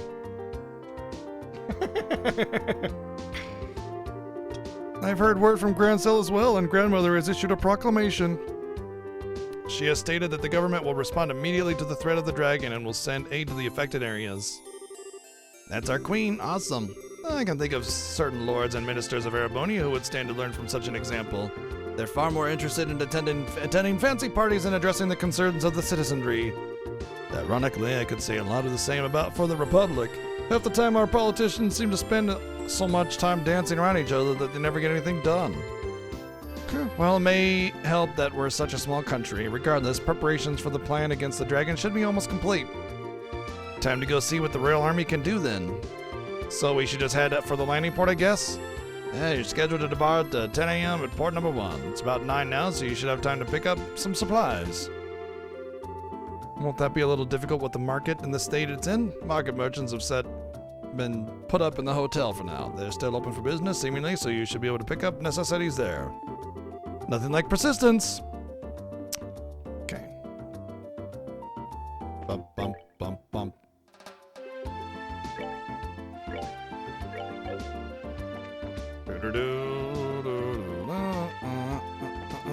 I think I'm just gonna save it. I kind of want to keep going because I feel like we're gonna get end of chapter in this sequence, you know? But it could also lead into a really long dungeon thing. I don't know how much time we have left in the chapter, or the game for that matter, so guess we'll see when we get there. Anyway, that's all the time we got. In fact, we even went a little bit later just because it was like, we finished that whole dragon thing like 40 minutes ago. It was just 40 minutes of reading dialogue, like 40 fucking minutes of that. It's just so much. So much. So much. We like sat there and did a Final Fantasy VIII lore playthrough. We sat there and like had these huge discussions about all the dialogue and the lore, and it still only took me 4 days to get through the game. And that's a very long time with the game. And there's something to be said about a long game, and that's great, but just like, it feels like it drags a little bit. Anyway, it's been a good time so far. I'm enjoying it. We'll see how far we get tomorrow. I don't know. Like I said, I don't know if it's like gonna finish soon or if it's only the halfway point. Both could be true. We'll see how it goes. Otherwise, that's it for tonight. We'll see you tomorrow, 1 p.m. Pacific. Thanks for all the love and support, bits and donations, subs and resubs. You guys are awesome. Thank you. And yeah, more Trails in the Sky second chapter tomorrow. Good night.